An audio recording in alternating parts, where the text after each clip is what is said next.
Televizyonun sesi kapalı değil mi? Tamam. Yayına başladım. Test yayını şu anda başladı. Bana bir dakika verin lütfen.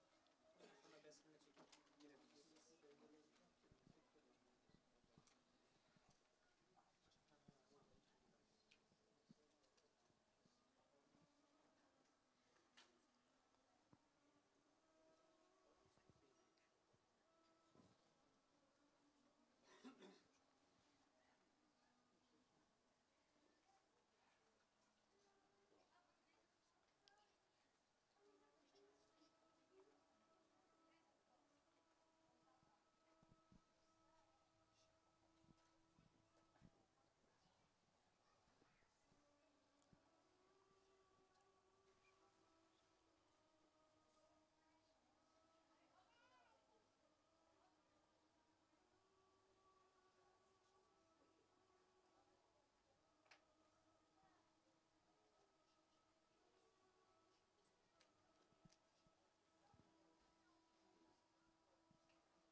Haydi bismillah. Euzubillahimineşşeytanirracim. Bismillahirrahmanirrahim.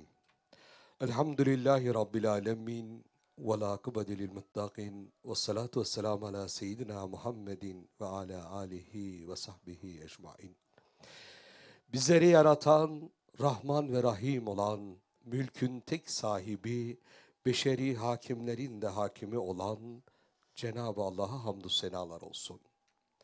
Onun kulu ve Resulü, iki cihan serveri, büyük ve küçük ibadetimizde yegane önder Hazreti Muhammed Mustafa'ya salatu selam olsun. Muhterem hanımefendiler, beyefendiler ve ekranları başında bizleri izleyen sevgili izleyiciler. Bugün Avrupa Doğu Türkistan Eğitim Merkezimizin El Ele kampanyası için Hasenat TV olarak canlı yayınla karşınızdayız. Cenab-ı Allah nasip ederse her zaman olduğu gibi bu kampanyamız da 2 gün sürecek. Bugün saat 24'e kadar inşallah bu kampanyamız sürecek. Yarın da yine 13.00'dan başlayıp 16'ya kadar bir yayınımız olacak. Özellikle çocuklar ve yetişkinler için. Yine akşam 19'da Türkiye'den ilahiyatçı yazar Ömer Döngöloğlu hocamızın da katılacağı bir programla yarın yine yayınımız bu saatte başlayacak. Şu anda Hasenat TV'yi izleyen hem izleyicilerimiz hem de stüdyodaki izleyicilerimize özellikle rica ediyorum. Kendiniz canlı yayın yapmayın. Hasenat TV'nin şöyle Facebook sayfasına girin ve onu paylaşın ki kendinizin yapmış olduğu yayınların hiçbir faydası olmaz. Çünkü Hasenat TV'nin yapmış olduğu yayında banka numaralarımız, projelerimiz ve bu projeye katkıda bulunan şu ana kadar projemiz yaklaşık 1 ay oldu başlayıp. 1 aydır sosyal medyada tanıtımını yapıyoruz. O tanıtımda duyup da hemen yardım eden kardeşlerimiz var. İnşallah canlı yayın aracılığıyla daha çok insanımıza ulaşacağız. Şimdi Doğu Türkistan deyince kanayan yaramız, Facebook'ta görüyorum, YouTube'da görüyorum. Böyle klavye mücahitleri çok. İnşallah şimdi bir fırsat var. Bu Doğu Türkistan'daki kardeşlerimiz için hem bir katkıda bulunabilirsiniz, hem de bu vakıf, bu merkez hem Avrupa'da Doğu Türkistanlı kökenli kardeşlerimizin eğitimi, kültürlerinden kopmaması için bir köprü olacak, hem de Doğu Türkistan'ın sesini dünyaya duyuran bir merkez olacak. Ondan dolayı bizi izleyen, bu davayla ilgili yürekleri sızlayan, derdi olan bütün kardeşlerimizin iş yapma vakti. Özellikle dualarınızı bekliyoruz. Başta herkesten bol bol dua bekliyoruz. İkincisi, gücünüzün yettiğince 10 lira, 5 lira, 100 lira, 1000 lira herkes gücü nispetince yardım göndersinler. Yardım göndersinler ki bu vakfımız faaliyeti geçsin. Şu anda görmüyorsunuz ama stüdyodaki misafirlerimiz var. Onlar görüyorlar. Küçük bir alanda kardeşlerimiz hizmet yapmaya çalışıyorlar. Çocuklarımız var eğitim yapan. Onlar bu alanda eğitim alıyorlar ama yeni yerde daha güzel eğitim alacaklar. Daha çok faaliyet yapacaklar ve Doğu Türkistan'ın sesini daha çok duyuracaklar diyoruz. Şimdi ben Abdülvahap hocama da mikrofonu takdim edeyim. O da şöyle Türkçenin öbür lehçesiyle devam etsin. Buyurun. Evet şöyle doğru. Özür dilerim. Ercan kardeşim yönetmenimiz dedi ki paylaşmayı da şöyle bir anlat dediler. Şimdi Facebook sayfanıza giriyorsunuz. Hasenat TV'yi buluyorsunuz. Hasenat TV'nin canlı yayını paylaşıyorsunuz. Facebook. Ayrıca YouTube'da da aynı şekilde canlı yayın yapıyoruz şu anda. Evlerinde böyle canlı yayını seyretmek isteyenleri YouTube'dan seyretmesini tavsiye ediyoruz. Orada daha kalite yüksek bir şekilde izleyebilirsiniz. Çünkü HD yayın yapıyoruz YouTube'dan. Evden, televizyondan izleyenler YouTube açıp oradan daha güzel izleyebilirler. Ama Facebook'tan da aynı şekilde televizyonlara bağlantı yapılabiliyor artık. İsteyen istediği yerde izlesin. Ama sadece izlemekle kalmasın. Bir, sesimizi duyursunlar. Linklerini WhatsApp grupları var. Herkesin telefonunda WhatsApp grubu var. Biraz sonra inşallah Kur'an-ı Kerim okunmaya başlayınca ben de telefonumu alacağım. Dostlarımla bu yayını paylaşacağım WhatsApp'tan. WhatsApp'tan paylaşırken özellikle YouTube linkini paylaşırsanız çünkü herkeste Facebook olmayabiliyor. YouTube linkini paylaşırsanız daha çok insanımıza ulaşırız. Şimdi dünyanın dört bir tarafına ulaşabileceğiz inşallah. Çünkü bu bir aydır gelen yardımlardan, Amerika'dan, Avusturya'dan, Almanya'dan, Fransa'dan, Suudi Arabistan'dan, Türkiye'den yardımlar geliyor. Şimdi bu yardımları daha çok duyuracağız. 2 gün boyunca canlı canlı inşallah hep beraber şahit olacağız. Canlı telefon bağlantılar olacağız. Ve burada arkamda görüyorsunuz birbirinden kıymetli misafirlerimiz var. İnşallah onlara da ben söz vereceğim. Onları da birazdan tanıtacağım. Ama şimdi Uygurca devam ediyoruz. Buyurun. Euzubillahimineşşeytanirracim. Bismillahirrahmanirrahim. Bütün alemni yalğız yaratgan Rabbimiz Allah Subhanahu ve Taala'ga cheksiz hamd sanolar bo'lsin. Bütün alemge rahmet bulab ivatilgan Peygamberimiz Muhammed Mustafa sallallahu aleyhi ve sellemge salat ve selam olsun. Bugün Hasenat televizorununki o'rinlashtirishi bilan Hasenat TV'de direkt naq maydon program qilindi.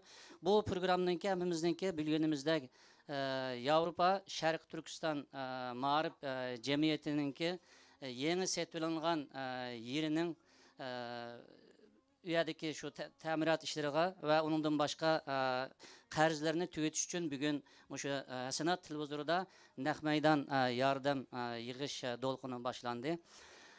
Bu bugun soat 7 bilan boshlandi, 12gachilik davom qiladi. Ati yana ham Turkiyadan naq maydonda shu qitilib bizga yordam qiladigan qarindoshlarimiz bor inshaalloh. Ati yana davom qiladi.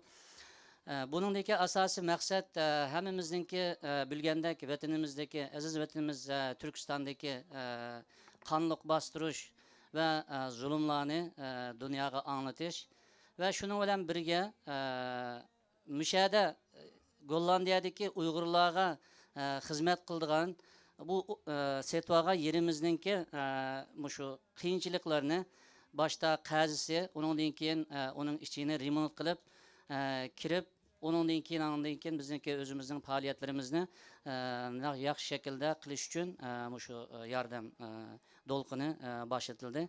İnşallah bu 2 kun ichida mushada bo'lganlar yana o'zimizningki Facebook'larimizda va YouTube'larda bunu paylaşıp, ortaklaşıp bütün dünyaya anlatışımız her birimizinki vazifesi.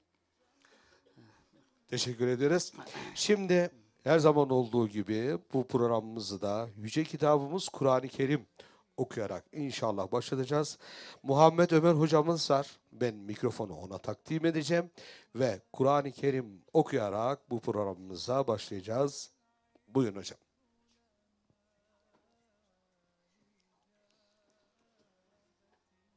أعوذ بالله من الشيطان الرجيم بسم الله الرحمن الرحيم مثل الذين ينفقون أموالهم في سبيل الله كمثل حبة أنبتت 7 سنابل في كل سنبلة 100 حبة والله يضاعف لمن يشاء والله واسع عليم الذين ينفقون أموالهم في سبيل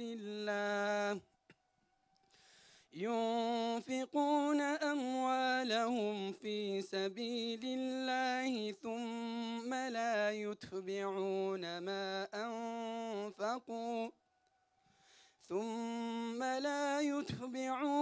ما أنفقوا منا ولا أذى لهم أجرهم عند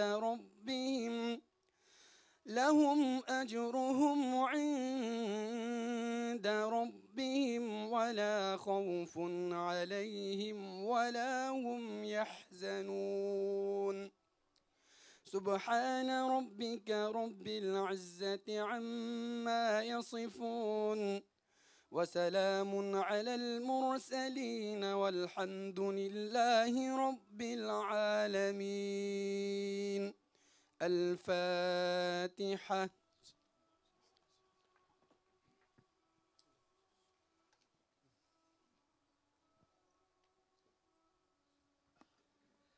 Teşekkür ediyoruz. Allah razı olsun. Evet, dedik ya, bugün Avrupa, Doğu Türkistan merkezimiz için inşallah Hollanda'nın Zeist şehrinde bir merkez açılıyor. Onun için yardım kampanyası yapıyoruz. Hasenat TV'nin bir geleneği var. Şimdi burada boş bir vazo koyduk buraya. Daha doğrusu bizim sadaka kutumuz oluyor bu. Her yayınımız Kur'an-ı Kerim'den sonra diyoruz ki böyle buna ilk siftah yapmak isteyen var mı diye soruyoruz böyle salonda. Var mı içinizde böyle siftah yapmak isteyen?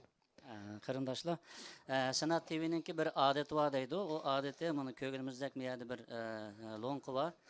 Evet, Oktay Dalmaz hocamdan 50 euro. Cevdet hocamdan. Rakamlar biraz sonra inşallah. Evet, atıyorlar. Allah razı olsun. Onları kaydediyorsunuz. Evet, Allah razı olsun. Tamam, Allah razı olsun. Teşekkür ederiz. Ama isimleri yazdırın. Attığınız isimlerinizi yazdırın. Evet, Allah razı olsun. Hızlı geldiniz böyle. Ama bu hızlık böyle bugün böyle bunu vermekle kurtulmuyorsanız ona göre bak, ona söyleyeyim. Birazdan alacağız inşallah. Onları birazdan alacağız. Evet, birazdan alacağız. Evet, Allah razı olsun. Böyle vazo iyi, hızlı başladı. Oktay hocam iyi başladık değil mi? Oktay hocam diyor ki hızlı giden tez yorulur. Bakın bu para böyle bu 50 lirayla bitmiyor, ona göre bak. Bugün saat 12'ye kadar. Onun için evet. İsimlerini yazdırsın kardeşlerim. Bu veren kardeşlerim bir kağıda nota düşsün. Ben 50 lira attım içeriye, 100 lira attım diye. Bu kardeşlerime bildirsinler. Biraz sonra canlı yayında ekranın alt kısmında da bunu yayınlayalım inşallah. Allah razı olsun. Teşekkür ediyoruz. Sağ olun. Birazdan tekrar geleceksiniz inşallah. Şöyle Allah razı olsun. Böyle dedim ya ben siftah yapalım diye. Ama siftah yapmak isteyen çok varmış. Allah razı olsun. Hepinize teşekkür ediyoruz. Ama bu isimlerinizin yayınlanmasını istiyorsanız kardeşlerime lütfen oraya isimlerinizi yazdırın ki biz birazdan yayınlayalım. Daha sonra ben oraya yardım ettim de yayınlanmadı ismimiz demeyin. Oldu mu inşallah? Qarindoshlar, Allah razı olsun. yordam Teşekkür. qilganlar ismimizni bu yerga yozdursak, chunki shu har qilgan yordam kimning nechilik qilganligi bu shu televizorda e'lon qilinadi. Shunga keyin men yordam qilgandim, ismim yozilmay qolibdi deb ranjish bo'lmaslik uchun tatinmay qanchalik yordam qilgan bo'lsak, ismimizni shu qarindoshlarga bildirsak, bular Allah razı olsun. nimaga listaga Buraya oladi. yardım etmek isteyenler şimdi bundan sonra buraya ilk önce varsınlar, isimlerini yazdırsınlar. ismimizni yozdirib. İsminizi yazdırın. Ondan sonra inşallah bize getirin yardımlarınızı. Tamam mı? Şimdi bu eğitim merkezimizin değerli başkanı, adı Allah'ın kulu, soy ismi Allah'ın kulu, Abdurrahman Abdullah'ı ben buraya davet ediyorum. Bu merkezin faaliyetlerine kaç yıldır hizmet yapıyor onu kısaca bir öğrenelim. Buyur başkanım. Alkışta yapın tabii ki. Allah razı olsun Ömer hocam. Selamun aleyküm. Elhamdülillah ve salatu ve selamu ala Resulillah. Amma ba'd.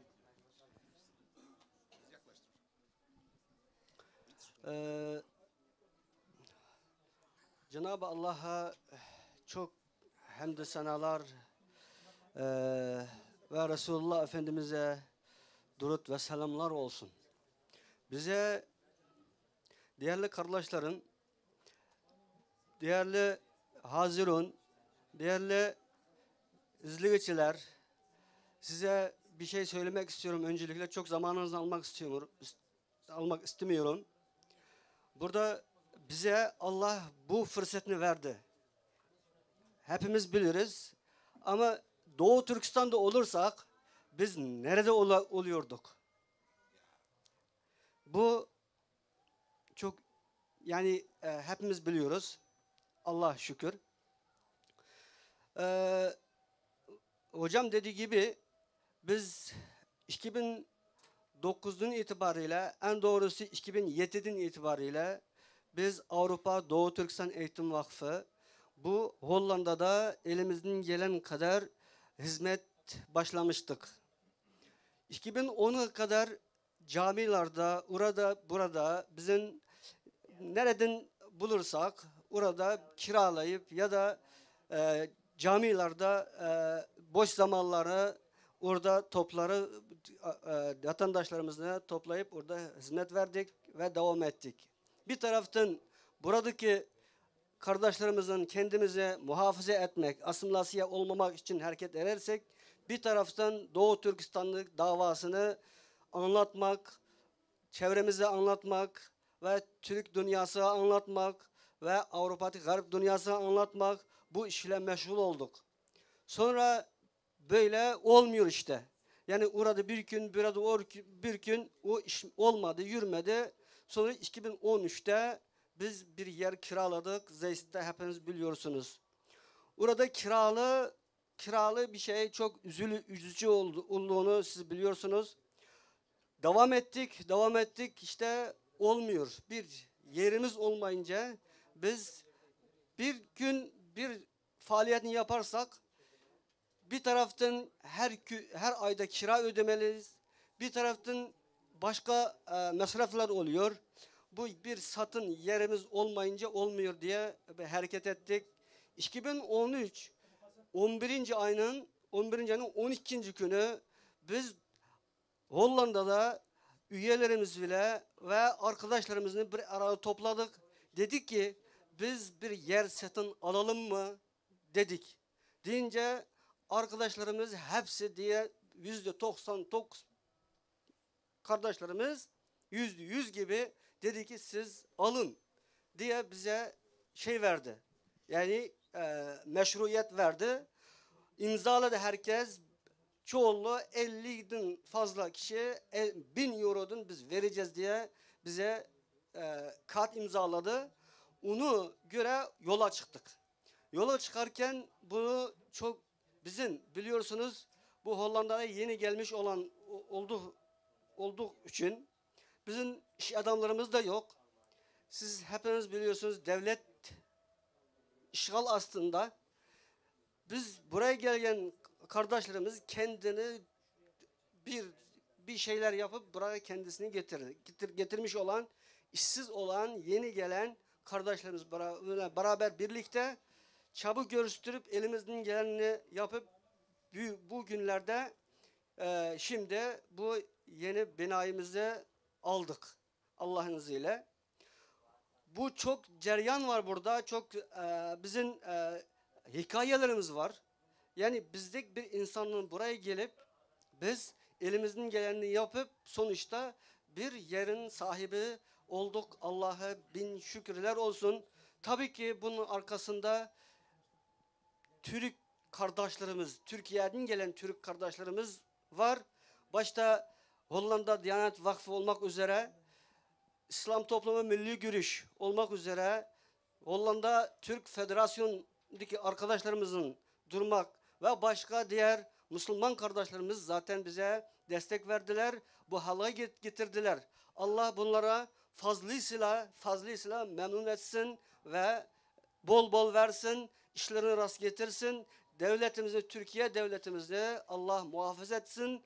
En kısa zamanda bizi Doğu Türkistan'da böyle bu toplantılarını orada yapmaya beraber nasip etsin inşallah.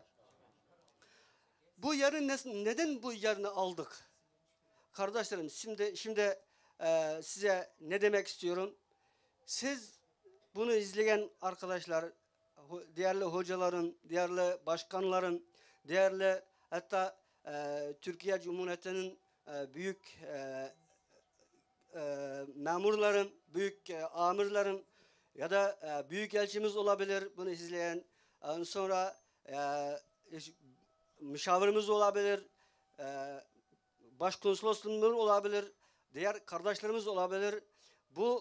Biz şimdi biz tamamen ne yapmak istiyoruz? Biz de burada yerimek istemiyoruz. Siz zaten önceden 1000 yıl önce buraya gelmişsiniz. Biz 1000 yıl sonra arkanızdan Doğu Türkistan'dan geldik. Onun için biz baktık ki sizle bizim hiç farkımız yok. Biz burada kardeşlerimiz, burada Doğu Türkistan'dan gelen kardeşlerimiz burada yerip bitse biz nasıl olur? Orada biter. Çin bitirmek üzere. Burada biteceğiz. Ondan sonra Müslümanlar bizden sorumlu olur. Öyleyse biz ne yaptık? Elimizden gelen kadar çaba gösterdik. Dik durmaya çaba gösterdik. Dik durduk. Elhamdülillah Allah'ın izniyle. Sizden istediğini bizim şimdi satın aldık yerimizden 350 bin euro borcumuz var. Bir de 200 bin eurodan fazla bir temirata o hesap çıkarıyor. Bunu biz sizlerle biz beraber inşallah biz bunu bitirmek istiyoruz. Allah yaptığınız yardımlarınızı Allah kabul etsin. Bizim yanımızda duran Sayın Cevdet Hocam Allah razı olsun Hadevi Hollanda Diyanet Vakfı'ndan geldi. Koordinatör olarak burada bize katıldı. İslam Toplumu Milli Görüş Teşkilatı'ndan Oktay Hocam sağ olsun her zaman bizim yanımızda buradadır. Kendilerine çok teşekkür ederim. Sonra Türk İslam Federasyonu Başkanı Ömer Altay abim sağ olsun yanımızda. Diyanet başkanlarımız ve başka izleyiciler bizi yalnız bırakmadılar. Hocalarımız burada. Allah razı olsun. Teşekkür ederiz. Çok teşekkür ederiz. Diyecek sözlerim çok var ama zamanını çok almak istemiyorum. Başka hocalarımız da başkalarımız da konuşacak. Hepinize sabırla dinlediğiniz için çok teşekkür ederim. Allah razı olsun.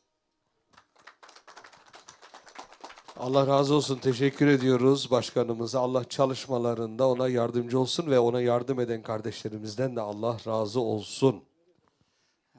Bu Qarajımdan Allah razı olsun. Bizimki faaliyetlerimiz doğruluk kıskaça malumat verdi. Hemimizin bilgenimizdek bir yerge kelgenden beri muşu Avrupa Şarkı Türkistan Mağrib Cemiyeti'ninki yetekçilikide faaliyetlerimiz, siyasi faaliyetler olsun, milli faaliyetlerimiz olsun, ballarının okuşu olsun, onundan başka her xil faaliyetlerimiz mişada bütün Gollandiyadaki Uygur halkıga bulavatıdı. Bunu hemimiz bilimiz. Bunu kıskaca tanıştırdı. Abdurrahman Karacım'dan Allah razı olsun.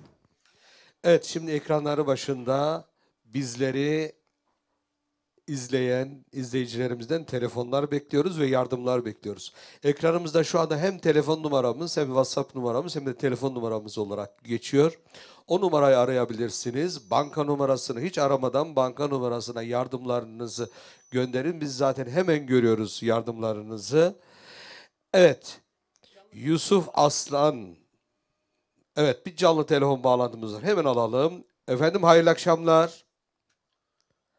Hayırlı akşamlar. Ben Kanada'nın Toronto şehrinden Tuygun Abduveli. Hoş geldiniz. Hoş bulduk.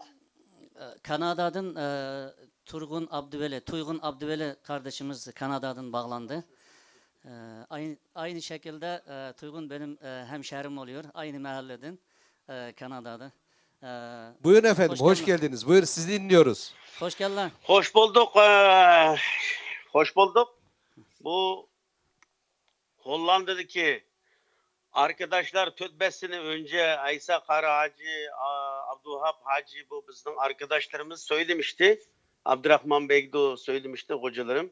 Böyle bir cami satın alacak gibi bana bir duyurdu olmuştu. Ben destekliyorum. Önceden de söylemiştim ben en azından $1000 destek vereydim. Allahu Ekber. Bir alkışlayalım. $1000. $1000. Bu Kanada doları oluyor değil mi efendim? Kanada doları var $1000. Evet, Kanada $1000. doları. Tamam. $1000 Çok teşekkür veriyorum. ederiz. Allah razı olsun. Hem çevremdeki arkadaşlara bu caminin çok önemli olduğunu, Avrupa'nın Amsterdam'da bir caminin önemli ikeldiğini duyduracağım ve başka arkadaşlara da bunu teşvik yapıp biraz çok para bulmak için uğraşacağım. Rahmet Allah razı olsun. Allah razı olsun. Çok teşekkür ediyoruz. Şimdi Amin. Kanada'daki dostlara selam ediyoruz burada sizin aracınızla. Aynı zamanda orada da inşallah şöyle Facebook üzerinde izlemeler için tavsiye ederseniz onlardan telefon beklediğimizde haberdar edin inşallah. Amin. Teşekkür ediyoruz. Tamam. Hayırlı akşamlar Teşekkür diliyoruz ederim. efendim. Ben de Çok teşekkür sağ olun, ederim. var olun. Görüşürüz. Tamam. Evet, Yusuf Aslan, Mevlana Cami, Amersfoort. Hollanda Diyanet Vakfı mı? Hollanda Diyanet Vakfı, Amersfoort Mevlana Camimizden 500 euro alkışlıyoruz. Yazıyorsunuz değil mi gençler? Ben buraya da koyuyorum. Evet, buyurun sizi de alalım şöyle. Üdrecht Eyüp Sultan Camii'nde. Dur, ilk önce sizi bir tanıyalım. Tahsin Gültekin. Ne oluyorsun orada göreviniz? Benim görevim Eyüp Sultan Camii Dernek Başkanlığı. Bu görevi biz katkılarımızı gurur duyuyoruz. Üdrecht Camisi ve halka adına camimizden para topladık. Biz bu derde de beraber ortak olup iyi bir yol almayı düşünüyoruz inşallah. Çok teşekkür ediyoruz. Başkanım Allah razı olsun. Eyüp Sultan çok güzel bir camimiz, bir sanat eseri. Allah razı olsun. Camisi 1500 euro yardım. 1350 euro. Allah razı olsun. Ha, Teşekkür 1350, ederim. yanlış 1350 euro. Allah razı olsun. Teşekkür ediyoruz. Bir telefonumuz daha var. Efendim hayırlı akşamlar. Hayırlı akşamlar Ömer Bey. Nasılsınız? İyisiniz inşallah. Elhamdülillah iyiyim. Bu Lütfü hocamın sesine benziyor. Almanya'da. Aynen öyle. Allah Aynen razı öyle olsun. kardeşim. Nasılsınız? Evet. İyisiniz inşallah. Çok teşekkür ederim Lütfü hocam. Allah razı olsun. Sizi tanıyalım. değerli- Buyurun. değerli Seyircilerimiz sizi başkanlar- tanısın. Buyurun. Öncelikle ismim Lütfü Akça, İslam Toplumu Milli Görüş Teşkilatları Kuzey Ruhr Bölge Eğitim Başkanlığı görevini yürütüyorum. Almanya'dan evet. Evet, oradaki değerli Hollanda Bölge Başkanıma ve diğer başkanlarıma öncelikle hayırlı akşamlar diliyorum. Sağ olun. Hayırlı akşamlar. Sağ olun efendim. Onlar da bir... Ve yine bu Doğu Türkistanlı kardeşlerimizi de bu yeni almış oldukları yerleri Allah hayırlı mübarek eylesin. Teşekkür ediyoruz. Çok İnşallah. sağ olun. Biz de hanım adına Güller Akça adına bir 100 euro inşallah ben de gönderiyorum kardeşim. Teşekkür ediyoruz. Allah Çok sağ razı olun, olsun. Çok sağ olun Lütfü Hocam. Teşekkür ediyoruz. Evet. Allah'a emanet olun. Hayırlı akşamlar. Sağ olun. Selamünaleyküm. Hayırlı akşamlar. Evet, böyle bekliyoruz efendim. Telefonları şöyle telefonları bekliyoruz ki rakam önemli değil. Önemli olan nedir? Biz de bu kardeşlerimizin el ele kampanyasına ses veriyoruz demeniz çok önemli. Bize güç veriyor ve buradaki kardeşlerimizin çalışma aşkını çoğaltıyor diyorum. Buyurun efendim. Qarindoshlar, shu naq maydon televizor ko'rayotganlar, naq maydon televizorda shu telefon nomerlari, hisob nomerlari bor. Telefon qilib shu naq maydonga qo'shila olasizlar, qatnasha olasizlar. Tavsiyalaringlar, yordamlaringlar bo'lsa, naq maydondan telefon qilib ko'risha olamiz. Allah razı olsun. Şimdi arkamızda oturan birbirinden değerli çok kıymetli misafirlerim var. Şimdi onlardan birine ben mikrofonu takdim edeceğim. Çünkü hocamın önce tecrübesi var. Biz Harlem'de de aynı kampanyayı yaptık. Hocam tecrübeli olduğu için ilk önce mikrofonu ona takdim ediyorum. O tecrübe kazandı. İnşallah böyle onun böyle konuşması motive edecek ve insanların telefonların çoğalmasının artacağına inanıyorum. Kuzey Hollanda Milli Görüş Bölge Başkanımız Oktay Dalmaz hocama ben mikrofonu takdim ediyorum. Şöyle kısa bir selamlasın, ondan sonra devam ederiz. Buyurun hocam. Teşekkür ediyorum Ömer Bey. Haziron'u hürmetle selamlıyorum. Ve bizi YouTube'dan, Facebook'tan izleyen kardeşlerime de yine Allah'ın selamıyla selamlıyor. Hayırlı akşamlar diliyorum. Bugün burada Hollanda'da Zeist şehrinde Doğu Türkistan Marif Vakfımızın idarecileri, üyeleri ve misafir kardeşlerimizle birlikte hayırlı bir iş için buradayız.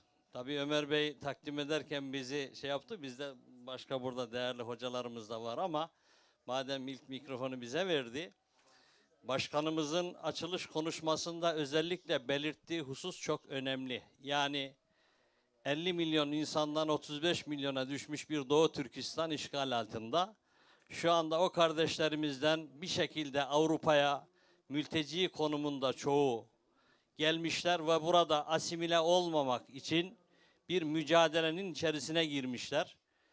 Tabii 60'lı yıllarda ülkemizden buraya gelen işçi hareketinde biz nasıl burada teşkilatlandık, asimile olmamak için mücadele ettiysek, bu kardeşlerimizin de şimdi aynı mücadelenin içerisinde olduğunu görüyoruz. Yani evlatlarını, gelecek nesillerini hem inançları bakımından hem kültürleri bakımından yok olmaması için bir çalışmaya girmeleri gerekiyordu. Bunun için de evvela sözün kısası bir mekan lazımdı insanlara. Efendimiz Aleyhisselatü Vesselam hicrette Medine-i Münevvere'yi şereflendirdiği zaman ilk yaptığı iş neydi? Bir mescid inşa etmekti. Çünkü o mescid kurumsallaşmanın adıydı, devlete giden yolu atmanın adıydı. Bu bağlamda Doğu Türkistanlı kardeşlerimizin buradaki kendi dilinde eğitim vermesi gereken yavrularına, kardeşlerine bir hizmet binası olması gerekiyordu.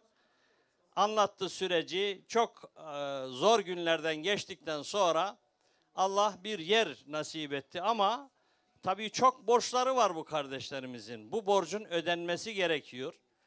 Burada da vazife tabii ki buradaki Türkiye'li Müslümanlar çoğunlukta olmak üzere bütün Müslümanlara bu vazife düşüyor.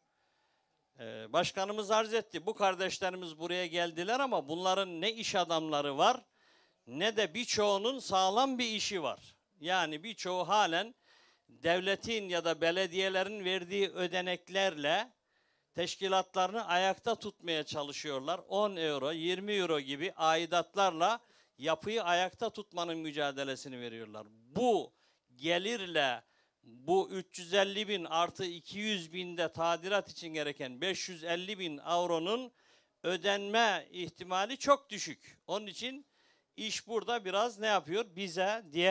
Bizi dinleyen bütün dünyanın herhangi bir yerinde bütün kardeşlerimize bu vazife düşüyor. Bu altın bir fırsattır değerli kardeşlerim bizler için.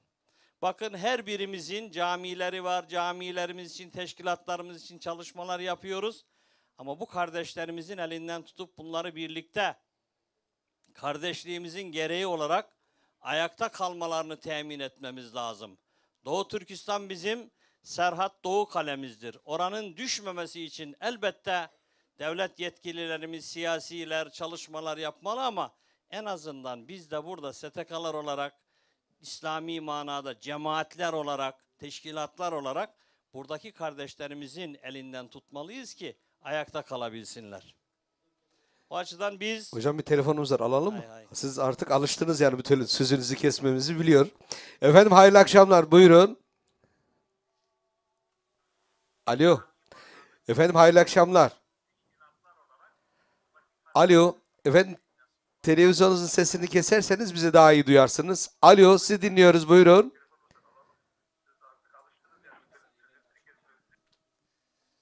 Evet. Bize telefon açan kardeşlerimizden özellikle rica ediyoruz. İzledikleri televizyonun sesini kessinler veya da bilgisayardan izliyorlarsa sesini kessinler.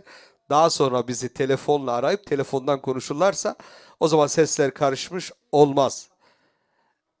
Evet. Onu inşallah birazdan bağlıyor muyuz tekrar? Tekrar bağlıyorlar kardeşlerim inşallah.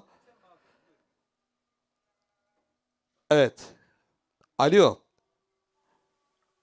Alo, selamun aleyküm. Aleyküm selam efendim. Hoş geldiniz yayınımıza. Buyurun sizi dinliyoruz. Hoş bulduk, iyi akşamlar. İyi akşamlar Tabii ki efendim. İlk önce hepinizden Allah razı olsun. Ben İsmail Erçelik, Denizli Acıpayamlıyım, Amusport'ta duruyorum.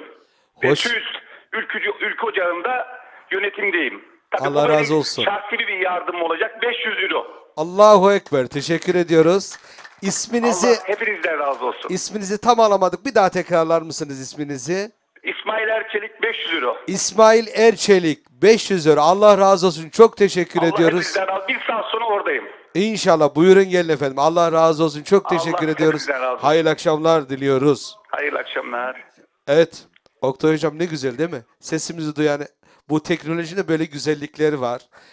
Özellikle Facebook'un veya da YouTube'un, sosyal medyanın tabii ki toplum üzerinde çok yanlış etkileri oluyor ama güzel şeylere kullanırsan güzel de oluyor.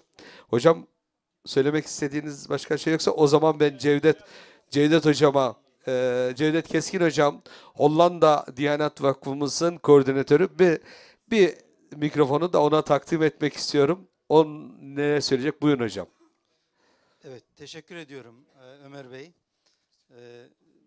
Burada misafirlerin huzurunda bu akşam, hafta sonu akşamında bulunmaktan çok mutluluk duydum. Hayırlı bir iş için geldik hepimiz.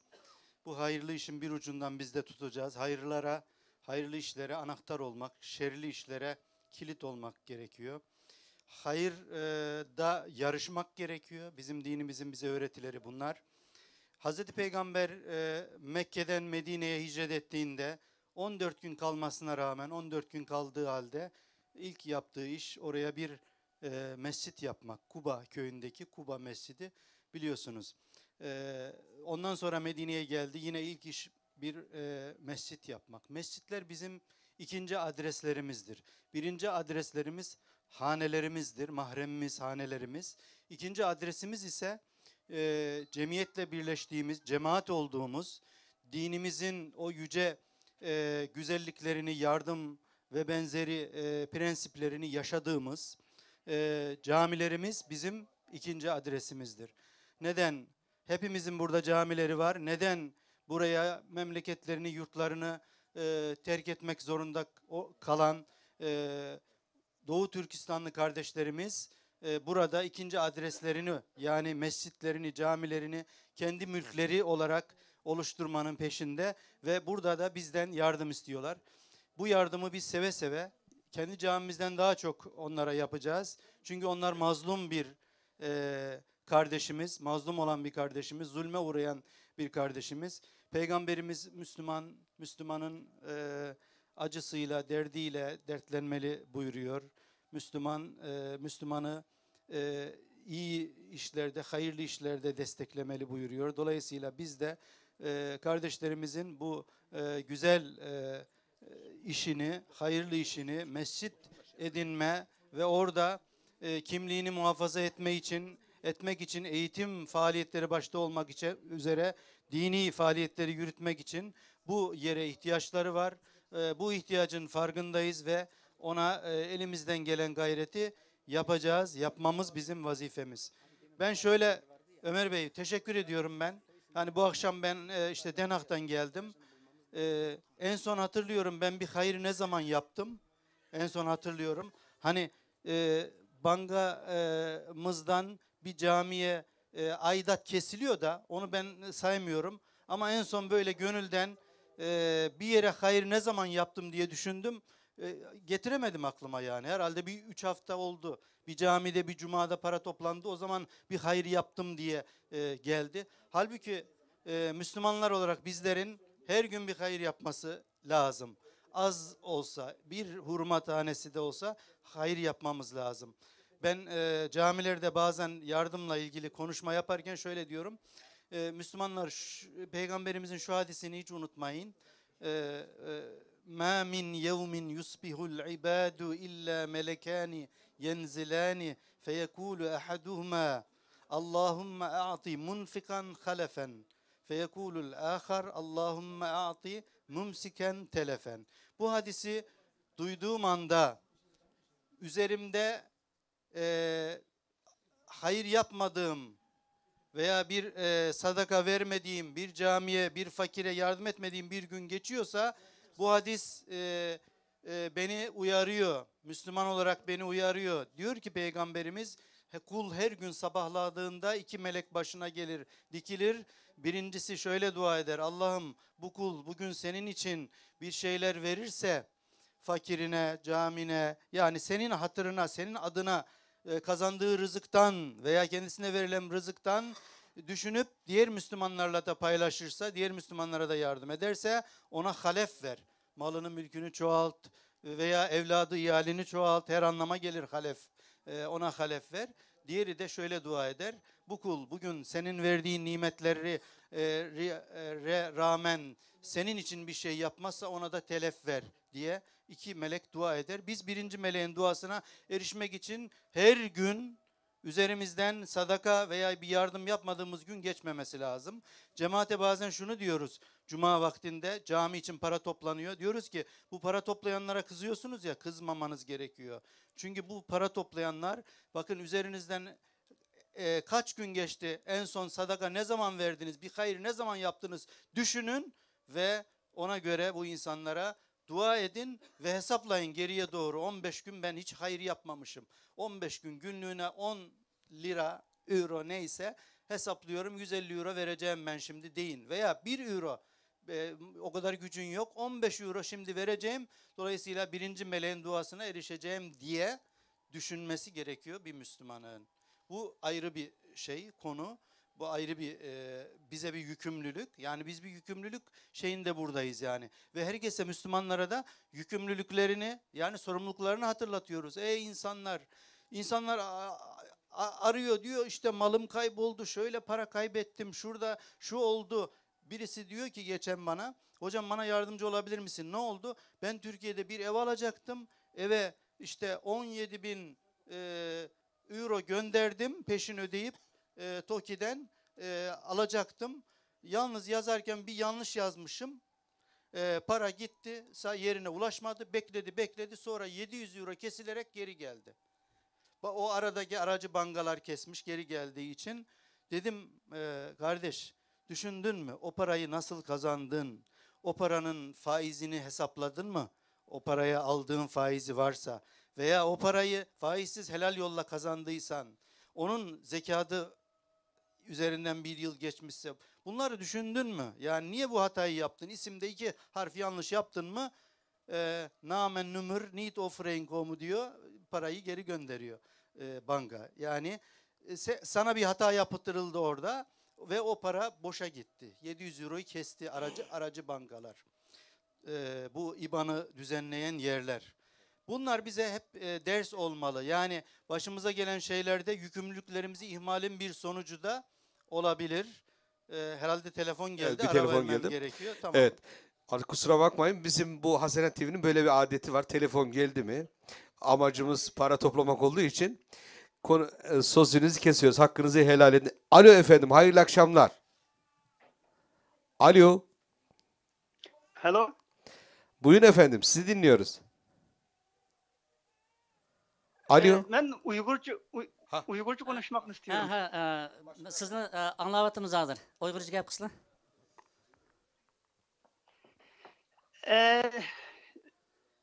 Özlerini tanıştırırsınlar. Ben ismim Kurbancan, Şivesiyer'de yaşayım. Gollandiyadagi qarindoshlarninki şu bir urun satavaganligini anglab nayt xushal boldum. Ben bir nima anlatay ama qarindoshlarımizga. Chunki biz bilib bilmay hozir bu g'arb jamiyatininki bir parchasi bo'lib ketdik. Bolalarimiz mishada babuni tashlab boshqa ketgili bo'lmaydi. Endi mishada o'zimizning bolalarni ham o'zimizningki qarindoshlarni o'zimizning madaniyati, o'zimizning urf-odatini, o'zimizning dini bilan tarbiyalash bo'lib hozir bek muhim. O tarafda Xitoy hukumati bizni assimilyatsiya qilishga tirishayotgan bir mezgilda. Shunga bu nihoyatda bir yaxshi bo'pti. Rahmat, Allah razı olsun. Mening shu buni anglab nihoyat xushallab, ko'nglimda bitta atab qo'ygandim, yordamga jiq emas, endi oz bo'lsa-mu ko'p kitob qilib qarindoshlarning ishlatishini umid qilaman. Allah razı olsun. Mushiyaning pulisida 500 kron atab qo'ydim. Euro hisobida 50 euro bo'ldi. 500 kron. Arkadaşımız Kurbancan, Şivesiye'den. Evet. Kendisi de biraz konuştu. Dedi buradaki yani Avrupa'da, yani yurt dışında, Doğu Türkistan'ın dışında olarak yani gurbette böyle bir yerinin olmasına çok sevindim dedi. Hem kendi açısından orada da böyle bir dernek işlerinde çalışıyor. Buranın hangi ülkeden bahsediyorsun? Şivesiye. İsviçre. İsviçre, Evet, İsviçre'den arkadaşımız. İsveç, pardon, özür dilerim. İsveç'in parasında 500 kron yardımı var. Evet, arkadaşımızın daha maddi yardımdan daha çok yani kendisinin yüreğinin her zaman bizimle olduğunu, böyle bir yerinin olduğu için çok sevindiğini, kendisi de orada da öyle cami derneklerle uğraşıyor. Biz çok teşekkür ediyoruz Kurbancan. Rahmet, Allah razı olsun. Evet, Allah razı olsun. Allah'a emanet diyoruz. Yusuf Kılınç 20 euro yardım etmiş. Herhalde nakit var içerisinde bunun. Evet, var mı telefonumuz? Yoksa şurada ekrandan okuyun bir gelen yardımları arkadaşlar. Hazır mıyız?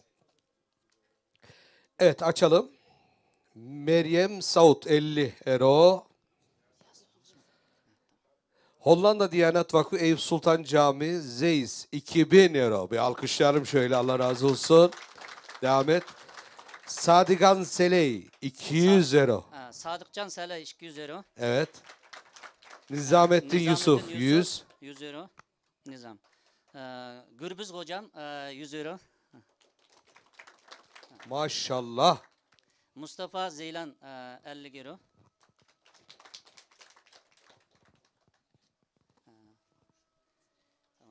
Şunu bir al abi. Tamam. Ama bunu Arapça görebiliyor musun? İsa Karım 50 euro. Abdurrahman 50 euro. Abdüsselam 50 mi? Tazı körenmeye kaldım. Abdüsselam 50 euro.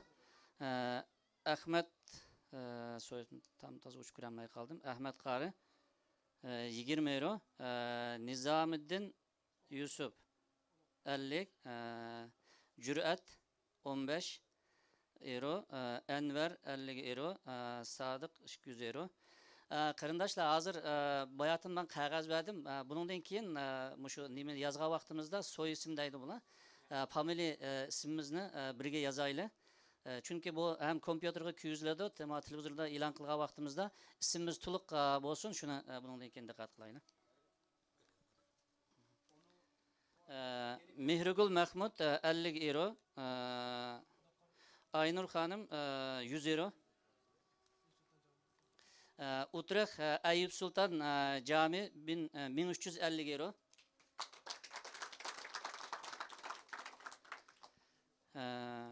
Mehmetcan Raziye 100 euro.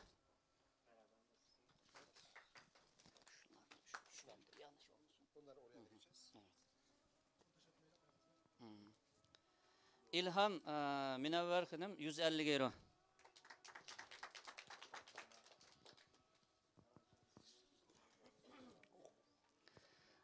Mirgul Den Haag 50 euro.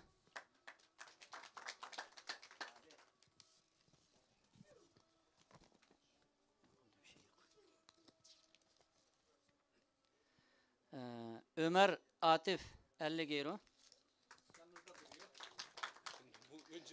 Meryem Gül 50 euro.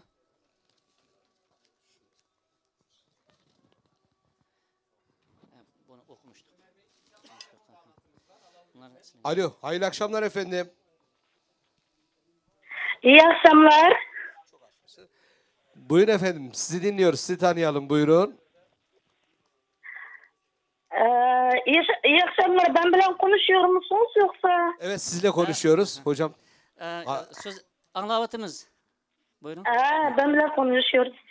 İyi akşamlar. İyi akşamlar. İyi akşamlar. Hepiniz hoş geldiniz. Sizlerini görünce hepimiz sevindik. Allah razı olsun hepinizden. Amin. Amin. Sizden. Ben Hollanda'da yaşıyorum. Hollanda Alkmaar'da yaşıyorum. Hollanda'nın Alkmaar'da. Ben de Uygurum. Uygur ben. Uygurca gap kılayıverin olmasa. Benim açımdan ki adı İmnacımın hanımı. Kendim olsa adım Feride. Alkmaar'da yaşıyorum. Hoş geldiniz. Ben de çok bizi düşünceleriniz için çok teşekkürler. Allah razı olsun. Biz aile boyunca bize iade vermek istiyoruz. Rahmet. Bizim aile boyunca 300 euro iade veriyoruz. Allah razı olsun. Teşekkür ediyoruz. Allah razı olsun. 300 euro. Sağ olun, sağ olun. Sizden Allah de razı olsun. sizden razı olsun. Hayırlı akşamlar diyorum. Ailemine bereket versin. Aynur Hoten. Aynur Hoten 10 euro arkadaşlar. Bunu biraz sonra size ulaştıracağım. Evet. Selim Oğuz 20 euro. Tahsin Gültekin 10 euro. Mustafa Aygün 30 euro. Yılmaz Ateş 50 euro. Bunları da hocam oraya verelim. İnşallah kardeşlerimiz kaydetsinler. Evet. Canlı telefon bağlantılar için bekliyoruz inşallah telefonlarınız. Var mı arkadaşlar sırada? Evet. Alalım o zaman hemen. Evet. Yeni arıyorsunuz.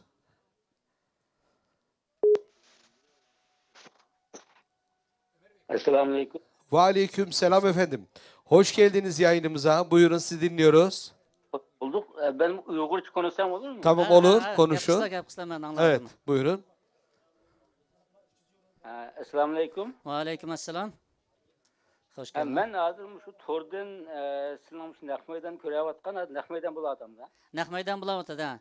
Bolsa özlerini bir tunuşturup ondan keyin maqsadni desat texmi yaxshi. Buldum. Ben Şarkı Türkistan'dan Yeken naisinden ben hazır Avusturya'da yaşayayım. Ben Avusturya geldi 1 yıl oldu. Avustriyada. Avusturya'dan arıyor kardeşimiz. Hoten vatanın Yeken'den. Ben bu Nahmeydan görüp nihayet hoş oldum ve heyecanlandım. İsimleri? Benim ismim Eskar Rahman. Eskar Rahman. Eskar Rahman. Eskar Rahman. Ben yeni kâge, ben kâgeli 1 yıl oldu. Kâgeli 1 sene olmuş. Az olsun bir 100 euro ben bir... Rahmet Allah razı olsun. Allah razı olsun. Yeni kâgelliklerine rağmen 100 euro yardım kıllar. Allah mal dünyalarına bereket versin. Arkadaşımız yeni gelmiş. Allah razı olsun. Olmuş. Esker Yahım Rahmet değil mi? Evet teşekkür ediyoruz. Size alkışlıyoruz. Yeni gelmenize rağmen. Şu öyle torda yazılganmış IBAN numarası yollasak olur mu? Tordaki şu hesapka yolla vasılı kiloda. Oldu rahmet. Allah razı olsun. Hayırlı akşamlar diliyor. Çok sağ olun. Görüyorsunuz değil mi efendim? Daha yeni gelmiş. 1 yıl olmuş ama 100 euro yardım ediyor. Yıllardır burada duranlardan daha çok bekliyoruz inşallah. Böyle telefonlar bekliyoruz ve yardımlar bekliyoruz. Şimdi yine çok kıymetli misafirlerimizden birine ben yine söz vermek istiyorum. Türk İslam Federasyon Başkanımız Ömer Altay hocam var. Ona da şöyle mikrofon takdim etmek istiyorum. Buyurun. Teşekkürler ederim Ömer Bey kardeşim. Zaten önceki beyefendi kardeşlerim bizim hislerimize tercüman oldular. Önce size Allah'ın selamıyla selamlamak istiyorum. Selamun Aleyküm ve Rahmetullah ve Berekatuhu. Aleykümselam. Önce şununla da başlamak isterim. Değerli kardeşim Abdurrahman Abdullah, özellikle de ekibi bugün, bu akşam ve yarın içinde bu hasene için beraber buralara geldik. O kadar mutlu oldum ki hem şahsım hem federasyon adına gerçekten onur oldum.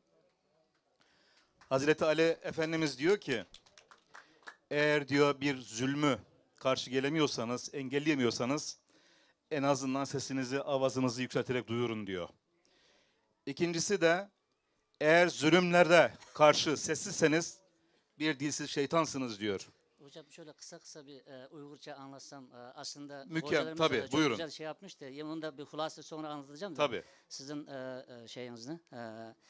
Hürmetli kardeşler, Başkanımız Ömer Altay Gollandiya Türk İslam Kültür Dernek Federasyon Başkanı Üzününki mişada aramızda boğallıktan ait pəxirlik his qılğanlığını dedi. Onundan keyin Ali raziyallahu anhu'nunki bir hadisini anlatıp şuna dedi. Bir adam bir zulümni köse o zulümge qarşı duruş onunki mecburiyeti deydi. Eğer o zulümge qarşı durmasa o tilsiz şeytan bolgan boludu. Deb davamlıq özünki fəaliyyətlərdimi şu bizimki vətəninki ahvalını nəhayət aktiv dünyaya қолдан келişçe anlatıp doğan bir kırındaşımız, bir ustazımız. Ondan ki yine cümle kısa anlatımı. Buyurun hocam. Teşekkür ederim. Bu akşam bu kardeşlerimi motive edebilmek için sizden sıcak bir alkış istiyorum. Gerçekten hak ediyorlar. Üzüntümü de ifade edeyim. Ben daha çok bir katılım bekliyordum. Tabii mekanınız, fiziki mekanınız belki müsait olmayabilir ama sağ olsunlar. Telefonla canlı yayına da katılanlar da var. Biz Türk İslam Kültür Dernekleri Federasyonu olarak Avrupa Doğu Türkistanlı kardeşlerimizin her zaman yanında hem maddi hem manevi olarak her zaman yanınızdayız. Evet. Ben bu Çin zulmünden sosyal medyadan da takip ediyoruz. Ya Rabbi diyorum, el haya vel iman. Hiç Allah korkusu yok mu Müslümanlarda? Sizleri zence etmek değil, haddimde değil. Burada çok değerli kardeşlerim var. Özellikle de Hollanda Diyanet Vakfımızın Genel Koordinatörü Cevdet Keskin Beyefendi. Milli Görüş Kuzey Hollanda Bölgesi kıymetli başkanım Sayın Oktay Dalmaz Beyefendi. Değerli şube dernek başkanlarımız, kıymetli hanımefendiler, beyefendiler hep buradayız. Ben gerçekten üzülüyorum. Müslümanlara şu çağrıyı yapıyorum. Ne olur Allah rızası için şöyle bir saniye bir empati yapalım ne olur. O gördüklerimizin karşısında kendilerimizi onların yerine koyalım. Acaba feryadımız ne olur diyorum. Allah aşkına bu kardeşlerimize aslında çok temel bir iş yapıyorsunuz. Allah'ın ilk emrettiği ayetle başlıyorsunuz, eğitimle başlıyorsunuz. Sonrasında da Allah nasip eder de Tevbe suresinin 18. ayetiyle başlarsınız. Mescitlerinize de sahip olursunuz. İnşallah bizden gelecek olan yardımlar sizlere helal hoş olsun. Kardeşlerimizi yalnız bırakmayalım. Allah razı olsun sizden. Teşekkür ediyorum. Biz de teşekkür ediyoruz Ömer hocamıza. Evet, bir canlı telefon bağlantımız daha var. Hemen onu alıyoruz. Efendim hayırlı akşamlar. Şöyle yaklaşalım. Evet. Alo. Alo. Buyurun Hayırlı efendim, akşamlar. sizi dinliyoruz. Alo. Alo. Buyurun. Biz sizi duyuyoruz efendim. Alo, Buyurun. selamünaleyküm, iyi akşamlar. Ve aleyküm selam. Ben Göksel Soygüzel. Evet. Hoş geldiniz Göksel abi. Nasılsınız? İyisiniz inşallah. Hoş bulduk. Teşekkür ederim. Sağ olun. Allah razı olsun. Sizler de iyisiniz inşallah. Allah razı olsun. Çok iyiyiz böyle. Çok Ömer kıymetli Akif insan. kim? Teşekkür ederim. İyiyim. Sağ ol. Allah razı olsun. Şu an her ne kadar orada olamasam da ama gönlüm kalbim sizlerle. Sağ olun. Sağ olun. Allah razı olsun. Allah razı olsun. Buyurun, sizi dinliyoruz.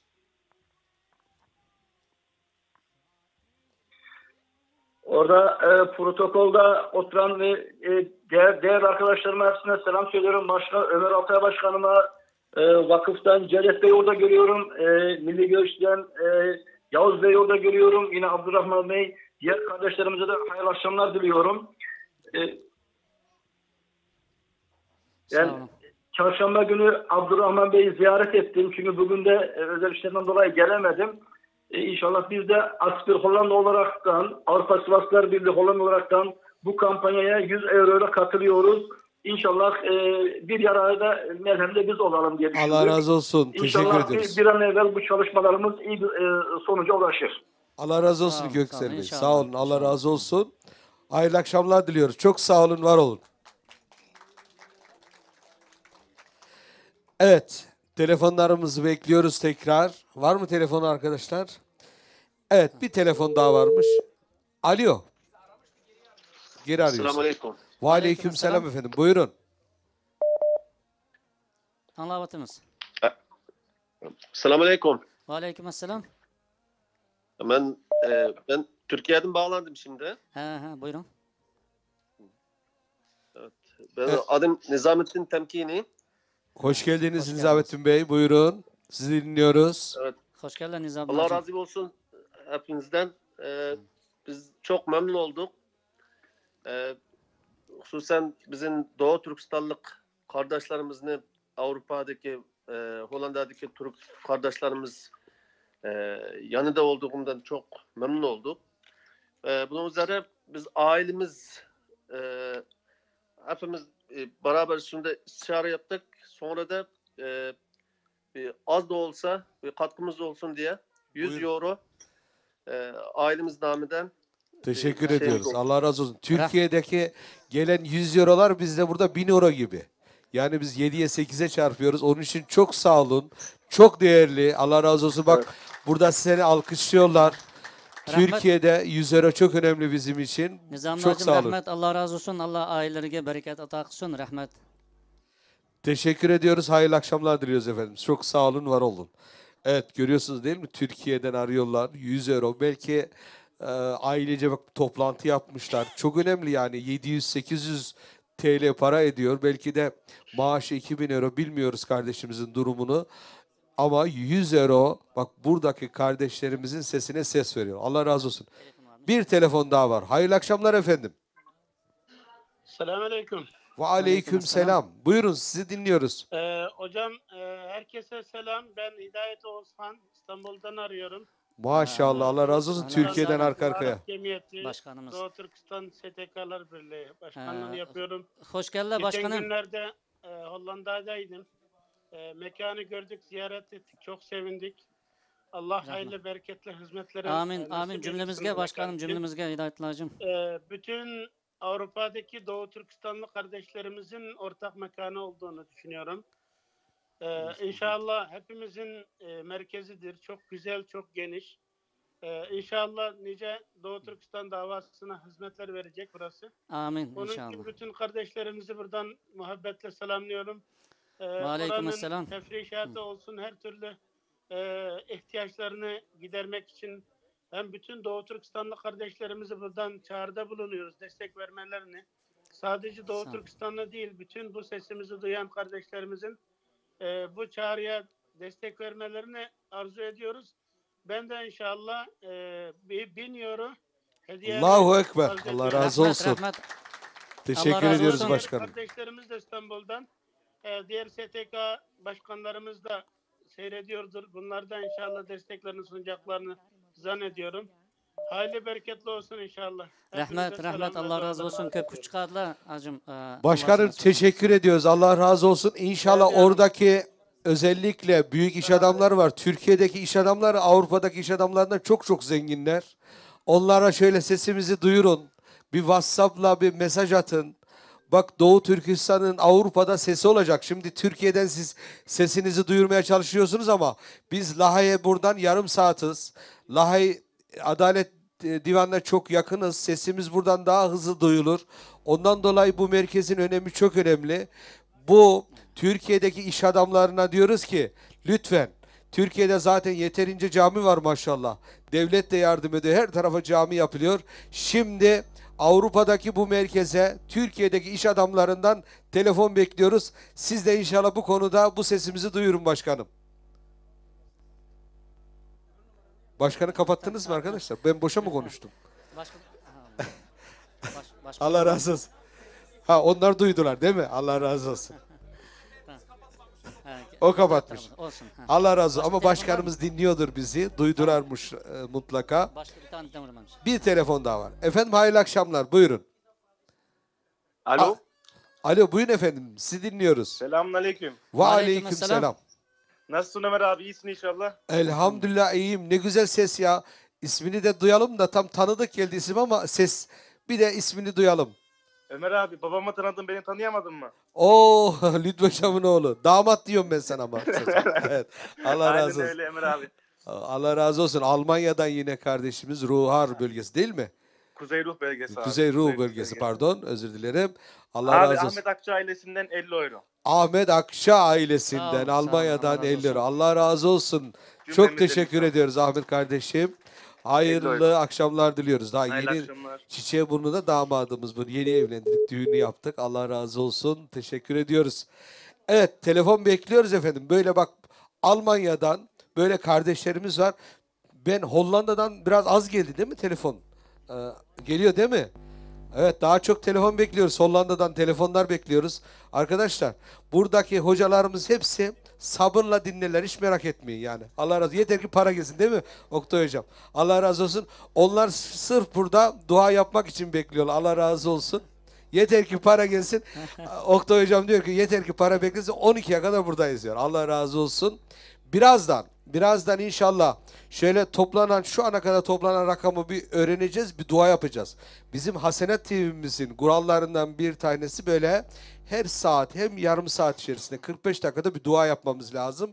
Çünkü yapılan dualar bu kardeşlerimize hediye olarak yapabileceğimiz tek bir şey onların isimlerini yayınlıyoruz ve bir de dua gönderiyoruz. Evet. Alo efendim hayırlı akşamlar. Selamünaleyküm. Ve aleyküm selam.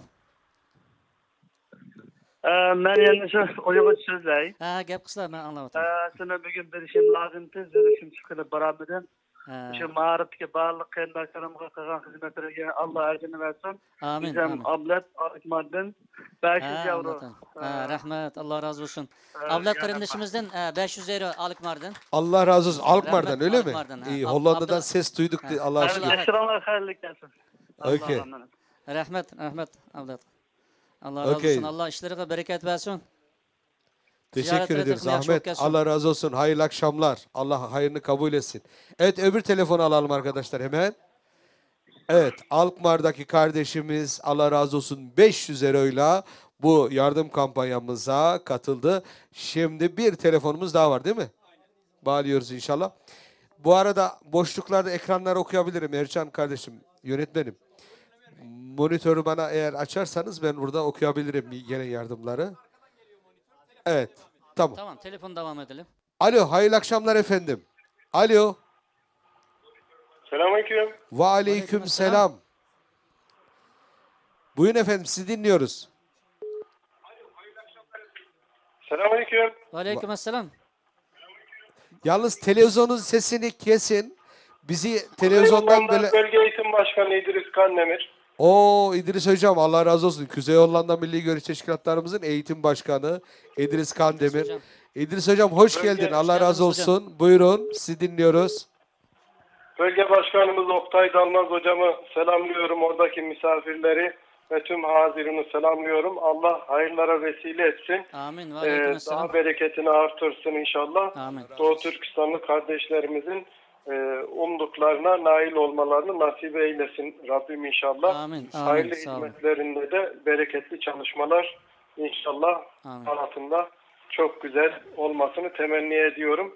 Ben de şahsım adına ve eğitim başkanlığımız adına da 100 euro bağışlıyorum. Allah razı olsun. Allah hayırlarını kabul etsin hocam. Çok teşekkür ediyoruz. Sağ olun. Evet. Hasenat TV'ye de bu hizmetlerinden dolayı teşekkür ediyorum. Biz teşekkür ederiz. Allah razı olsun. Sağ olsun İdris Kandemir hocam bütün böyle Hollanda'daki aktivitelerimize gerek canlı olarak gelir bazen telefonla katılır. Allah razı olsun. Çok teşekkür ediyoruz hocamdan. Allah çalışmalarında başarılar versin. Var mı telefonumuz? Teşekkür ederim. Hayırlı Allah razı akşamlar. olsun. Tüm birimlerimizi de yönlendirmeye çalışıyoruz inşallah. Onlar da yeri Sağ olun. geldikçe ararlar. Allah razı olun olsun hocam, hocam. Allah Çok razı sağ olsun. olun. Alo. Alo. Alo, selamun aleyküm. Ve aleyküm selam. Buyurun sizi dinliyoruz. Avustralya'dan selam yolluyoruz. Ve aleykümselam. Bu senin kanalda. Anladım. Biz anlavatımız. Karacım. Biz inşallah ama zıbrınaçayla şu faaliyetini anlavatımız. Rahmet. Rahmet Allah razı olsun. Selamun aleyküm. Ve aleykümselam. Cemiyetimizden oradaki Nur Muhammed Avustralya Şarkı Türkistan Cemiyeti'nin reisi kardeşim Nur Muhammed Mecid. Rahmet. Rahmet. Azalardan Nur Abdülgafur Hacem, yeni bir yaş yigitimiz Nur Ahmet. Evet. Avustralya'daki bütün karındaşlarımızga Gollandiya'dan şu canlı yayında salam emmimizde müşahede kıldı. Abdüselam Karacım. Şöyle Muvaffak kılsın işlerini inşallah. kameraya yaklaş. Amin, Yönetmenim amin. şu telefonu alabilir misin? Orada canlı yüzünü de görebiliyoruz. Şuraya yaklaştırın biraz. Evet. Kardeşimiz canlı aramış Karacım. bizim. Buyurun. Bu kardeşimi ben videolarını da yayınladık değil mi biz sanırım? Evet. Buyurun. Anlayamay kaldık.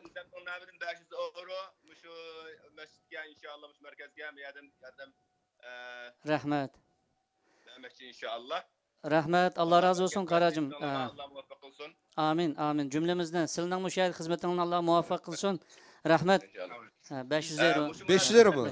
Evet. Akşam bir kayda Şarkı Türkistan mesajı bir faaliyet kıldık. Elhamdülillah yaxşı oldu. Abi yani kardeşlerimiz o açık yaxşı hizmet kıldı. Allah razı olsun. Kalsın mı? Neticesi patarda inşallah ortaklaşımız Allah kalsın. Amin. Amin. Bizim şu körep turutimiz Facebook'da şu faaliyetinle canlılık bulavatıdı. Cemiyetimizden heyet azalarından. Rahmet. Hem bilenge bizimki cemiyetimizden müşahedeki şu değerli ustazlarımızdan hem bilenden salam. Karacım. Selam ve rahmetullah.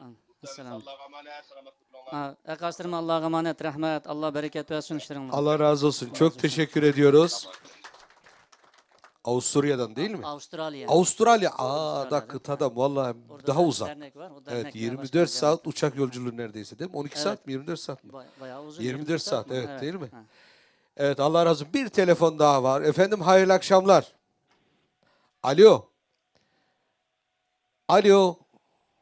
Buyurun efendim.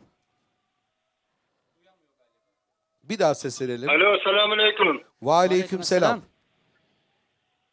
Buyurun efendim sizi dinliyoruz. Yanak Kanal Restoran'dan Öztür Bulmen. Taza anlayamay kaldık. Bir tekrarlasın. Ha, Kanavay restorandan. Ha, ötkürüm ağlamışım ama. Anlavatımız. Anladın Ha, anlavatımız. Ulandı mı? Ha, gap kısla. Selamun aleyküm. Ve aleyküm selam. Ben Yanak Uygur Kanal Restoran'dan Öztür. Taza anlayamay kaldım. Boz, sel avazlıqrak gap kısla. Telefonda boz sel yakırak tutup. Kanal Restoran'dan Uygur Kanal Restoran'dan bulmaz. Biz 1000 euro anladık. Allahu Ekber. Rahmet, 1000 Allah euroyu razı olsun. anladım ben. Kanavay restorandan 1000 euro. Bir restoran olduğunu anladım değil mi? Restoran. Kanavay restoranı. Kanaver restorandan 1000 euro. Allah razı olsun. Allah hayırını kabul etsin kardeşim. Rahmet. Allah işlerine bereket versin. Rahmet. Evet. Hayırlı akşamlar diliyoruz. Çok sağ olun, var olun. Var mı başka telefonumuz arkadaşlar? Evet. Bir telefon da alalım o zaman. Monitörü de arasını açacağım da onları da okuyayım. Arada kardeş. Evet. Biraz hızlı mı gidiyor? Evet. Hadi bakalım. O zaman telefon gelsin. Alalım. Onları aşağıdan yayınlayacağız inşallah. Ekranımızın alt kısmında kırmızı şeritten yayınlayacağız. Ve kardeşlerimizin inşallah isimlerini teker teker okuyacağız. Evet. Evet. Hocam, bunu okuduk mu? Mirgul Denak 50 euro. Bunlar okunmuştu. Mehmetcan Raziye 100 euro. Mustafa Zilan 50 euro değil mi? Evet. Hacı Kandemir 50 euro.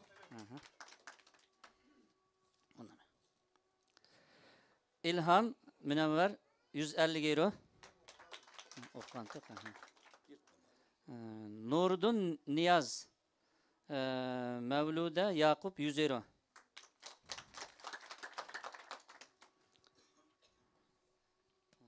Gollandiya Tarım Restoranı sahibi Enver Aziz 300 euro. Evet. Abdülhamit Doktor 100 euro. Ahmetcan Niyaz 50 euro. Seydullah Habibullah 100 euro. Tayyip Akyol 100 euro. Buyurun. Mirabullah 100 euro. Mirgul Mahmut 50 euro. Aynur Hanım 100 euro. Bunlar okulgan değil bunlar. Okunmaganları bu. Evet, bu da okunmuştu. Bu da okunmuştu bunlara. Evet, nakitleri alalım. Evet, Allah razı olsun. Bugün vazoyu küçük ayarlamışız. Biraz daha büyük ayarlasak iyiydi. Evet. Var mı telefonumuz? Yok mu? Var. Alo efendim, buyurun. Alo. Selamünaleyküm. Aleykümselam. Alo, buyurun efendim, sizi dinliyoruz. Selamünaleyküm. Aleykümselam. Yalnız televizyonunuzun sesini kısarsanız biraz biliyorsunuz internette yayınımız birkaç saniye daha sonra Tamam. yayınlanıyor. Kapattım. Geliyor mu ses? Evet, evet efendim. Buyurun, sizi dinliyoruz. Sesiniz yabancı gelmedi bana. Ben Ali Hoca. Oo, Ali Hocam, Ali Kartal Hocam. Allah razı Hoş olsun. geldiniz Ali Hocam. Ali Hocam hoş Amin. geldiniz. Allah razı olsun. Hacı Ömer'le konuşuyorum değil mi? Evet, Hacı Ömer var, bir de Abdülvahap. Abdülvahap Hocam var. Allah razı olsun. Abdülvahap Hocama da Hacı Ömer'e de orada bulunan bölge başkanımız Oktay Dalmaz Hocama da yanında bulunan bütün hazırına da hürmet ve muhabbetlerimi, selamlarımı sunuyorum. Allah razı olsun. Cenab-ı Allah kardeşlerimizin bu çalışmasını muvaffak eylesin, başarılı kılsın inşallah. Amin. Tabii ki burada bir eğitim merkezi Allah'ın izniyle bu ortada kalmaz, bu çözülür. Amin dedim. Ama bütün dilek ve temennilerimiz, dualarımız şu anda Çin zulmü altındaki Evet. Uygur kardeşlerimiz içindir. Sağ olun. Onların durumlarını duymak, onların hallerini görmek bizi üzüyor. Rabbim inşallah o kardeşlerimize en kısa zamanda bu zulümden bir kurtuluş nasip eylesin. Amin. Bizim bir sözümüz vardır. Gün doğmadan neler doğar. Rabbim inşallah bu zulmü edenlerin bir gün inşallah kendini zulüm içerisinde perişan eder ve inşallah zulmün ne olduğunu anlamalarını nasip eder diye dua ediyorum. O kardeşlerimize Allah kurtuluş versin. Ama tabii ki onlar orada o şekilde o işkenceyi çekecekler ve karşılığını Cenab-ı Allah'tan görecekler. Buradaki kardeşlerimiz de çalışmalarını yapacaklar. Rabbim inşallah kardeşlerimize bu açmış oldukları eğitim merkezine hayırlı eylesin. Güzel bir çalışma sergileyerek burada kardeşlerimizi teşkilatlanmayı, örgütlemeyi kendilerine kolay kılsın. Orada Abdurrahman hocamı, Abdülvahap hocamı, Mahmut kardeşimi görüyorum. Diğer kuruluşlardan hocalarımı, kardeşlerimi görüyorum.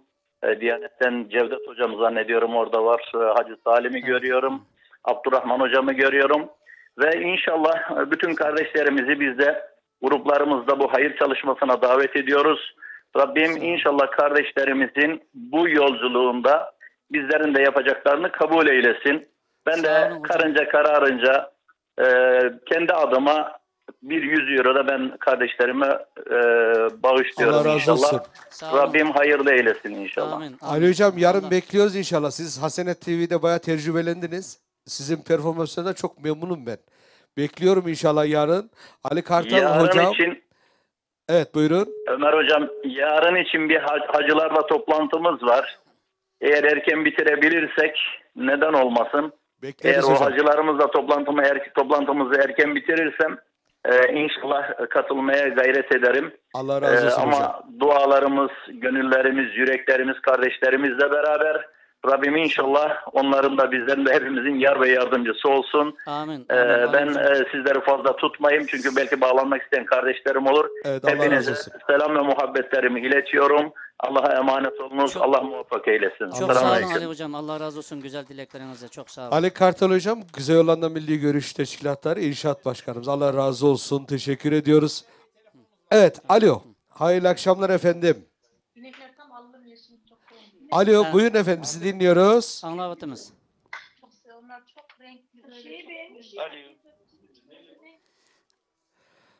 Gap kısa Evet. anlavatımız.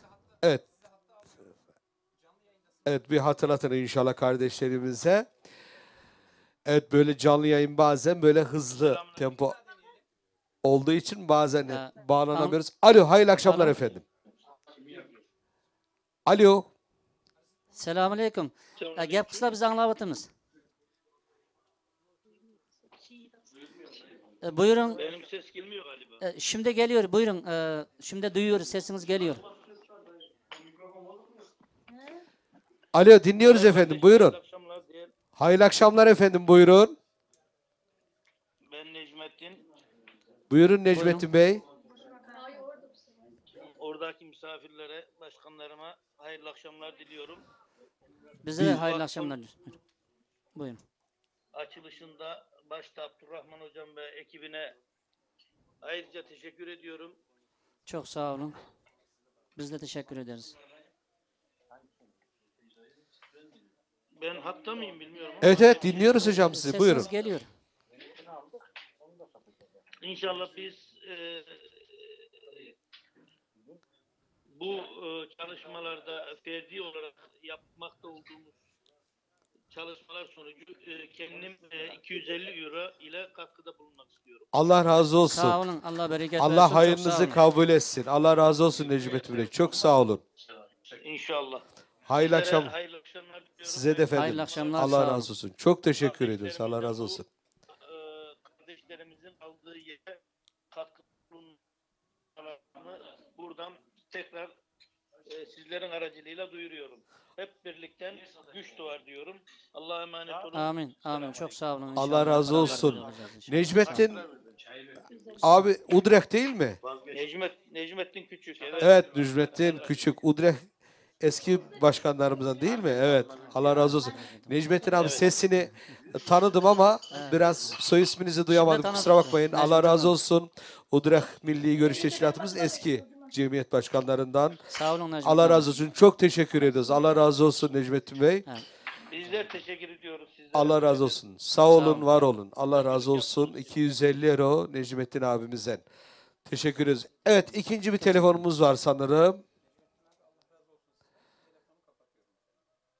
Alo. Alo. Alo. Buyurun efendim sizi dinliyoruz. Ha, ya beni mi dinliyorsunuz? Merhabalar cümleten selamünaleyküm öncelikle. Aleyküm selam. Ben Belçika'da yaşıyorum. İsmim Rüstem. Hoş geldin Rüstem kardeşim. Kusura bakmayın biz bugün konferansta falandık da ondan dolayı yani biraz geç haberimiz oldu. Öncelikle ondan özür dilerim herkesten. Estağfurullah kardeşim. Allah razı olsun. Düşünüp aradığınız için çok teşekkür Öncelikle ederiz. şunu demek isterim ki çok güzel işler başarıyorsunuz. Çok bir başlangıç yaptınız. Çok tebrik ediyorum hepinizi. Akşam o kadar akşamüstü herkes o kadar uğraşıyor. Hepinize elinize sağlık, emeğinize sağlık. Siz de Belçikalı gençler olarak kendimize, kesemize göre biz de bağışlar yapmak istiyoruz. Öncelikle hepinizi tebrik etmek için aradım. Allah razı olsun Hepinizin kardeşim. yüreğinize, Çok sağ ol. elinize var ol. sağlık. Sadece bunu söylemek için uğradım yani o kadar meşgul etmeyeyim ben de hattı. Allah razı olsun kardeşim. Bize böyle enerji verdin, bize motive ettin o Sağ genç olun. sesinle. Siz de çok güzel çok işler başlangıç oldu bizim için de. Allah razı İnşallah olsun. biz de elimizden gelene kadar yapacağız inşallah. Peki bir rakam söyleyecek misiniz bize? Öncelikle bir rakam vermeyelim çünkü herkes yayını izliyor. Ondan dolayı biraz Olsun yani olsun teşvik şey olsun. gibi olmasın. Olsun olsun sen söyle. 10 lira da olsun söyle. Yok biz öncelikle söylemeyelim çünkü hani gurbette herkes gurbette veren de var vermeyen de var. Allah- Veremeyen de üzülmesin. Ondan dolayı biz de sadece arayıp öncelikle tebrik ederim. Sonra da rakamımızı söylemeyin en iyisi. Siz de anlayışlı gösterirsiniz. Allah Çok- razı olsun. Teşekkür ederiz kardeşim. Çok sağ ol, var ol. Siz sağ olun, var olun. Allah razı olsun hepinizden. Çok sağ olun. Teşekkür- Allah razı olsun. Biz Evet teşekkür Allah ederiz. razı olsun. Böyle. Bu Türkiye'den bir bağlantımız var. Alo, Selamünaleyküm. ve aleyküm selam efendim. Hoş geldiniz Ben yayınımıza. Abdurrahman. Buyurun. Doğu Türkistan Marif ve Dayanışma Derneği Genel Sekreteri. Allah razı olsun. Hoş geldiniz. İstanbul'dan arıyorum. Allah razı olsun. Buyurun. Oradaki kardeşlerimizi tebrik ediyoruz. Rahmet. Gerçekten çok çalıştılar. Gerek İsa kardeşimiz, gerek Abdülvahap kardeşimiz, gerek Abdülkasım ve Abdurrahman Hoca. Hepsi canla başla çalıştılar. Bunu biliyoruz. Avrupa'da ilk olmak özelliğini taşıyor bu merkez. İnşallah hayırlara vesile olur. Amin, Doğu Türkistan davasını daha ileriye götürmesine vesile olur. Ben de Doğu Türkistan Marif ve Dayanışma Derneği adına 500 euro takdim ediyorum. Allah razı olsun. Çok teşekkür ediyoruz. Köp rahmet. Allah sizin kesanlığı bereket. Allah razı olsun bizi. Hepinize iyi akşamlar diliyorum. İyi akşamlar. Allah razı olsun. İşte böyle Türkiye'den 500 euro bize çok büyük motive oluyor. Değil mi? Marif Cemiyeti'nin. Evet. Evet. Aynı biraz önce başkan aramıştı değil mi aynı cemiyetin? Başkanımız da aradı. Şu Allah an razı olsun. Bu da sekreter. Sekreteri. Yine Buyurun. Türkiye'den. Buyurun. İyi. Allah razı olsun. Türkiye güzel. Hayırlı akşamlar efendim. Alo. Mavi Hilal. Bak. O geri arıyoruz. İnşallah onları birazdan göreceğiz. Bu arada böyle misafirlerimiz arasında gelenler de oluyor. Böyle tanıdıklarım var. Tanımadıklarım varsa hakkınızı helal edin. Ben söyleyemiyorum ama benim skorda da Mehmet Bey var. Hoş geldin Mehmet Bey. Evet Allah razı olsun. Udreh Mescid-i Aksa Başkanımız Allah razı olsun. Hoş geldiniz. Siz de alalım gelin şöyle. Bir misafirlerimizi bir selamlayın. Buyurun hoş geldiniz. Euzubillahimineşşeytanirracim. Bismillahirrahmanirrahim. Rabbim öncelikle bu kardeşlerimizin yaptığı bu çalışmalardan, hizmetlerden, nesillerini devamı için bu güzel bir anlamlı çalışmadan dolayı kendilerini tebrik ediyorum. Öncelikle burada şu Kuzey Hollanda Federasyonu Bölge Başkanım, Abdurrahman Hocam, diğer misafirlerin isimlerini bilmediğim herkes buraya emek ve omuz verdiği için, destek verdiği için maddi manevi herkesine kendi şahsım, şubem olaraktan teşekkür ediyorum. Ben kısaca kendimi tanıtayım. Ben Kuzey Hollanda bölgesi Mescid-i Aksa Camii, Utrecht Mescid-i Aksa Şube Başkanıyım. Ben de Milli Görüş. Bu arada zaten Abdullah Hocam'ı tanıyorum. Kardeşlerimize birebir teşkilatımız sayesinde güzel bir dayanışma içerisindeyiz. Her zaman yanlarda olduklarını bildirmek için çok sağ olun. Telefondan bağlanmadan direkt biz de yanınızdayız. Hem maddi hem de manevi olmak için Çok burada sağ olun. şu an bulunuyoruz. Ayağınıza sağlık. Sevindirdiniz bizi gerçekten. Çok sağ olun. Allah razı olsun. Bütün herkes bu vesileyle burada. Bizler de bu kardeşlerimize direkt buraya geldik. Uzak bir mesafe değil. Allah razı olsun. Uzaktan da arayanlar, destek olanlar var. Bizim de özellikle hem teşkilatımız, şubemiz, şube idarecilerimiz ve bütün cemaatimizin size selamlarını, yanınızda olduğunu bildirtmek için gönderdik. Ve nacizane 1600 euroyla da sizlere katkıda bulmak için çok sağ olun, şu an çok sağ olun. buradayım. Allah bereket versin. Teşekkür ederim. Dur gitme başkanım. Oradaki Şimdi bu cemaatimize başkanı bizden bulmuşken yeni yerde berber yeri olacak mı? olacak inşallah. Olacak değil mi? İnşallah. Başkanım biliyorsunuz berber malzemeleri satıyor. Başkanım yeni yerde berber yeri olursa oraya bir katkıda bulunacak mı? Yani ben bütün teşkilatımızın camilerine özellikle de bu kardeşlerimin her zaman yanındayım. Ne gerektiyse yapmaya da hazırım. Şimdiden Çok burada sağ olun, söz veriyorum. çok sağ olun. Bu sözü aldık. Berber yerimiz olursa artık yeri de hazır. Allah razı olsun. Teşekkür ediyoruz. Evet. Türkiye'den. Türkiye'den. Buyurun. Mavi Hilal. Mavi Hilal kardeşlerimiz buyurun. Buyurun efendim. Yayınımıza hoş geldiniz. Alo. Selamünaleyküm. Ve aleykümselam. Hoş geldin. Hayırlı akşamlar. Hayırlı akşamlar efendim. Sizi dinliyoruz. Buyurun. İstanbul'dan arıyorum. Saygılar sunuyorum. Bir mukabil. Böyle bir hayıra vesile olduğunuz için sizlere teşekkür ediyoruz. Allah razı olsun diyorum. Amin amin. Biz teşekkür ederiz. Enver Karakaş, Enver Karım, Abdullah Karım kanda ticaret selamet Tundum seni. Karacım kanda selamet obdan tulla. Sizning bu çalışmalarınızga Allah'a şükür. Allah bereket versin. Yeniden açtыңlar, yeniden iş çıqaraman. Bunday yaxshi faoliyatlar, xizmatlar bo'ldi. Biz ko'rib turdik. Allah razı olsun. Rahmet. Allah razı olsun. Amin cümlemizden. Ben de Türkçe olduğu için Türkçe telaffuz edeyim. Tamam. Ben de kendime şahsi olarak Enver Karkaş olarak 300 euro Allahu Ekber. bağışta Allah bulunuyorum. razı olsun. Allah razı olsun. Allah ailelerine bereket versin. Allah razı olsun bereket Enver versin. kardeşim. Allah hayırını kabul etsin. Çok Peki teşekkür Mavi ederiz. Hilal Sizlerden de Allah Derneğimizin razı bir olsun. yardımı Böyle. var mı? Derneğimizin bir yardımı olacak mı? İnşallah olur ileriki dönemde. İnşallah. Allah razı olsun. Yani Allah ferdi size olarak, şahsi olarak kendimden yapıyorum. Allah razı olsun. Allah hayrınızı Enver kabul etsin. Karacığım Allah köp razı rahmet. Allah razı olsun. Ve Mavi Hilal Derneğimizin de çalışmalarında başarılar Mavi diliyoruz. Hilal'da Çok da, sağ olun. Allah razı olsun. çalışıyoruz orada da Allah razı olsun. yönetimdeyiz inşallah. Allah razı olsun kardeşim. Çok teşekkür Karacığım ederiz. köp Hayırlı rahmet. akşamlar. Rahmet. Allah razı olsun. Evet, telefon bağlantımız devam ediyor efendim. Bu arada böyle bir dua yapmamız lazım ama yönetmenim sen telefonları arka arkaya bağlıyorsun. Dua işini de atlamayalım. Atlamayalım. Değilse Bir arkadaşımızın, Hasenet şey TV'mizin var, ona şeyini bir bozmayalım. söyleyelim. Buyurun tabii. Aramızdaki Ubeydullah ve Aminem kardeşimizden 200 euro yardım. Allah razı olsun. Allah hayrını kabul etsin kardeşimin. Allah kesinlikle bereket. Evet, toplu bir rakamı görebilir miyiz? Şimdi şu ana kadar ne kadar topladık? Sayın yönetmenim görebilir miyim? Dua yapacağız. Var mı telefon? Bir telefon daha Hemen bir varmış. telefon alalım o zaman. Efendim hayırlı akşamlar. Hayırlı akşamlar. Öncelikle hepinize selamun aleyküm. Ve aleyküm Aleykümselam. selam. Buyurun sizi tanıyalım efendim. Ben Muhammed Yusuf İstanbul'dan arıyorum. Allah razı Muhammed olsun. Yusuf. Hoş geldin. Hoş gördük. Hepinize böyle bir güzel hizmetten dolayı çok teşekkürümüzü sunuyoruz. Rahmet. Biz teşekkür ederiz. Ben de bir şahsım adına 100 euro katkıda bulunmak istiyorum. Allah razı olsun. Allah razı olsun. Muhammed Yusuf kardeşimiz 100 euro yardım. Muhammed kardeşim Allah razı olsun. Sizin 100 euronuzu biz 7'ye 8'e çarpıyoruz. Onun için çok teşekkür ediyoruz. Allah razı olsun. Çok Şöyle teşekkür size de ederiz. buradan Hepinize de birazdan hayırlı inşallah geceler, dua iyi yapacağız geceler. sizler için. Allah'a emanet olun. Hayırlı Allah'a akşamlar. emanet olsun. Sağ olun, var olun. Allah razı olsun. Teşekkür ederiz. Evet, var mı başka telefonumuz? Evet. Efendim şimdi inşallah şöyle dedim ya misafirlerimiz var. Böyle söz vermediklerim var böyle bu taraftan. Hocam sizden başlayalım. Şöyle mikrofonu takdim edeyim. Buyurun hem kendinizi tanıtın.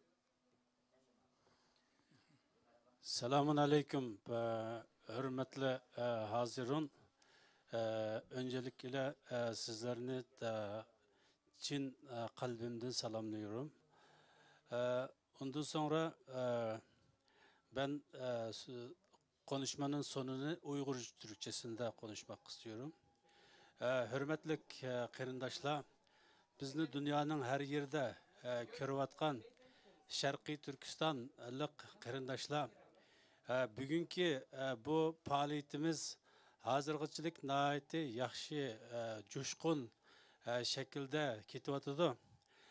Biz bu faaliyetga shakliy tarafdan qarag'an vaqtimizda biraz ikkilanishimiz mumkin. Ama Hocam bir telefon bağlantısı var Kanada'dan. Tamam. Konuşsana ama Uygurca konuşacaksın. Sen konuş. Tamam.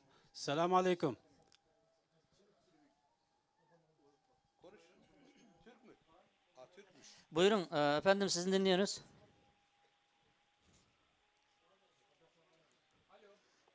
Alo buyurun. Selamünaleyküm. Ve aleykümselam. Ben Cafer Tayyar Avcı. Cafer Tayyar kardeşim buyurun sizin dinliyoruz. Ben Naykerek İstanbul Restoran'tan arıyorum. Allah razı olsun. Maydirek dediniz değil mi? Maydirek dediniz mi? Naykerek İstanbul Naykerek, Restoran'tan evet buyurun. 500 euro kadar yardımda bulunmak istiyorum. Çok sağ olun. Allah kesinize bereket. İşlerinize Allah razı olsun. Çok sağ olun. Evet Cafer Bey çok teşekkür ediyoruz. Allah razı olsun. Kanada dedik o şimdiymiş hocam. O ikinci hatta bekliyormuş. Evet şimdi Kanada'dakiyle de siz konuşun hocam. Buyurun. O sanırım Uygurca konuşmak istiyor. Evet. Arıyoruz. canlı yayında arıyorsunuz maşallah. İyi. Güzel. Allah razı olsun. Teşekkür ediyoruz efendim. Böyle çok yoğun gidiyor. Selamun aleyküm. Alo. Alo. Selamun aleyküm. Ve aleyküm selam ve rahmetullah. Selamet oblantullah. Allah'a şükür, Allah'a şükür. Kim bilen görüşüyortum ki? Ben Aysa Karım, Avrupa Şarkı Türkistan Mağrib Cemiyeti'nin sekreteri. Hoş, Aysa Karacığım, kandara kahvaltı selamet bulma. Yaxşı, Allah'a şükür. Sizler özlerini bir tanıştırsınlar, başta ondan keyin gapni davamlaştıraylar. Men ismim Muhammed Kadir. Dostlarımız Abdülkadir de bataydı. Hoş. Men Kanada'nın Edmonton şehrinden telefon kılıvatım sizlerge hazır. Maşallah. Bu Hoş. Alo. Hoş. Devam kısa. Anlavatımız, emmeyle anlavatımız. Şu sizinki şu hazırki canlı yayında mı ya ki canlı yayında. Canlı yayında. Yok, canlı yayında hazır. Sizin avazlarını emmeyle anlavatıda. Şundan ama ben şu canlı yayındaki bir nesini çalıp çükürüp kaldım. Hoş. Şunu hoşup gitip men de bir Uygur buluş süpütüm bilen, bir kerindaş buluş süpütümüz bilen belki makasınla ya da şu neç vakti yak şunu kılıbınız digerlikini onu çalıp anlığantım. Bek tolu haberim yoktu. Hazır bir nesini şu Facebook'tan görev etip bir uçkap kaldı. Şunu hoşup gitip men deyamallıkça kasınla men bir üzerinden konunu sunay edip şunu kılıpan kılışım. Köp rahmet. Hoş. Devam Eysa Karacığım, inşallah kağın yanın paranlaşamız inşallah bir yerden başka dostlarımız zaman çünkü ben bu doğruluk avaz koygan buldum. Biz ham berip koyamlar ya. Men hazırca inşallah bir Kanada doları gibi $500 katkan olsun. İnşallah kağını yana inşallah biz yana selametlik olsak yana kılımız. Şu men demallıkça vaktince şu üzerimden şahsi ailem boyunca şu bir az olsun $500 Kanada puluğa. $500'ın bakaslığı. Köp rahmet. Biz köpke tagap kılıp kabul kılımız. Allah ailelerine bereket versin, işlerine bereket versin. Rahmet. Allah ziyade kılsın. Kanada'da Amin. Allah razı olsun. Admonton şehrinden, Admonton'a uzak. Admonton'dan kana. İsimlerim tekrar Muhammed. Abdülkadir. Abdülkadir. Dadlarının ismini? Üzülüp kettim. Abdülkadir iken, ismi Abdülkadir ama dadasının ismini demeye üzülüp ketip kaldım. $500. Alo. Bitirdi mi herhalde? Alo. Kardeşim, tuluk isminizin davetine? Alo. Abdülkadir. Nime? Aile ismi, familya ismi. Yok, benim Muhammed Kadir yazsan yaxşı olur. Muhammed Kadir. Tamam, oldu. Rahmetullah olsa. Tamam. Allah razı olsun. Makul görüşemiz emse. Yana. Köpten köp rahmet. Makul boptu. Allah razı olsun hemen. Makul, hoş emse. Evet, teşekkür ediyoruz. Hocam sen mikrofonu bırakma. Bir dua yaparsın değil mi? Duaları Hocam. Evet. Hocamıza vereceğiz. Tamam. Hocama ver. O da selamlarken inşallah bir telefon bağlantısı da alırız. Şimdi telefona şöyle bu selama böyle bir şey yapalım. Duaya değil mi? Biraz çağrıda bulunalım. Tamam. Tamam, okuyalım. Bende var bir tane rakam. Hem de nakit yani. Onu okurum o zaman. İsmail Erçelik 500 euro. Allah razı olsun. İsmail Erçelik. Allah razı olsun. 500 euro. Terin Hüs doğru değil mi Karacığım? Terin Hüs bayanlar kolu 2053 euro. Kayser Abdülgafur 100 euro. Ternavs, onu söyledik. Yok, Kayser Abdülgafur.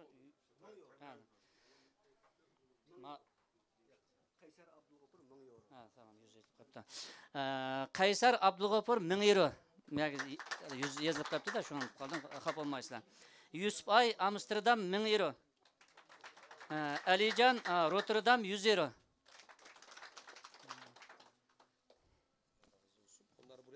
Mehmet Hüsnü Karım Amsterdam 100 euro.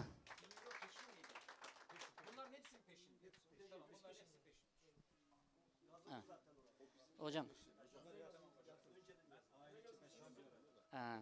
Aysa Karım aile boyunca 500 euro. Melek'tinki de peşin. Bunlar benim de onu da. Mescid-i Aksa peşin arkadaşlar. Mescid-i Aksa. Bizim başkanımızdan, dernekimizin başkanımızdan Abdurrahman hocamdan 1000 euro.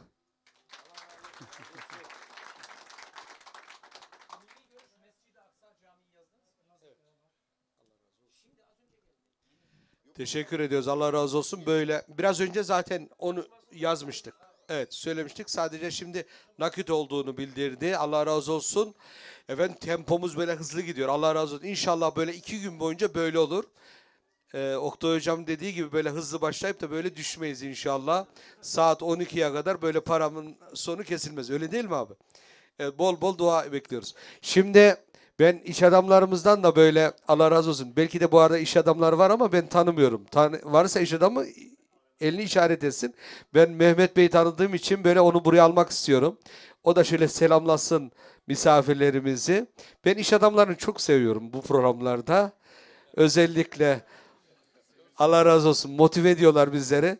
Benim skorda da Mehmet Bey'i ben buraya almak istiyorum. Şöyle hem bir selamlasın hem de şöyle onun güzel sesini bir duyalım. Buyurun.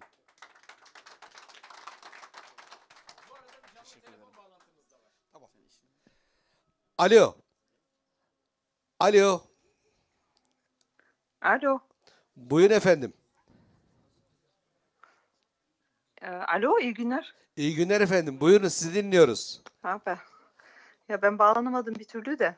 Buyurun bağlandınız. Şu anda canlı yayındasınız. Bizle konuşuyorsunuz. Buyurun efendim. Tamam. Ben Sizi tanıyalım Belçika'dan önce. arıyorum. Sizi tanıyalım. Nereden arıyorsunuz? Belçika'dan arıyorum ben. Belçika'dan arıyorsunuz. İsminiz neydi efendim? Sevda Zilan. Sevda Ziran Hanım hoş geldiniz yayınımıza. Allah razı olsun bizim Belçika'dan yayınımıza ses verdiniz. Buyurun Zilan. sizi dinliyoruz efendim. Evet. Ben çok teşekkür ediyorum böyle bir şeyi başlattığınız için. Gerçekten ben şu Uygur kardeşlerimize yapılanlardan dolayı yani gerçekten uykularım kaçıyor. Allah razı olsun. Çok aşırı derecede üzgünüm. Onlara yapılan işkence olsun. Şu sincap mıdır? Çin'de. Evet, Sincap. Şu kamplarda olan durumları gerçekten yani yeteri kadar bence herkes bilgilendirilmiyor. Evet. Maalesef şu son günlerde baktığım videolar falan beni çileden çıkartıyor diyebilirim Evet, yani. Allah razı olsun. Sosyal medya sayesinde duyuyoruz. Medya ne yazık ki gözlerini yumuyor. Evet. Deve kuşu rolü yapıyor. Başını kuma Evet. görüyor medya. Evet yani. Ama sosyal medyadan kardeşlerimiz paylaşıyor. Buyurun efendim. Çünkü yani onlara neler yapabiliriz? Nasıl onları oradan kurtarabiliriz yani bilmiyorum. Bir tek maddiyetten mi olacak yani? Başka türlü neler yapabiliriz yani? İnşallah bu bilmiyorum, derneklerimiz Avrupa çapında örgütleniyorlar. Bunlar çeşitli kampanyalar yapıyorlar. Önemli resmi mercilerde propagandalar yapıyorlar, yürüyüşler yapıyorlar, basın bildirileri yapıyorlar. Bu dernekler onun için çok önemli ve bu derneğimizin de daha güzel bir mekana geçip daha çok insanlara hem medya dalında hem de Uygur Türklerinin toplandığı bir mekan oluşması için çok önem arz ediyor. İnşallah kardeşim ilk yapacağımız iş bu merkezi hayata geçirmek. Buyurun. Evet. Allah- İnşallah. Çünkü gerçekten yani bence Temin hocamız dediği gibi yani hiç harekete geçmezsek de yani dilsiz şeytanlara benzeyeceğiz herhalde Evet, bence. evet, Bilmiyorum aynı ama o şekilde. İnşallah biz de dilsiz şeytan olmamak için bu sesimizi Hasanat TV olarak bütün dünyaya duyuruyoruz ve duyarlı kardeşlerimiz için bir platform oluşturuyoruz. Buyurun, sizin de duamı yapacaksınız bize. Yok ben de bir katkıda bulunacağım Buyurun. tabii ki. Ben de bir 150 euro katkıda bulunacağım. Allah razı olsun. Allah hayırınızı kabul etsin. Oldu. Çok teşekkür ederiz. Teşekkürler. Bize duygularınızı paylaştınız. Dediğim Çok gibi teşekkür yani, ederiz. keşke daha fazlasını yapabilsek. Allah razı olsun kardeşim. Çok Dualarımızdan sağ olun. zaten hep onlarlanız. Allah razı olsun. Çok teşekkür ederiz. Hayırlı akşamlar Hayırlı diliyoruz. akşamlar. Sağ olun. Teşekkürler. Evet. Mehmet Bey. Tekrar hoş geldiniz. Mikrofon sizin. Buyurun. Teşekkür ederim. Ben sizlerle Abdurrahman Bey sayesinde tanıştım. Binanız yeni alındığında kendisi bizi davet etti. Gördüm, bina çok güzel. İnşallah çok güzel faaliyetlerde kullanırsınız. Benim işim sigortacılık. Hollanda'da sigorta olmazsa olmuyor biliyorsunuz. Binanızı çok insan görmeden sigortasını, yani normal bir prife, yani özel bir ev rakamında yaptık. İlk katkımız o zaman olmuştu. Biz yarın da geleceğiz. Bugün ben aslında işim vardı. Abdurrahman Bey'e yarın geleceğimi söyledim. Randevum iptal oldu. O zaman dedim ki başkana sürpriz yapayım. O vesileyle geldim. Yarın burada sizlerle de bulunacağız. Ben bugün bu ikinci bizim katkımız olacak. Bugün 500 euro olarak katılıyoruz. Yarın yine sizlerle beraber olacağız. İnşallah en kısa zamanda inşaatınızı bitirirsiniz, binanızı göçersiniz. Teşekkür ederim. Allah razı olsun. Teşekkür ediyoruz. Mehmet Bey'e de Allah razı olsun. Bu arada sağlık sigortaları tam değişme vakti. Ona göre benim sigortayı da inşallah arabayı unutmayın diyoruz. Buyurun efendim. Evet, bir telefon bağlantımız var. Hayırlı akşamlar. Alo. Hayırlı akşamlar. Hayırlı akşamlar efendim. Hoş geldiniz yayınımıza. Buyurun, sizi tanıyalım. Selamünaleyküm. Ben Milli Görüş Amsterdam West Gençlik Teşkilatı'ndan Sebahattin. Allah razı olsun Sebahattin kardeşim. Hoş geldin yayınımıza. Doğu Türkistanlı abilerimize, kardeşlerimize destek amacıyla 500 euro bağışta bulunmak istiyorum. Allahu Ekber. Allah razı olsun. Allah sen gibi genç kardeşlerimizin sayısını artırsın. Teşekkür ediyoruz bu duyarlı davranışından dolayı. Var mı başka söylemek istediğin bir şey? Evet. İnşallah dua edeceğiz kardeşim. Allah razı olsun. Hayırlı akşamlar diliyoruz. Evet. Kapandı herhalde. Evet. Şimdi hocam mikrofonu aldı eline. Hocam buyurun. Bismillahirrahmanirrahim. Elhamdülillahi Rabbil alemin. Ve salatu ve selamu ala Resulina Muhammedin ve ala alihi ve sahbihi ecmain. Değerli kardeşlerim, öncelikle hepinizi Allah'ın selamıyla selamlıyorum. Değerli hocalarım, değerli başkanlarım burada söylenmesi gerekenleri söylediler. Ben Peygamber Efendimiz Aleyhisselam'ın bir hadis-i şerifini sizlere aktararak hemen kısa bir dua yapacağım inşallah. Efendimiz Aleyhisselam buyuruyorlar ki, müminler bir beden gibidir. Yani dünyadaki yaşayan Müslümanlar, müminler adeta bir beden misalidir. O bedenin herhangi bir azasında bir sızı, bir ağrı, bir sancı olsa bedenin diğer organları, azaları da ondan rahatsız olur. İşte burada bizler, sizler dünyanın muhtelif yerinde yaşayan Müslümanlar, müminler olarak birbirimizin acısı, birbirimizin sızısını hissediyoruz. Özellikle Doğu Türkistanlı kardeşlerimizin çekmekte olduğu o acıları, o sızıları burada gönülden hissediyoruz. Rabbim bu programın tertiplenmesine vesile olan kardeşlerimden razı olsun ebediyen. Yine buraya yardım eden, hayırda bulunan kardeşlerimizin hayırlarını, yardımlarını da inşallah kabul eylesin. Buyurun. Amin. Euzubillahimineşşeytanirracim. Bismillahirrahmanirrahim. Elhamdülillahi Rabbil alemin. Ve salatu ve selamu ala Resulina Muhammedin ve ala alihi ve sahbihi ecma'in. Allahümme Rabbena ya Rabbena teqabbel minna inneke entes semi'ul alim. Ve tüb aleyna ya Mevlana inneke entet tevvabur rahim. Vehdina ve veffikna ilel hakkı ve ila tariqin müstakim. Va'fu anna ya kerim, va'fu anna ya rahim. واغفر لنا ذنوبنا بفضلك وجودك وكرمك ya ekremel ekremin ve ya erhamer rahimin. Ey bizleri ve bütün mevcudatı yoktan var eden, varlığından, rahmetinden, sevgisinden bizleri haberdar eden, ey yerlerin ve göklerin yegane sahibi Allah'ım, hamdimizi, senamızı, şükrümüzü, dualarımızı sana yöneltiyoruz. Kabul eyle Allah'ım. Salatü selamlarımızı, her türlü ihtiramımızı Efendimiz Muhammed Mustafa sallallahu aleyhi ve selleme gönderiyoruz. Muazzez ruhlarını haberdar eyle Allah'ım. Ya ilahel alemin ve erhamer rahimin. Şurada yapılan yardımları, hayır hasenatı katında en güzel şekliyle kabul eyle Allah'ım. Hasıl olan ecir ve sevabı öncelikle sevgili Peygamberimiz Hazreti Muhammed Mustafa sallallahu aleyhi ve sellem Efendimizin mübarek, mutahhar ruhu şeriflerine hediye eyledik. Haberdar eyle Allah'ım. Cümlemizi ve cümle ölmüşlerimizi Peygamber Efendimizin şefaatine nail eyle Allah'ım. Ya Rabbel Alemin, bu cemiyetin, bu programın tertip edilmesinde emeği geçen kardeşlerimizin geçmişlerine rahmet eyle. Bu eğitim merkezinin açılması için uzaktan yakından bu programa, bu hayıra katkı sağlayan kardeşlerimizin geçmişlerine rahmet eyle. Kazançlarına bereketler nasip eyle Allah'ım. Bütün ölmüşlerimizle beraber bu yardımları yapan kardeşlerimizin de geçmişlerinin mekanlarını cennet, makamlarını âli eyle Allah'ım. Ya Rabbel Alemin, açılan bu merkezin hayırlara vesile olmasını, hayırlı hizmetler vermesini nasip eyle. Bu yolda bu kardeşlerimize kolaylıklar ihsan eyle Allah'ım. Ya Rabbel Alemin, başta Doğu Türkistan olmak üzere dünyanın muhtelif yerlerinde zulüm altında inim inim inleyen kardeşlerimiz var. O kardeşlerimize de imdad eyle Allah'ım. Doğu Türkistan'da zor durumda olan kardeşlerimize imdad eyle Allah'ım.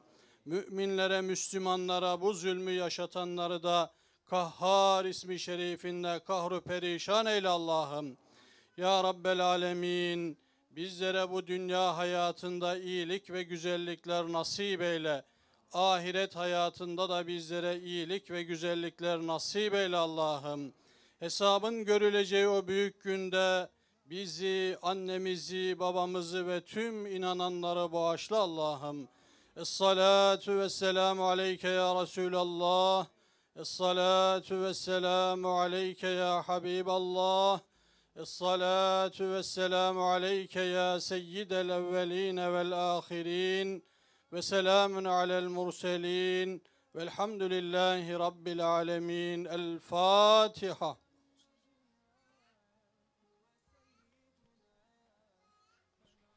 Rabbim kabul eylesin inşallah. Biz de Zeyist Eyüp Sultan Camii hocası olarak ben ve yönetim başkanımız, şube başkanımız, yönetimimiz, cemaatimiz olarak bizzat sizlerin yanında olarak destek için burada bulunuyoruz. Allah razı olsun. Sağ olun hocam. Allah razı olsun. Ağzınıza sağlık hocam. Evet efendim, şimdi belki ilk defa Hasenat TV'nin programını izleyenler için söylüyorum. Bu dua sürekli olacak yani böyle. Her bir saatte bir inşallah dua yapacağız. Onun için hocam salmıyoruz seni yani. Dua bu birinci dua. Dua bir. Evet. Allah razı olsun. Şimdi toplanan rakam şu ana kadar 38.314 olmuş. Allah razı olsun. Allah razı olsun. Şimdi Vaatler var. bir vaatler var. Onları alalım. Ablet Şemşi, Gülistan Abdurrahim, Denak 1370 euro. Allah razı olsun. Şimdi onu bekletelim. Bir telefon var. Telefon alalım. Alo. Hayırlı akşamlar efendim. Alo. Bunlar artık elimizde. Garanti olduğu için telefondakini önemli. Alo. Alo, selamünaleyküm. Ve aleyküm selam. Ne güzel kelam. Hayırlı akşamlar. Hayırlı akşamlar. Buyur kardeşim, seni dinliyoruz. Ben Amsterdam'dan Milli Görüş Bölge Eğitim Komisyonu'ndan Ahmet Aydın. Allah razı olsun Ahmet kardeşim. Hoş geldin yayınımıza. Ben Doğu Türkistan'da kardeşlerimiz için 500 euro bağışta bulunmak istiyorum. Allahu Ekber. Allah razı olsun. Ahmet kardeşim çok teşekkür ediyoruz. Allah razı olsun. Ben teşekkür ederim efendim. Selamünaleyküm. Ve aleyküm selam. Hayırlı akşamlar. Sanırım bir telefon daha. Finlandiya'dan. Alo. Selamünaleyküm. Ve aleyküm selam. Ne güzel kelam. Sesin böyle o kadar yakından geldi ki kardeşim. Finlandiya'dan mı? Udrecht'ten arar gibi geldi. Selamünaleyküm. Ve aleyküm selam. Anlavatımız gap kıslan. Nakmeydan gap kıslan. Ben Finlandiya'dan arıyorum. Ben Finlandiya Doğu Türkistan Dernek Başkanı Obul Kasım Hacım oluyorum. Obul Kasım Hacım, ahlen ve sahlen. Anlavatımız rahmet gap kıslan.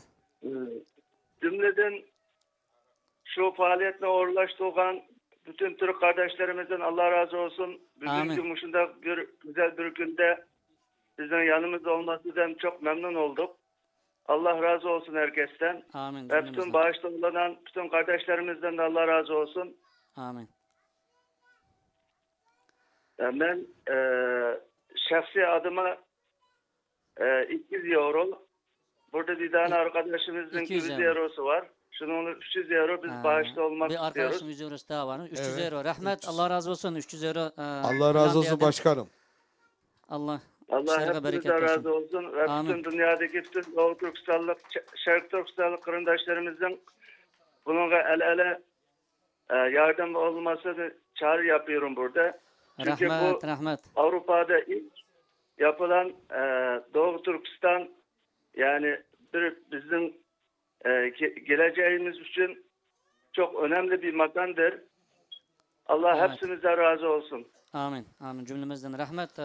Allah razı Kazmacım, olsun rahmet. Allah başkanım. razı olsun. Sağ olun, var olun. Finlandiya'dan Üyedeki aradı. dostlarımızga salam dostlar. Ve aleyküm selam. Allah himmelden razı olsun. Amin. Selam. Ondan olsun. Evet, bir bağlantımız daha var. Hemen onu alıyoruz inşallah. Telefon bağlantımız var bir tane daha. Alo. Alo. Hayırlı akşamlar efendim. Alo. Abdüsselam Bey. Kapattı mı? Evet. Onları okuya duralım bu arada. Şu an bir vaatler var. Enver Karakaş 300 euro. Bunlar vaat mı, nakit mi? Vaat, evet, tamam. Stichting Samin Sterk 500 euro. Allahu Ekber. Muhammed Kadir. Muhammed Kadir 500 euro ne bu? Yusuf Ay 1000 euro. Allahu Ekber. Allah razı olsun. Allah hayırlarını kabul etsin. Ablikim Abdükerim Utrecht 100 euro. Ölüp gitip kalsam Ahmetcan Karim Azeri Beredo deb yazıptı, onu mu deb koydu. Allah razı olsun. Rişat Rustem, tamam. Canlı yayında onu. Alo. Alo efendim. Alo. Selamünaleyküm. Buyurun. Ve aleyküm selam. Anlavatımız. Ben Türkiye'den arıyorum. Doğu Türkistan Yeni Nesil Hareketi Başkanı Abdüselam. Allah razı olsun. Evet, Türkiye'den arıyorsunuz. Abdüselam Karim, anlavatımız. Amin. Hocam ben yapmakta olduğunuz programdan ve yapılan bağışlardan dolayı bağış yapan kardeşlerime Allah'tan bereket niyaz ediyorum. Amin. Nafizane 100 euro ben bağış yapmak istiyorum. Allah razı olsun. Rahmet, Allah razı olsun. 100 euro kardeşimiz. Abdüselam. Allah razı olsun Abdüsemet kardeşim. Allah razı olsun. Allah hayırını kabul etsin. Hayırlı akşamlar. Evet, var mı bir daha? Evet. Alo.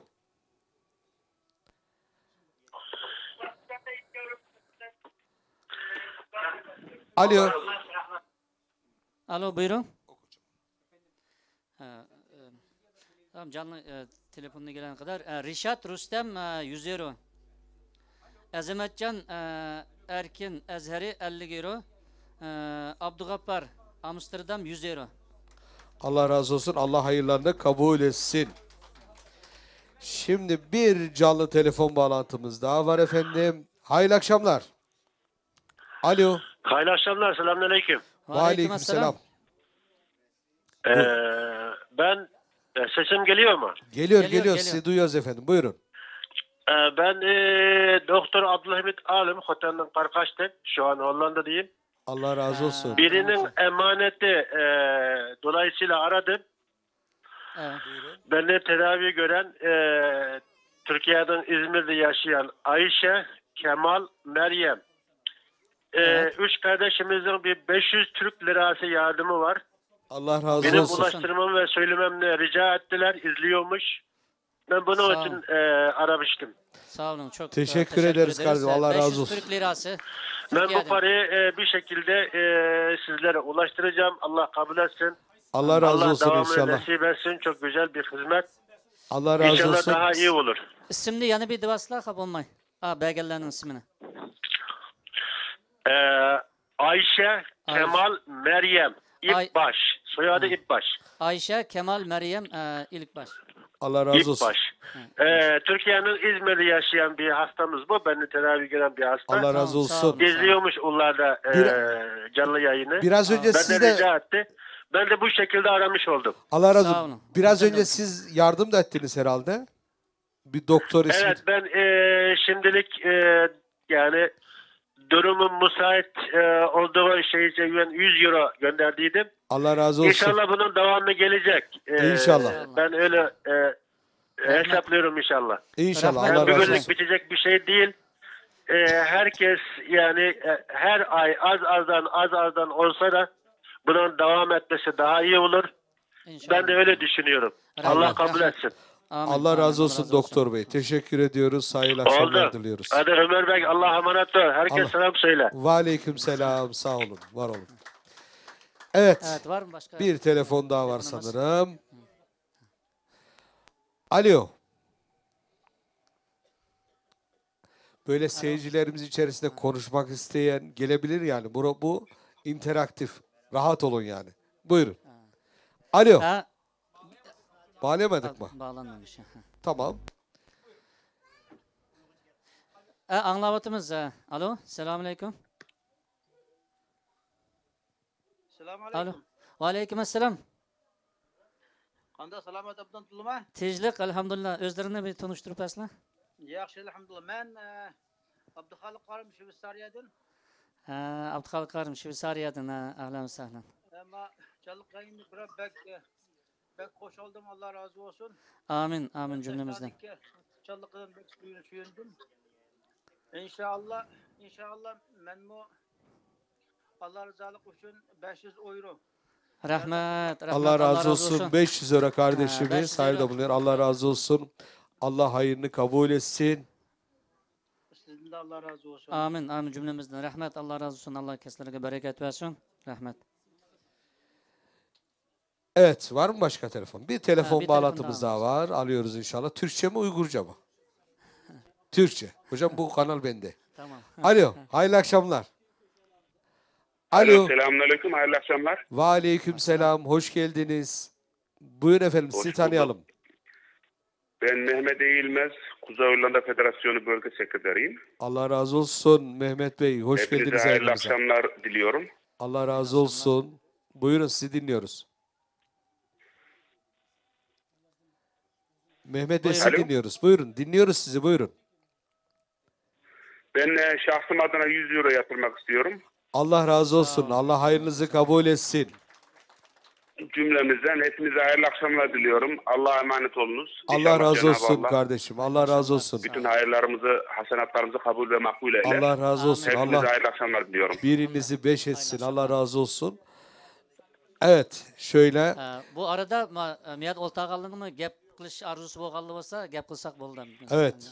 Naq maydon bo'lgandiki bunda bir gap qilib turing. Abdusalam gapingiz bormi? Mikrofonni uzataymi? Evet. Böyle konuşmak isteyen kardeşlerim, buraya gelmek isteyen varsa gelebilirler. Onların da inşallah mikrofon takdim ederiz. Var mı telefon bağlantımız? Bak konuklara bir söz verelim. Tamam o zaman konuklara bir söz verelim. Oktay Hocam şu ana kadar durumu bir şöyle bir gözlemle, yorumla. Buyurun. Teşekkür ediyorum. Yani Ömer Bey maşallah iyi gidiyor. İnşallah böyle olursa elhamdülillah bereketli olacak. Tabii Türkiye bayağı hareketli, iyi. Yani biz artık eskiden Türkiye'deki camilere filan yardım Avrupa'dan giderdi. Rüzgar tersine dönüyor demek ki. Artık oradan da buradaki camilere, ama bu Doğu Türkistanlı kardeşlerimiz, birinci konuşmamda da söyledim, bu çalışmada çok zorlanıyorlar. Bakın şu anda içerisinde canlı yayın yaptığımız binada bu kardeşler kiradalar. 2000 euro artı KDV diyelim, burada kirada oturuyorlar. Az bir para değil aylık 2000 euro. Dolayısıyla yeni aldıkları yere taşınmaları lazım ki kiradan kurtulsunlar. Yeni alınan yere taşınabilmek için önce tadilat, tamirat lazım. 200 bin euro lazım. Artı bir de 350 bin euro borçları var. Onu ödeyecekler. Hadi borcu biraz el ayak üfeleriz. Bilmem ne yaparız. Taksitlendiririz diyelim. Nazlanırız. Ama binaya geçebilmemiz için böyle bir 200 bin euroya ihtiyaç var acilen. Burada ben şunu özellikle söylüyorum. Kardeşlerimizin bu yayın içerisinde veya canlı bağlanmadan direkt bankaya havale eden kardeşlerimiz de olur. İsimlerinin söylenmesinden imtina etmesinler, çekinmesinler.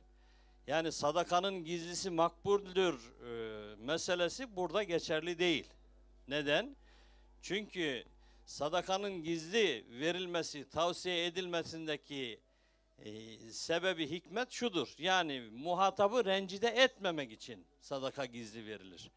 Buradaki muhatabın rencide olacak bir durumu yok. Bilakis istiyor. Bana yardım et diyor. Yani burada rencide olacak bir durum yok. Kaldı ki şahıs kendine istemiyor, kuruma istiyor. Dolayısıyla Peygamberimiz Aleyhisselatü Vesselam, Tebük Harbi özellikle bizim için önemli bir örnek. Medine-i Münevvere'de özellikle Müslümanların durumları iyileştikçe ordunun donatımı başta olmak üzere yapılacak her türlü işte hayra teşvik ediyordu. Yani kim şunu yapmak ister, kim bunu yapmak ister, hayırda bulunmak isteyenler de benden şu kadar, benden bu kadar hayırda yarışıyorlardı. Bunda riya olmaz. İnsan kalbine danışacak. Kalbinde kılçık pürüz olursa riya oradan karışır. Yoksa hayırda yarışmak, aleni yapmak teşvik için diğer Müslümanları daha da önemlidir. Burada gizli bir sadaka vereceğiz mantığında olmayalım. Gerek kurum olarak gerek şahıs olarak kardeşlerimiz arasınlar, hem bizi motive etsinler. Yani biz burada otursak bak akşamdan beri ne güzel telefonlar bağlanıyor.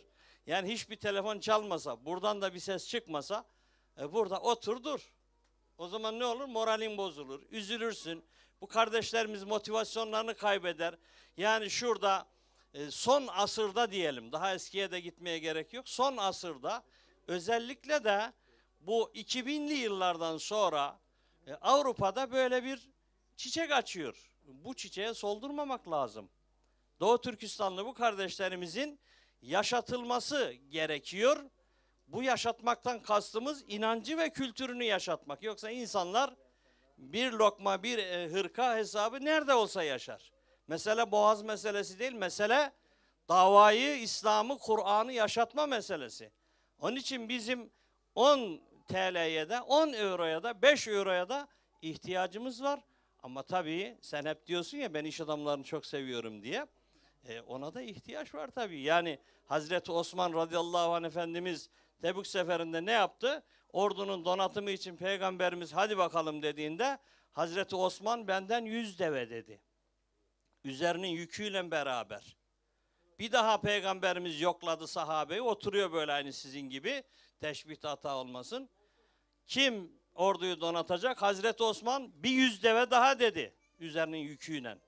Üçüncü de bir 100 deve daha dedi.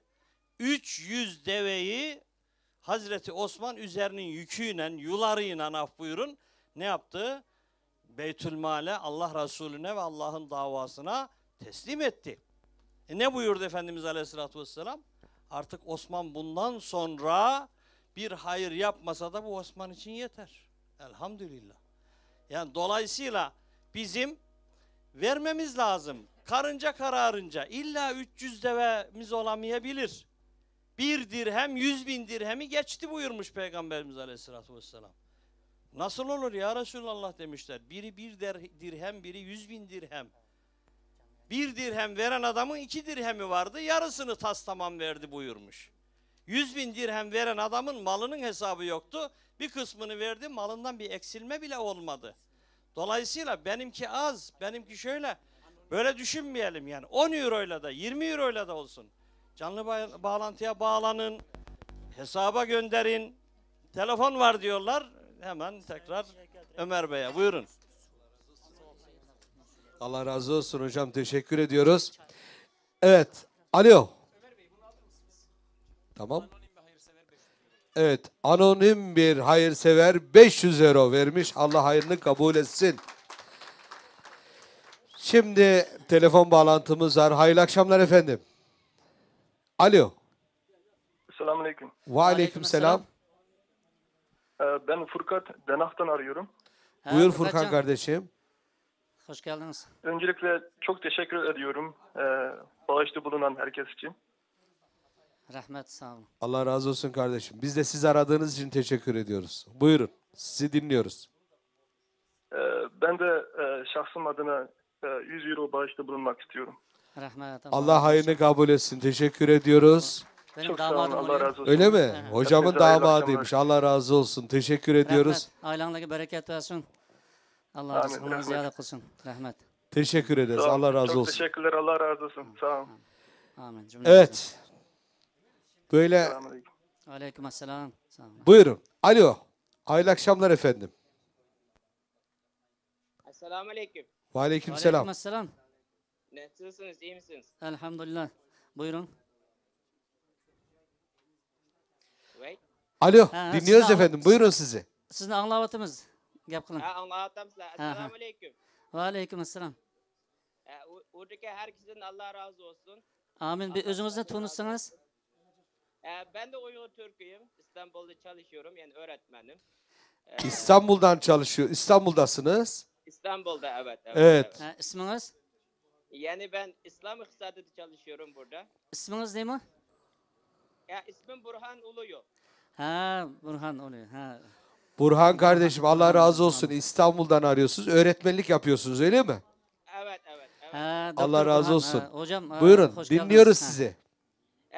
Ben de yani azrak bir kömür ifade etmek istiyorum.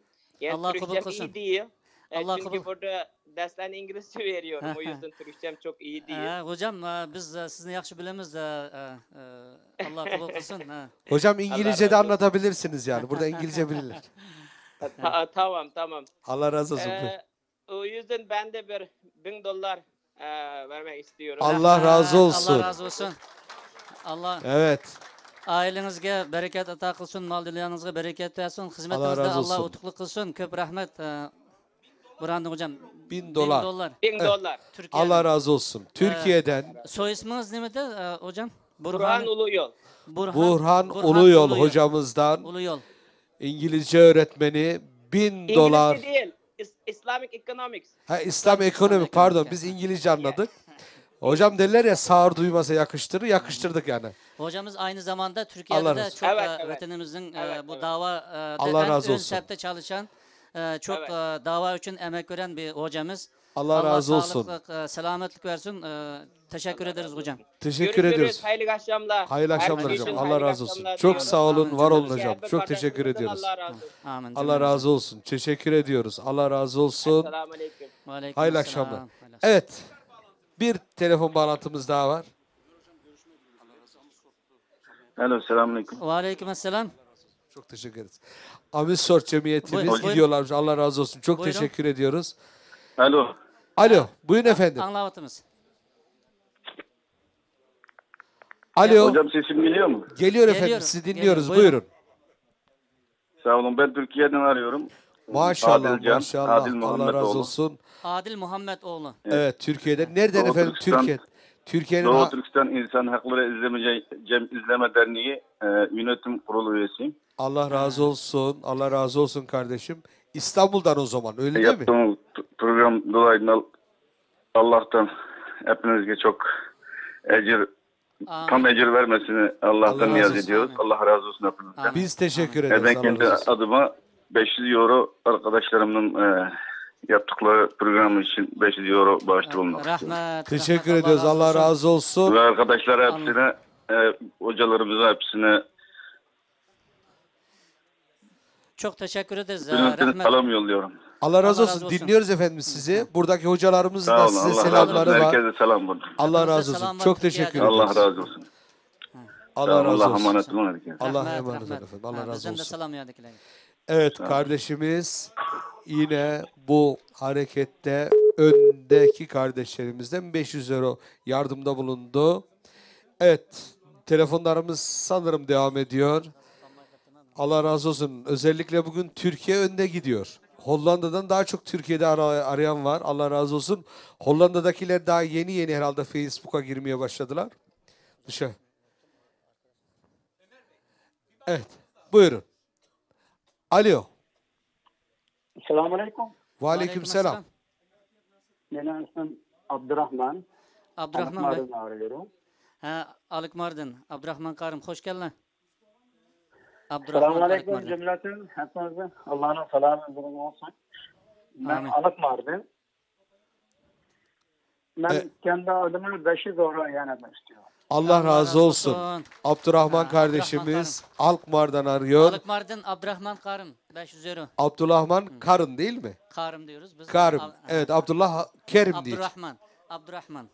Evet, Abdurrahman Karum diyelim. Evet, Abdullah Karum. 500 euro. Allah razı olsun. Teşekkür ediyoruz. Allah hayrını kabul etsin Abdurrahman kardeşim. Çok sağ ol, var ol.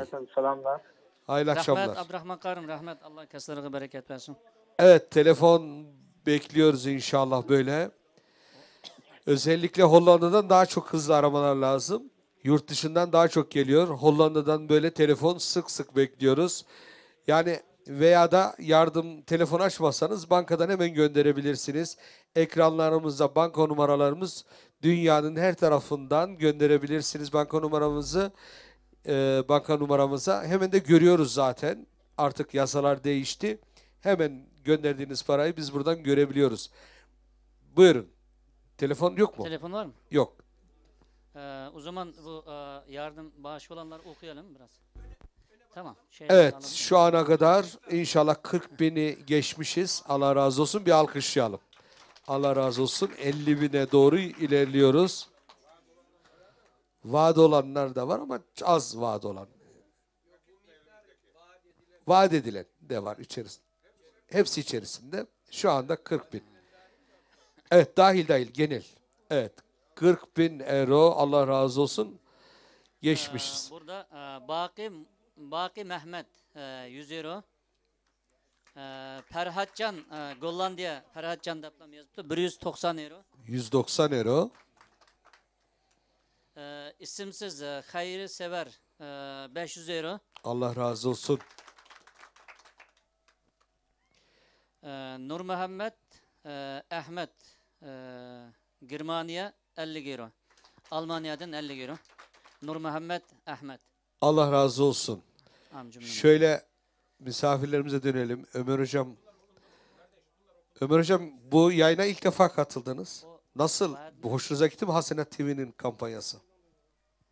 İnan çok mutlu olduğumu ifade edeyim. Aslında ben sizi rahatsız etmek istemedim. Burada Sayın Başkanım Abdurrahman Abdullah Beyefendi dedi ki, nacizane Türkçe'ye pek hakim değilim. Bu da benim için bir handikap ama asıl mesajım dedi. Düşünebiliyor musun Sayın Başkanım dedi. Avrupa'da 5 milyon insanımız var. Müslüman yaşıyor.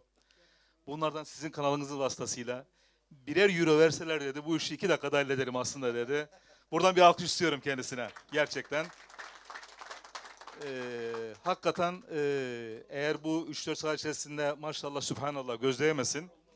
Eğer bu 40 bin euro buraya da geldiyse yarın da var değil mi? Canlı yayın. Yani. Allah'ın izniyle bu iş bitmiştir. Bu iş bitmiştir. Bütün fisebilillah içerisinde bulunan kardeşlerimize Allah razı olsun. Çoluğuyla çocuğuyla huzur bulsunlar inşallah. Bizler iyi günde her zaman yanınızdayız. Ama asıl olan zor günde beraber olmaktır. Allah hepinizden razı olsun. Teşekkür ediyorum. Sağ olun. Çok sağ olun. Bizim o dernekimizdeki Obul Kasım kardeşimizden çok emeği geçti şu ana kadar. Evet. Dernek üyelerden Obul Kasım Karım ailesi bilen 1000 euro inşallah yardımı Allah kabul kılsın. Onundan keyin Harlem'den Baxtiyar Nasır. Baxtiyar akam telefonda söz kaldırıptı 200 euro. Onundan keyin yana Harlem'den Ekber Acım 50 euro. Ulan inşallah 200 euro. Allah yardım eden bütün kardeşlerimizden razı olsun. İnşallah birazdan yine onlar için dua yapacağız. Dua yaptırmak isteyen kardeşlerimiz, özellikle özel dua yaptırmak istiyorum diyen kardeşlerimiz de bize yardımlarını ulaştırsınlar. Biz onlar için de inşallah özel dualar yapacağız inşallah burada 2 gün boyunca. Bu yayınımız boyunca inşallah dualarımız eksik olmayacak. Çünkü yapabileceğimiz tek hediye bu yardım yapan kardeşlerimize dua etmek. Evet.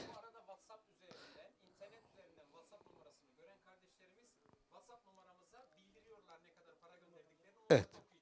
Allah razı olsun. Yönetmenim diyor ki şu anda WhatsApp üzerinden yapan bankalara yardım eden kardeşlerimiz aynı zamanda WhatsApp üzerinde yaptıkları yardımları da bize ulaştırıyorlar. Ulaştırmayanlar da ulaştırsınlar. Biz hemen isimlerini canlı yayında yayınlıyoruz ki kardeşlerimiz paranın hemen ulaştığının farkına varsınlar. Çünkü ekrandaki banka numarası Doğu Türkistan, Avrupa Doğu Türkistan Derneği Eğitim Merkezimizin banka numarası. Yani Hasenat TV'nin değil, direktman bu derneğimizin kasasına giren bir uygulama yapıyoruz zaten Hasenat TV olarak. Evet, canlı telefon bağlantımız varsa hemen alalım arkadaşlar. Hemen alalım.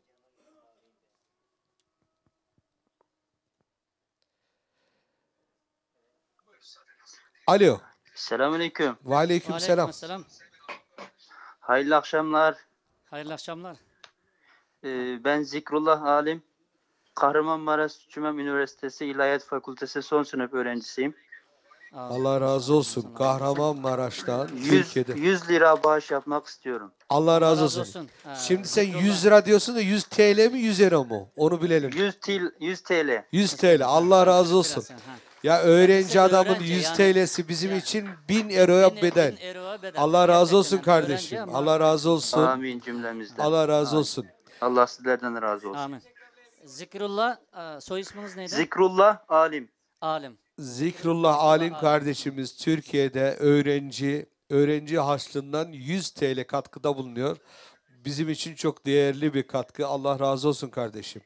Hayırlı akşamlar Amin. diliyoruz. Allah Hayırlı sana akşamlar. zihin açıklığı versin. Bir an evvel okulu bitirmeyi nasip etsin. Evet, teşekkür ediyoruz. İşte böyle güzel hediyeler geliyor. Yani bir öğrenci, biliyorsunuz öğrenciler böyle kıt kanaat geçinen kesimdir. Kendilerinin ihtiyaç olmasına rağmen kardeşimiz o öğrenci harçlığından 100 TL ayırıyor ve gönderiyor. Avrupa'da özellikle iş adamlarımıza sesleniyoruz. Bu kardeşlerimiz 100 lira verebilir ama birçok iş adamımız daha çok verebilir. Biraz önce Oktay Hocam 300 deveden bahsetti. 300 deve bugünün ifadesiyle 300 tane üstü dolu tır demek. Ya 300 tane tır bağışlamak gibi değeri var. Biz 300 tır istemiyoruz zenginlerden. Yarım tır göndersin. Bir tırın tekerini göndersin. Gücüne göre bir tır göndersin birileri ama lütfen sahabeyi örnek alalım ve iş adamlarımızdan yardımlar bekliyoruz. Onlardan telefon bekliyoruz. Bize motive etsinler. Telefonla arasınlar. Biz de bu el ele kampanyasında varız desinler. Duymak istiyoruz seslerini. Evet. Evet, var mı telefonumuz? Böyle arka tarafta yeni gelenler var. Ben mikrofonu takdim edeyim. Kusura bakmayın, kalabalık olunca bazen isimleri bilmiyorum. Hakkınızı helal edin.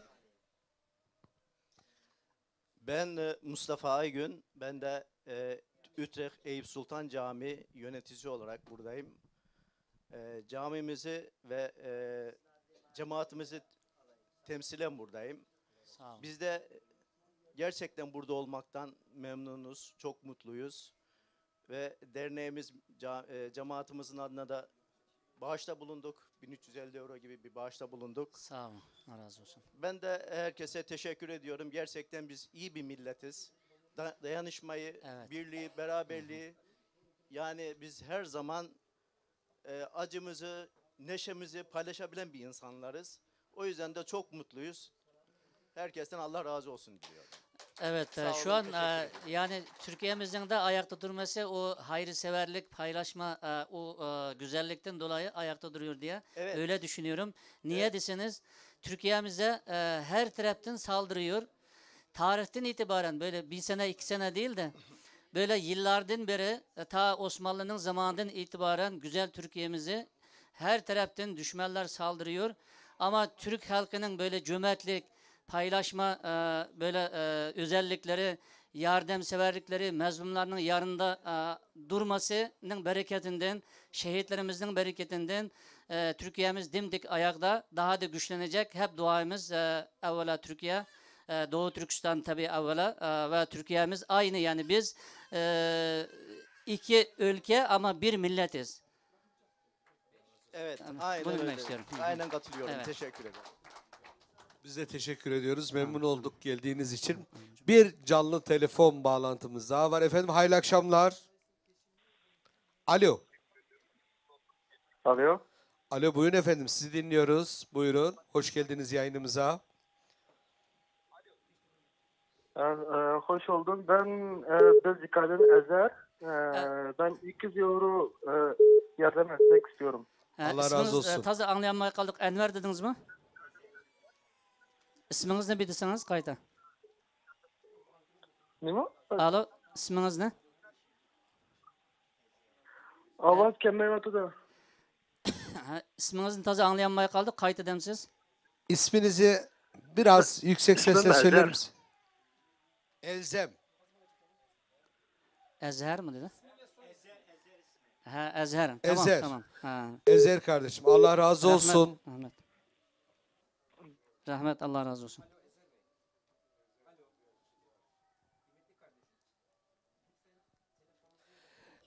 Evet. Şimdi bazen televizyonlarını açıyorlar kardeşlerim. Onun için sesi alamıyoruz. Bizi televizyondan dinlemeye çalışıyorlar. Ondan dolayı internet yayıncılığında da canlı yayın böyle birkaç saniye geç yayınlıyor. Böyle o kadar internet hızlı değil daha. Evet. İnşallah ileride hızlanacak ama İnşallah. saniye saniyesine. Şu anda birkaç saniye geri den yayın yapıyor. Evet. Şöyle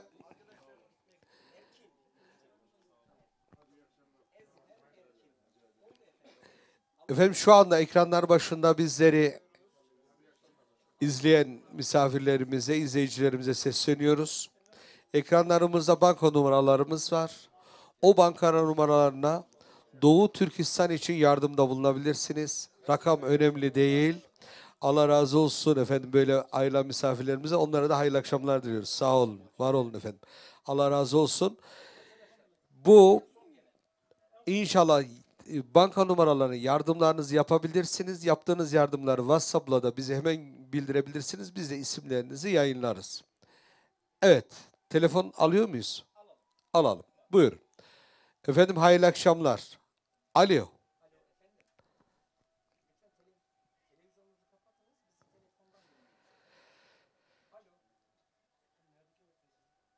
Evet. Telefon trafiği bayağı hızlı oluyor elhamdülillah. Arka arkaya telefonlar geliyor. Ondan dolayı da teknikteki bulunan kardeşlerim bayağı zorlanıyorlar arka arkaya bağlamakta. Allah razı olsun. Onlar biraz yoruluyorlar. Ama var telefon açan olsun ki o yoğunluk olsun ki bu paraları toplayalım ve bu el ele kampanyasıyla Doğu Türkistan Avrupa merkezini inşallah açacağız. Öyle değil mi? İnşallah. İnşallah. İnşallah. Alo. Selamünaleyküm. Ve aleyküm selam. Selam. Üstadım ben Hilversum'dan Milli Görüş Teşkilatı'ndan arıyorum. Muhammed Fatih Dalmaz. Muhammed kardeşim hoş geldin. Hoş Allah geldiniz. razı olsun. Buyur seni dinliyoruz. Hoş bulduk. Şu an cemaatimizle canlı yayını takip ediyoruz. Allah razı aramızda olsun. Sağ olun. Kardeşlerimizle bir yardım kampanyası yaptık burada. Allah İnşallah razı olsun. o miktarı bildirmek için Çok sağ olun. destek amacıyla bağlandım. Allah razı olsun. O Hilversum'da bizi izleyen bütün kardeşlerimize yürekten selamlarımızı gönderiyoruz. Allah onların hepsinden razı olsun. Teşekkür ediyoruz. Allah eyvallah. Allah sizden de razı olsun. Cümlemize. Abdurrahman hocama, diğer oradaki hocalarımıza, bölge başkanımıza biz de buradan selamlarımızı, dualarımızı gönderiyoruz inşallah. Allah razı olsun. Aleykümselam. Ben böyle bölge başkanımı da şöyle görüyorsunuz zaten. Size işaretle selamınızı aldığınızı gösteriyor. Buyurun efendim. Evet biz 1500 euro olarak inşallah Allahu Ekber. destekliyoruz bu kampanyayı. Allah razı olsun. Allah razı olsun. Çok teşekkür ediyoruz Muhammed kardeşim. Allah razı olsun. Allah hayırınızı kabul etsin. Oradaki kardeşlerimize Eyvallah. tekrar selam gönderiyoruz. Hayırlı akşamlar diliyoruz. Sağ olun, var olun. Eyvallah. Hayırlı Çok sağ olun, akşamlar. çok sağ olun. Selamun Aleyküm. Aleykümselam ve rahmetullah. Aleykümselam. Evet. Bir bağlantımız daha var. Alo. Alo. Alo buyurun. Alo. Hayırlı akşamlar efendim. Sanırım Bizi duyuyor musunuz? düştü. Bir daha tekrarlayalım. Hatta mı? Alo, hayırlı Alo, akşamlar buyurun. efendim. Buyurun. Alo. Ha, Tahircan hocam. Selamünaleyküm. Ha. Tamam. Evet, Türkiye'den. Allah razı olsun. Türkiye'den arayan bütün kardeşlerimize teşekkür ediyoruz. Allah razı olsun. Evet, alo, hayırlı akşamlar efendim. Selamünaleyküm.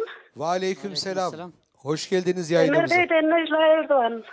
Necla Hollanda Hanım, İslam Federasyonu Kadınlar Teşkilat Başkanı. Allah razı olsun. Hollanda İslam Federasyonu, yani Güney Hollanda Milli Görüş Teşkilatları, Kadın Kolları Başkanımız.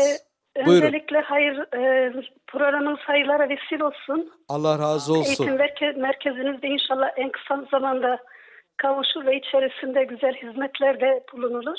Allah razı olsun başkanım. Ben arkadaşlarımla beraber bir meblağ topladık ve 700 euro bağışta bulunmak istiyorum. Allah razı olsun. Teşekkür ediyoruz. Necla Hocam, Allah razı olsun. Aradığınız için çok sağ olun, var olun. Cümlemizden Ömer Bey, ben size ve oradaki bulunanlara hayırlı akşamlar diliyorum. Tekrar Allah razı olsun. yayınınız hayırlara vesile olsun. Bir mukabele efendim. Allah razı olsun. Teşekkür ediyoruz. Cümlemizden. Allah razı olsun. İşte cemiyetlerimizin, derneklerimizin, çeşitli kuruluşlarımızın. Selamünaleyküm. Alo. Selamünaleyküm. Ve aleyküm selam. Buyurun efendim. Ben de Havuzen'den katılmak istiyorum da mümkün mü acaba? Tabii, ne demek efendim. İlk önce siz nereden arıyorsunuz? Sizi bir tanıyalım. Ben Havuzen'den açıyorum. Benim ismim Ali Halıcı. Ali Halıcı. Hoş geldiniz Ali Bey. Buyurun. Teşekkür ederim. Ben de yani hatta canlı yayına da bağlayabilirsiniz. Canlı yayındayız Canlı efendim yayındayız, zaten. Şu canlı anda yayındayız. sizi canlı Ali yayında Bey. konuşuyorsunuz. Buyurun. Buyurun, sizi dinliyoruz. Şu anda canlı yayında mı? Evet, Ben de evet. Havuzen'den olaraktan 100 euro katılmak istiyorum. Oradaki arkadaşlarıma selamlarımı iletiyorum. Allah razı olsun. Aleykümselam. Allah razı Aleykümselam. olsun. Çok sağ olun. İsminizi bir daha tekrarlamanızı istiyor kardeşlerim. Benim ismim Ali Halıcı. Ali Halıcı kardeşimiz Havuzen'den arıyor. 100 euro. Allah razı olsun Ali kardeşim. Allah hayırınızı kabul etsin. Geçiyor. Tamam kardeşim. Allah razı olsun. Çok senden. sağ olun. Hayırlı akşamlar. Evet, Ali Bey de aslında canlı bağlantıya katılmak için değil, direktman yardım için aramış ama kardeşlerimiz hemen bağlamışlar. Allah razı olsun. O rakam güzel. Evet, Oku. Innovati şirketinden 1000 euro hesaba göndermiş şu an. Allahu Ekber. Allah razı olsun. Yine Asal, o da şirket değil mi? Yine Asal Asal. şirketinden yine 500 euro. Allahu Ekber. Allah razı olsun. İşte iş adamlarımızın böyle güçleri var. Allah razı olsun. Vatandaş 100 lira gönderiyor. Onlar 1000 lira gönderiyor, değil mi? Ondan dolayı onların aramaları, onların bu kampanyada katılmaları çok önemli. İş adamlarımızı inşallah bekliyoruz. Rabbim sayılarını artırsın. Allah yardım eden bütün kardeşlerimizin de bol kazançlar versin Amin, diyoruz. amin, amin. Allah kazançlarını Evet, artırsın. bir telefon bağlantımız daha varmış kardeşlerim. Alo. Alo. Evet. Alo. Bu arada toplam miktar 50.830 olmuş. Allah razı olsun. 50.000'i geçtik. Elhamdülillah. Elhamdülillah.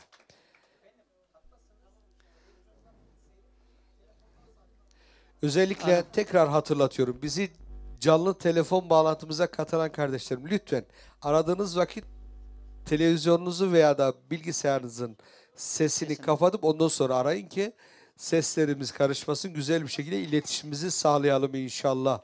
Bu konuda teknik masa bayağı zorlanıyor anlatmakta. Evet, tekrar bağlanıyoruz. Hayırlı akşamlar. Selamünaleyküm. Selamünaleyküm abi. Buyurun efendim.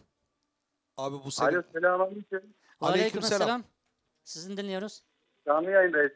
Evet efendim, canlı yayındasınız. Buyurun. Sizi dinliyoruz. Selamünaleyküm. Ben Halil Ece. Halil Ece. Nereden arıyorsunuz? Ben Amsterdam'dan arıyorum ama bu Buyur. cumayı Zeyd'de kılmak nasip oldu bu cumayı. Öyle oradaki mi? hocamdan duydum. Oradaki Eyüp Sultan Diyanet Vakfı'nda camisinde Allah duydum. razı olsun işte. Camilerimizin bu faydalar var değil mi? Allah razı Birlikte olsun. beraberliğin. Ben Evet, de buyurun. 50 euro bağışta bulundum. Allah razı olsun. Allah hayırlı kabul etsin kardeşim. Çok sağ ol. Allah hepinizden razı olsun böyle bir şey yaptığınız için. Biz de teşekkür ederiz kardeşim. Allah razı olsun. Çok sağ olun, var olun. Elinizde bağışta bulundum abi. Allah razı olsun. Bir daha söyler misin rakamı? Rakamı bir daha söyle.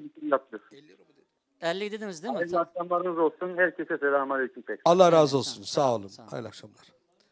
Buyur üstadım, gel. Evet, telefon geldi. Buyurun. Evet, Ahmet Emik Ede'den 50 euro pazartesi verecekmiş. Allah razı olsun kardeşimiz. Allah razı olsun. Allah hayırını kabul etsin. Böyle kardeşlerimiz işte bu özellikle bak bizi izleyenler sadece izlemekle kalmasın. Hem Facebook sayfamızı paylaşsın hem de dostlarına WhatsApp'la bundan haberdar etsinler ki böyle birçok insana ulaşsın ve bu belki de haberi yok insanların. Haberi olmayan da yardım edemiyor. Haberi olması lazım ki yardım etsin. İnşallah bekliyoruz. Evet, gel hocam, gel, gel. Yok yok, sen şöyle gel, yanımıza gel. Evet, hoş geldiniz yayınımıza, buyurun. Hayırlı akşamlar. Ömer Hocam, ben Türk Federasyonu'na bağlı Süüstü Ülke Ocakları'ndanım. Amusfurt'ta oturuyorum. Tabii hoş bulduk. İlk önce tabii ki hepinizden Allah razı olsun. Amin. Abdurrahman Başkanım'dan. Tabii bizim genel başkanımız çok hassas bu konuda. Tabii herkes hassas. Her Müslüman kardeşimiz hassas. Güçlü bir yardımla biz geleceğiz. Tabii biz şahs olarak geldik. Federasyonumuza bağlı bütün kuruluşlar inanın şunda can havliyle para topluyoruz. Hani bilginiz olsun. Allah hepinizden razı olsun. Çok teşekkür ederiz. İnşallah yarın da onları bekleriz. Böyle inşallah başkanımız sanırım gelecek veya da bir temsilci gönderecek haberimiz var. Allah razı olsun, biliyoruz. Yüreklerinin burada attıklarından haberdarız. Allah hepsine razı olsun. Evet, bir canlı telefon bağlantımız daha var inşallah. Onu da alalım. Hayırlı akşamlar efendim. Alo. Hayırlı akşamlar. Hoş geldiniz Selamünaleyküm. efendim. Aleykümselam. Buyurun kardeşim. Herkese hayırlı akşamlar diliyorum. Ben Türkiye'den, İstanbul'dan arıyorum. Ben bir Allah razı öğrenciyim. olsun. Doğu Türkistanlıyım. Allah razı olsun. Çok sağ ol kardeşim. Ben de bu hayırlara vesile olmak istiyorum inşallah. Allah razı olsun kardeşim. Şahsi adıma 200 TL bağış yapmak istiyorum. Allah razı olsun kardeşim. Çok sağ ol. Senin İsimlerini? o 200 TL bizim için çok önemli kardeşim. Onlar bereket getirecek inşallah bu yardım kampanyasına. Yusuf Küsen. Yusuf Köse kardeşimiz, öğrenci kardeşimiz Türkiye'den, İstanbul'dan Küsen. arıyor. Küsen, evet. Küsem değil mi? Yusuf Küsen yalnız. Evet, Küsem. Doğu Türkistanlısı değil mi sende?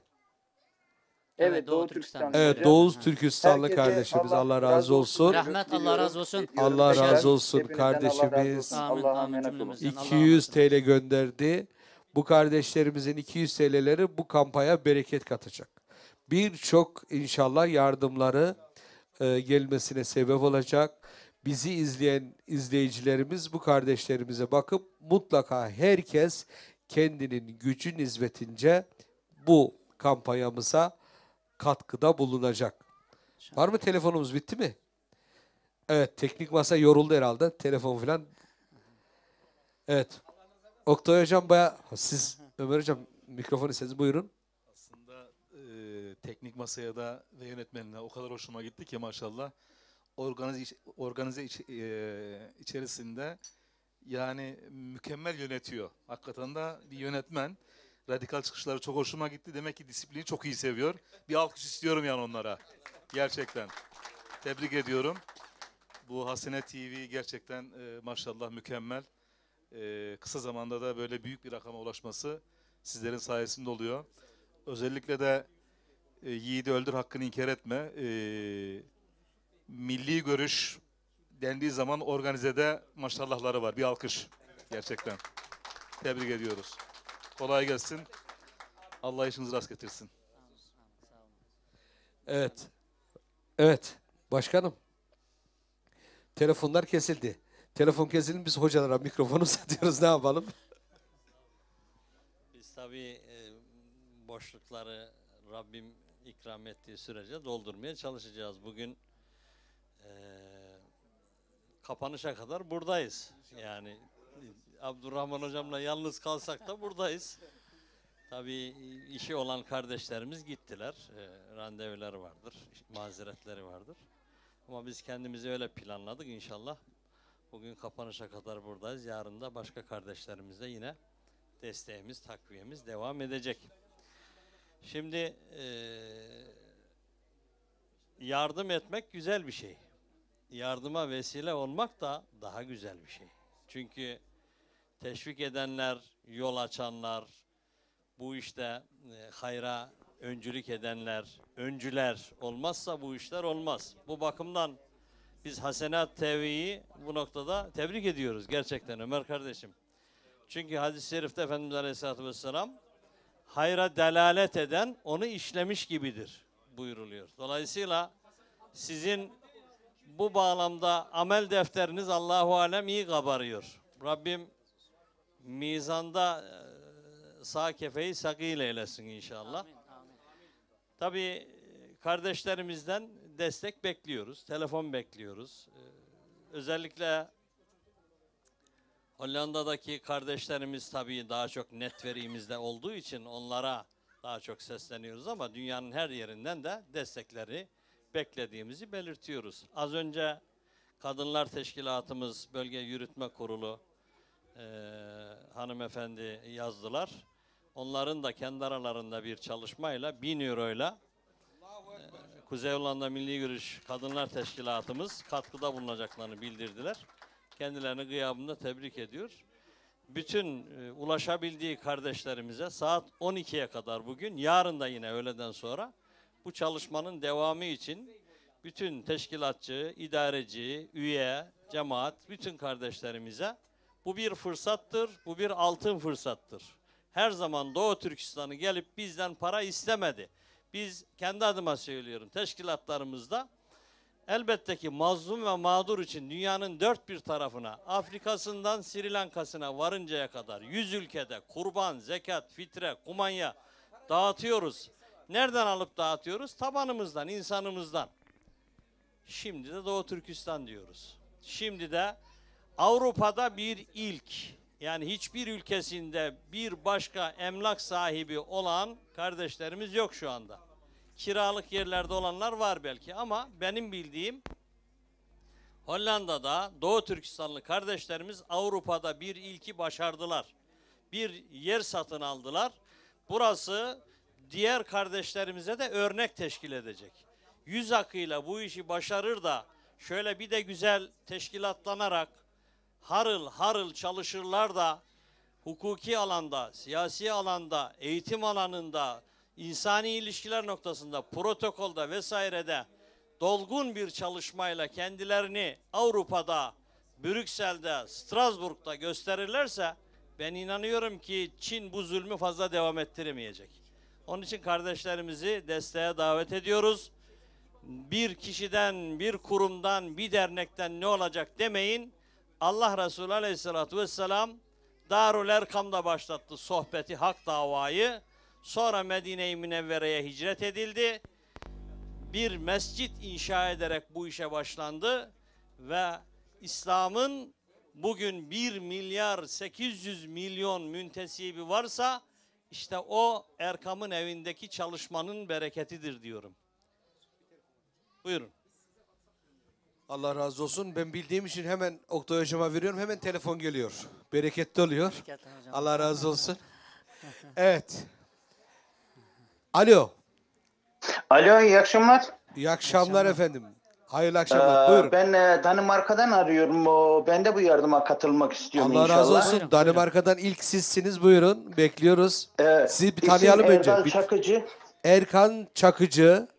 Evet. Evet. Nerelisin Erkan kardeşim?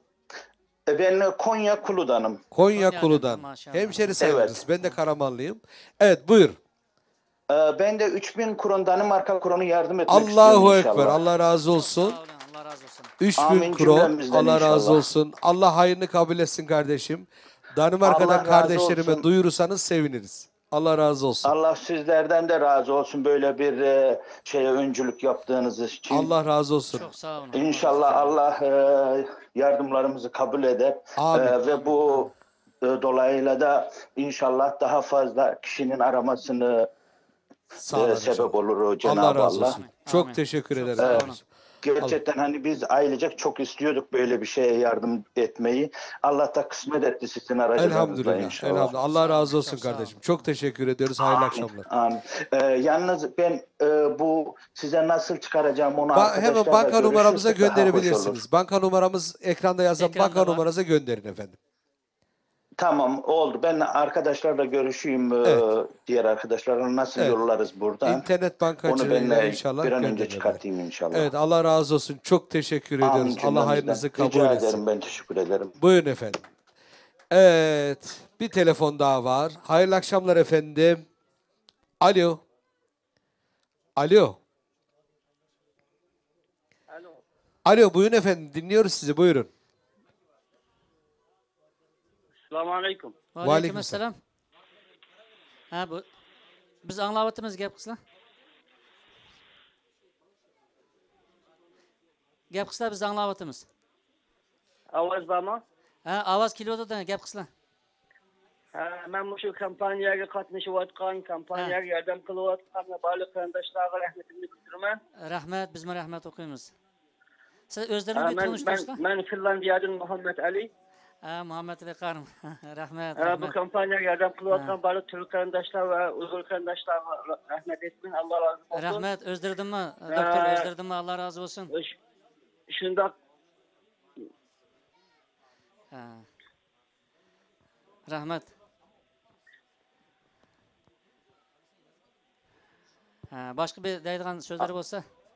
Anlıyorsunuz mu? Ha, gap anglayapmiz. Doktor sözlerini Anlıyoruz senin. Devam et, konuş. Biraz da sesli konuş. Allah razı olsun. Ben bu hafta bir ayette okumakçıyım. Allah Teala neydi? Ve ma anfaqtum min hayrin fehuve yuhlifu. Peygamber sallallahu aleyhi ve sellem ma nakasa malum min sadaka degan hadis var. Bunu hepimiz biliriz. Türk karindoshlar ve barliq tashkilotlar, jamiyatlar, Uyg'urlardan Allah razı olsun. Amin, amin. Allah bu kampaniyalardan barliq qarindoshlarning mal mulkini texim avutib bersin. Hammalarga rahmat. Amin, amin. Men o'zim 200 euro yordam qilaman inshaalloh. Allah razı olsun. Finlandiyada Allah razı olsun. Allah razı olsun Allah kardeşim. bereket versin, mallarga, ailelerine bereket versin, hizmetlerine tekme Allah yardımcı olsun hizmetlerinde. Rahmet doktor. Amin, amin. Allah razı olsun. 200 euro kardeşimiz bildiğim kadarıyla yardım etti. İsmini bir daha alalım. İsmi Doktor Muhammed Ali. Doktor Muhammed Ali kardeşimizden 200 euro. Allah razı olsun. Allah hayrını kabul etsin. Evet, bunu hemen kapatalım. Şimdi bir telefon daha alacağız. Böyle hanımların elinde pastalar falan dolaşıyor. Onları bir görelim bakalım. Niye geliyor o pastalar? Onları da göreceğiz birazdan. Evet, bizim acıktığımızı düşündüler herhalde. Pasta gönderiyorlar. Evet, şimdi telefon bağlantımız yok mu? Bekliyoruz. Pastalar vallahi herhalde hak ettik Ömer Hocam. Sen oku. Sen pastaları koy ama önce. Evet, Allah razı olsun. Evet, Abdülvahap Hocam. Hanımlar pasta getirdiler. Hediye mi getirdiler? Mikrofonu al da bir oku bakalım neymiş o. Bir öğrenelim. Atlas yemek içmek karxanası yeni kurulgan şirket 200 euro yardım kıptı. Allahu Ekber. Atlas yemek fabrikası mı? Evet, yemek içmek yani Horeca işi yapan bir herhalde şirket. Yeni kuruldu bunlar da. Yeni kurulmuş. Bunu da banka hesabına gönderecek inşallah. Sahibi Gülistan Mevlude Hanım. Gülistan Mevlide Hanım, Allah razı olsun. Hem 200 euro gönderip bize pasta mı gönderip bize? Pastalar buradan, evet. Pastalar da oradan geldi. Allah razı olsun. Allah hayrınızı kabul etsin. Rabbim inşallah böyle size bol kazançlar nasip etsin. Evet, Horeca işi iyi bir iş. İnşallah Allah yardımcılar olsun. Yine Türkiye'deki Doğu Türkistan Ölemalar Birliği 1000 euro Allahu Ekber. Doğu Türkistan, Türkiye'den Ölemalar Birliği Ulemalar Birliği 1000 euro göndermiş. Allah razı olsun onlardan. Allah razı olsun. Çok teşekkür ediyoruz. Evet, bir canlı telefon bağlantımız daha var. Alo. Allah razı olsun. Teşekkür ederim. Sağ olun. Evet. Buyurun efendim. Sizi dinliyoruz. Alo. Selamünaleyküm. Aleyküm selam. Ben Orhan Halıcı. Orhan Halıcı kardeşim. Yayınımıza hoş geldin. Erzen'den arıyorum. Teşekkür ederim. Annemden mi arıyorsunuz? Efendim duymadım sizi. Annemden nereden arıyorsunuz? Bir daha tekrarlar mısınız? Erzen'den Hollanda. Evet. Hoş geldiniz Ee, yayınımıza. Buyurun. Sizi dinliyoruz. Hoş bulduk. Teşekkür ederim. Ee, Oradaki arkadaşların hepsine, Oktay Hocam'a, Ömer Başkanımıza, gerek kalan hocalarımızın hepsine saygılarımı sunuyorum. Allah razı olsun. Yapmış olduğunuz bu yardımlardan dolayı sizi de tebrik ediyorum, kutluyorum. Allah razı olsun kardeşim. Çok sağ ol. Ben de teşekkür ederim. Kendim adıma Orhan Halıcı adına 100 euro. Orhan Halıcı Ve annem- adına 100 euro. Annem Fatih Halıcı adına 100 euro. Annesi Yardım etmek Fatih istiyoruz. Halıcı adına 100 euro. Halıcı adına evet. Halıcı olaraktan geçiyor. Evet. Tamam. Bir daha. Hepsi bu kadar. Teşekkür Hepsi. ederim. Allah razı olsun. Allah hayırınızı kabul Dinlediğiniz için etsin. sağ ol, Allah razı olsun. Çok teşekkür ederiz. Hayırlı akşamlar kardeşim. Bir de Norveç'ten... Saygılar sunuyorum. Sağ olun. Evet. Norveç'ten bir arkadaşlarının yardımı var. Allah razı olsun. Norveç, Norveç'ten Oslo'dan evet, Abdülmecid- Norveç'ten kardeşlerimiz WhatsApp'la yardımlarını göndermişler. Oku hocam. Abdülmecid Turan 500 kron. Allah razı olsun. Abdülgani 1000 kron. Allah razı olsun. Yazıyorsunuz değil mi kardeşlerim? Evet. Abdülaziz 1000 kron. 1000 kron. Ehed Hacim 300 kron. Allah razı olsun. Allah kardeşlerimizden razı olsun. WhatsApp'la bizlere yardımlarını gönderdiler. Sağ olsunlar, var olsunlar. Evet, bir canlı telefon bağlantımız daha var efendim. Hayırlı akşamlar. Hayırlı akşamlar. Esselamu Aleyküm. Ve aleyküm selam. Buyurun efendim. Ben Kuzey Hollanda Kadınlar Teşkilatı Başkanı Şükran Altuntepe. Allah razı olsun. Buyur başkanım. Hoş geldin yayınımıza. Teşekkür ediyoruz. Gecemiz mübarek olsun. Rabbim mağfiretine nail eylesin inşallah. Allah razı olsun başkanım. Buyurun. Sizi dinliyoruz. Değerli başkanımız da oradalar. Evet. Biz az önce onlara bildirmiştik kendisine. 1000 euro Kadınlar Teşkilatı'ndan. Allah razı olsun. Ve şu anda da bizim programımız var. Hayrun Nisa Hayırlı Kadınların izinde programımız var. Allah razı Orada olsun. kardeşlerimize duyurduk ve kardeşlerimiz şu anda 3500 euro Allahu Ekber. infak ettiler. Allahu Ekber. Allah razı olsun.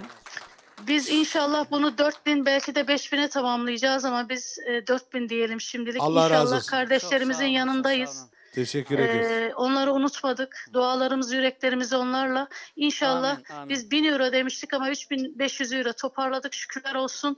Daha da toparlayıp göndereceğiz inşallah. Arkalarındayız. Ne destek gerekiyorsa biz Kadınlar Teşkilatı olarak 22 şubemizle yanlarındayız inşallah. Çok sağ olun. Allah razı Ziyadesiyle- olsun başkanım. ziyadesiyle Çok memnun sağ ettiniz olun. bizleri. Allah razı olsun. Rabbim Peki. çalışmalarınıza bin versin diyor. Allah razı olsun. Biliyoruz her zaman yardımlarınızı yapıyorsunuz. Hem gönüllü olarak çalışıyorsunuz hem de yardımlar yapıyorsunuz. Allah razı olsun. Çok teşekkür ederiz. Sağ olun, var olun. Etmeyin başkanım. Saygılar, selamlar. Allah'a Allah emanet razı olsun. olunuz. Çok sağ Esselamu olun, aleyküm. var olun. Allah razı olsun. Evet. Ne güzel. hocam. Evet. Öyle oluyor. Evet, toplam 3500 euro oluyor. Evet. Allah razı olsun ama 5000'e tamamlayacaklar. Hedeflerini koymuşlar. Allah razı olsun onlardan. Hocam bu hayır işlerde bayanlar erkeklerden daha mı Her zaman öyle. Evet, ileride evet. gidiyor? Hayır işlerinde Allah razı olsun. Hanımlarımız her zaman öncüler. Evet. Burada da aynı şekilde onlar hem kermeslerimizde hem faaliyetlerimizde her zaman öncüler. Allah onlardan razı olsun. Rabbim sayılarını artırsın. Evet. Telefonlarımız bitti. Yardımlarımız geliyor. Arkadaşlar o gelen yardımları şurada da eğer bize Burada bir arkadaşımız da söz almak istiyor. ismi neydi? Ahmetcan. Ahmetcan. Yakışıklı, kravatlı bir adam bu.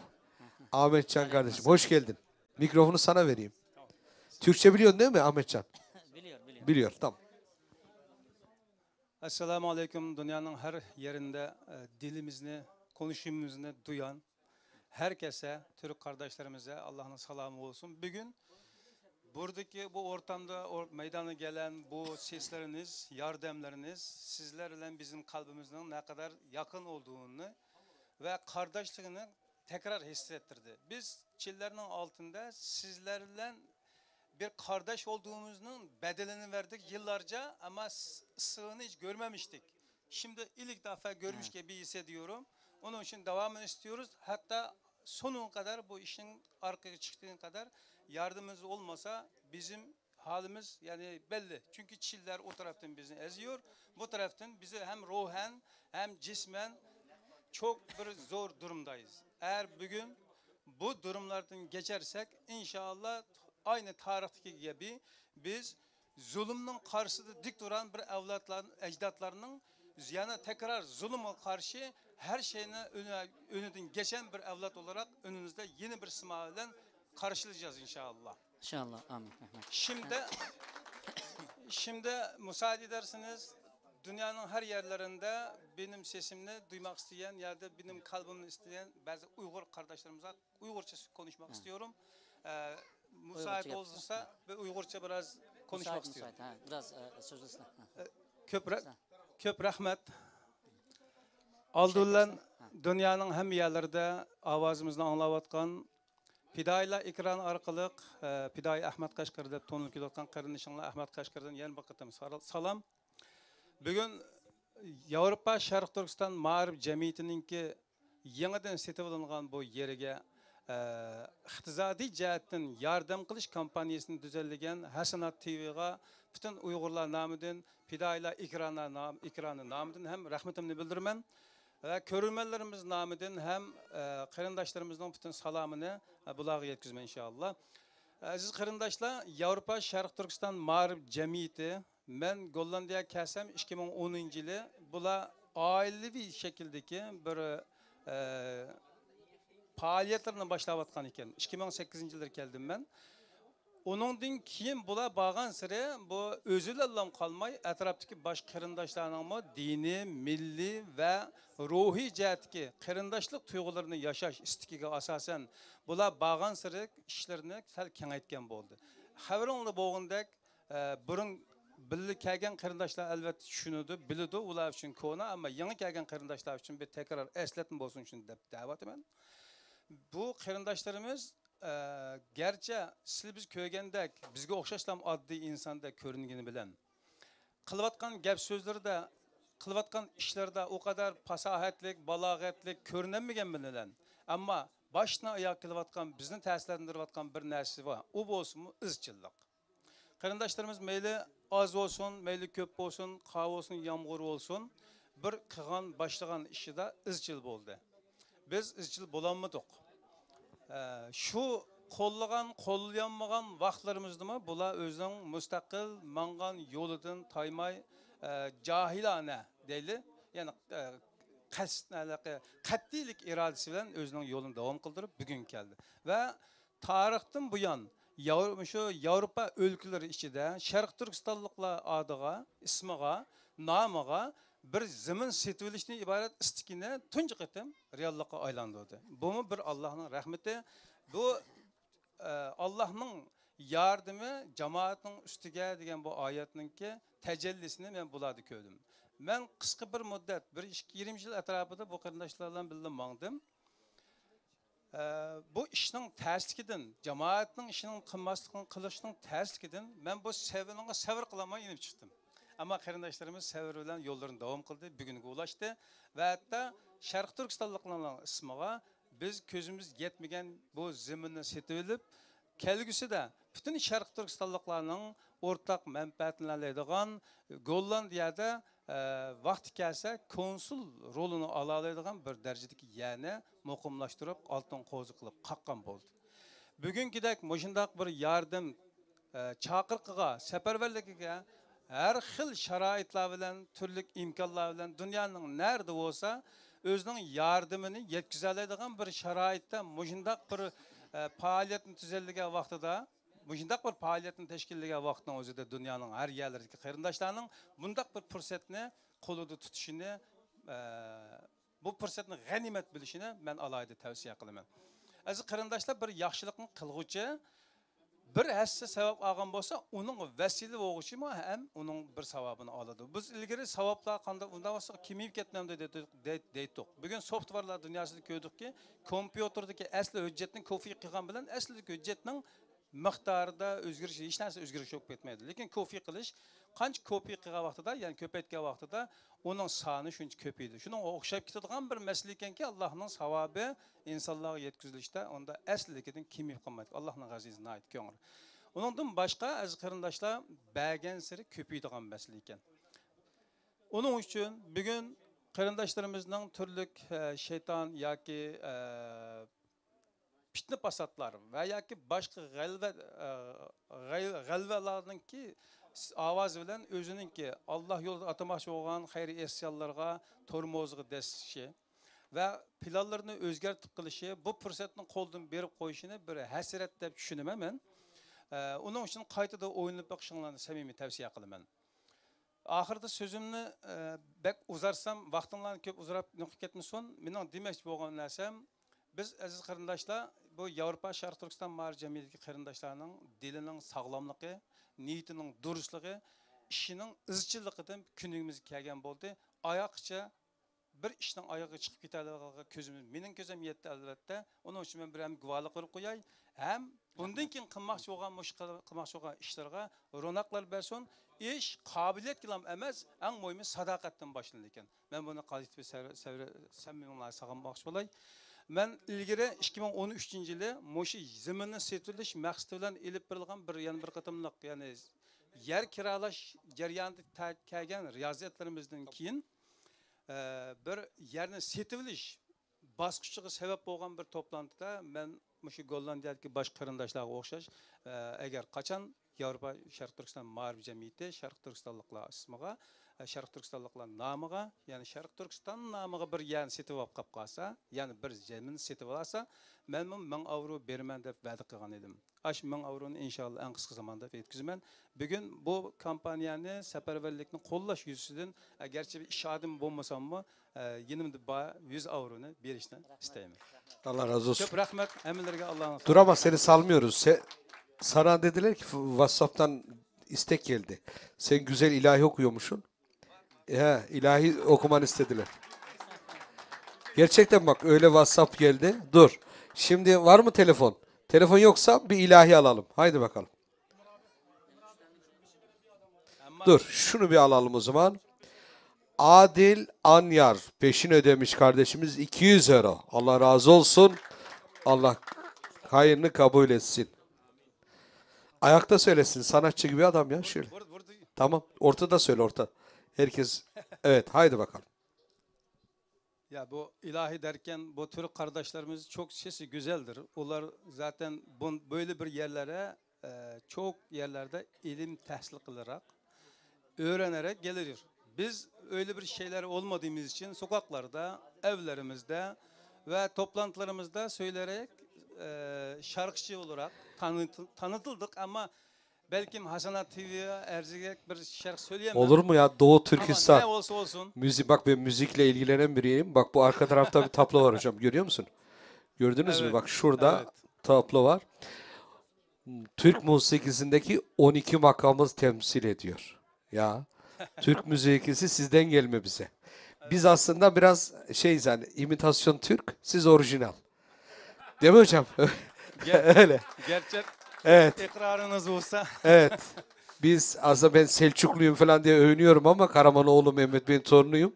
Ama yani siz asıl böyle soyumuz oradan gelme. Onun için makamlar da sizden gelme. Yani 12 tane makam var Türk müzikisinde. O makamları siz bize öğrettiniz. Şimdi dinliyoruz. Hadi bakalım. Tamam sağ olun. Aziz qarindoshlar, bizning kültür yani genelde bizim şarkılarımız çoğunluğunda müzikle beraber geliyor. Biz o ilahilerimizle beraber hükümet diyoruz. Hükümet okumak müziksiz oluyor ama hükümet bilmem ben, öğrenmedim.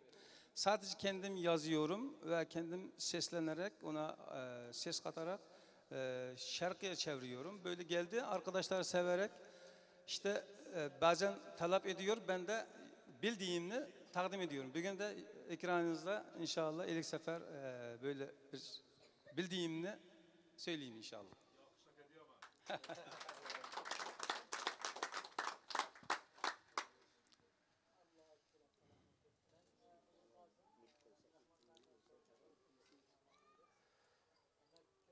Mekke'de 2 sene kaldım. 2 sene içerisinde çok insan olmadığı bir yerlerde yaşamak zorunda kaldım. O zamanlarda internet böyle bir falan yoktu. Hatta elektrik bile olmayan bir yerde görevli kaldım para bulmak için. Tam orada işte bir ilahi yazdım. Ya ilahim senden başka Rabbim yok diye. Ben onu sizlere sesleneyim. Senden özge kim mini çengey Gep sözümge yürügümge şengey Senden özge kim mini çengey Gep sözümge yürügümge şengey Derdi halim ikbalımga küyengey Ey ilahim senden başka Rabbim yok Ey ilahim senden özgü Rabbim yok Kim o sendek hacetimni hel kılgay İki dünya nimetimni tel kılgay Kim o sendek hacetimni hel kılgay İki dünya nimetimni tel kılgay Taqdir kısmet müşkillani el kılgay Ey ilahim senden başka Rabbim yok Ey ilahim senden özgü Rabbim yok Ötüneymen seninden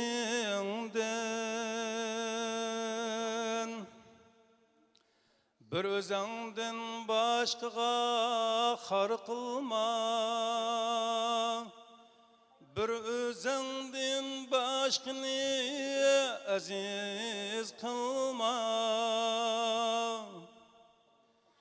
İki dünya rahmetinden ayırma Ey ilahim senden özgü Rabbim yok İki dünya rahmetinden ayırma Ey ilahim senden özgü Rabbim yok Ey ilahim senden özgü Rabbim yok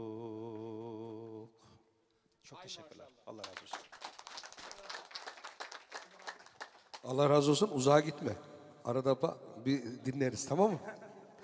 Allah razı olsun. Evet. Kayseri. Kayser Abdülvapur. Kayseri dedim. Kayserilere gitti aklım.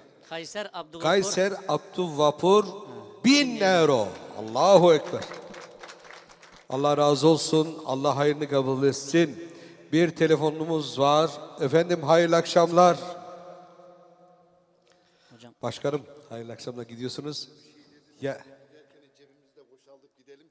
Tamam dur. Bak başkan öğrenmiş. Hasenet TV'nin bir kuralı var. Bak ona göre gitmeden cebinizi boşaltın, olsa nereye giderseniz gidin. Ne kadar var bakalım bakalım. 40 60 80 100 evet. Doğru, yanlış mı saydım? 100 saydım işte. 100 150 160 170 175. Udre Milli Görüş Camimizin başkanı cebini boşalttı gitti.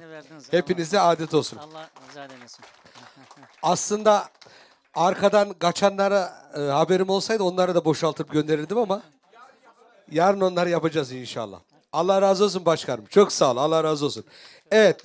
Bu stüdyodan ayrılmanın tek bir şansı var. Cebinizi boşaltıp ondan sonra gidebilirsin istediğiniz yere. Allah razı olsun. Evet, bu kardeşimiz de Allah hayrını kabul etsin. Telefon bağlantımız var. Evet, telefon bağlantımız var. Alo. Hayırlı akşamlar efendim. Alo. Seyfullah Bey. Seyfullah Bey, hayırlı akşamlar. Hayırlı akşamlar. Hoş geldiniz efendim yayınımıza. Buyurun. Sizi tanıyalım. Nereden arıyorsunuz? Buyurun. İstanbul'dan. İstanbul'dan. Allah razı olsun. Buyurun. 500 euro. 500 euro. Allah razı olsun. Sağ olun. Seyfullah Bey. Seyfullah Bey, soy isminiz neydi?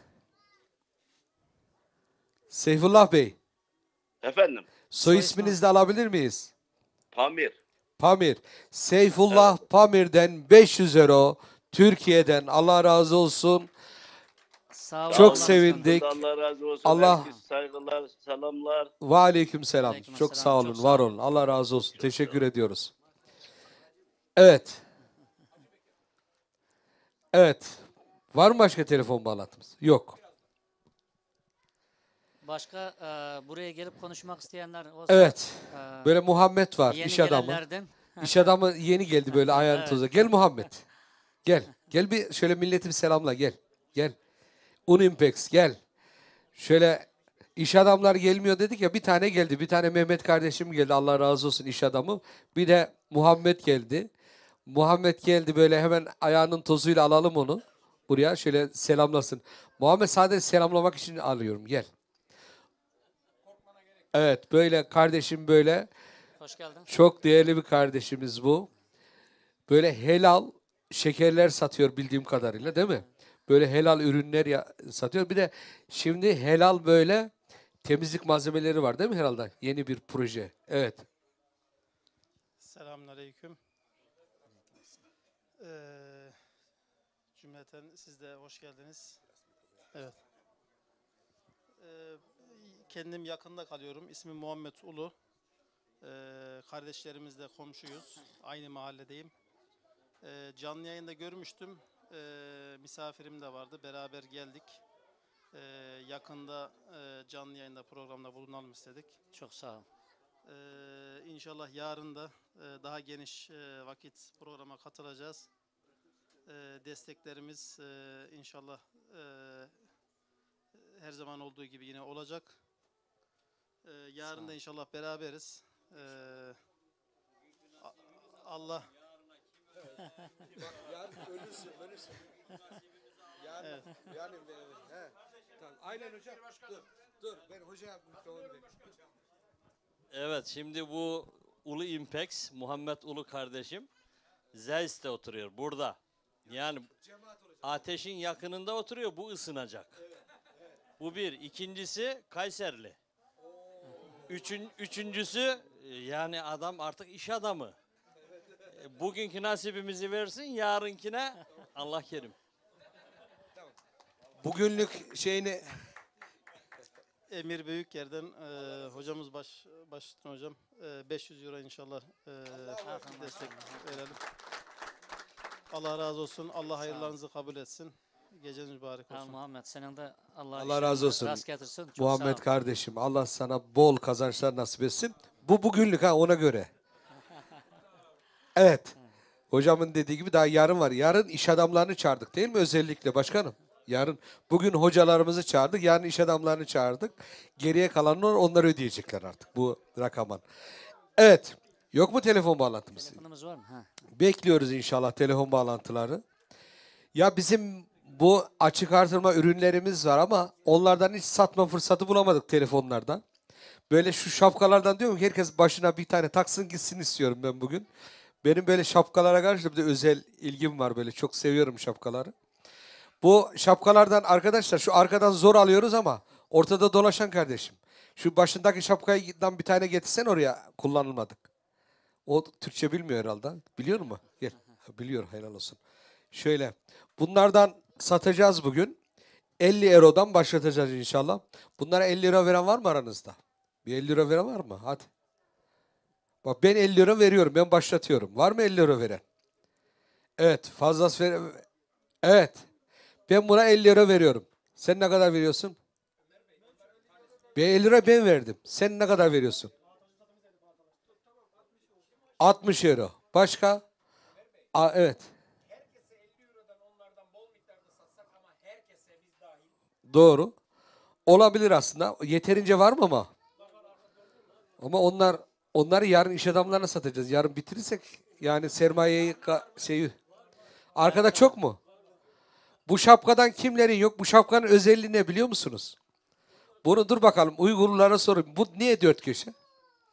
Bunun alaylıkını deydiğin karındaşlar mı? Bak ben anlatmayayım bak ha. Karamanoğlu Mehmet Bey'in torunu anlattırma bunu. Uygurca anlatacaksın bunu. Dur mikrofonu ben sana vereyim dur.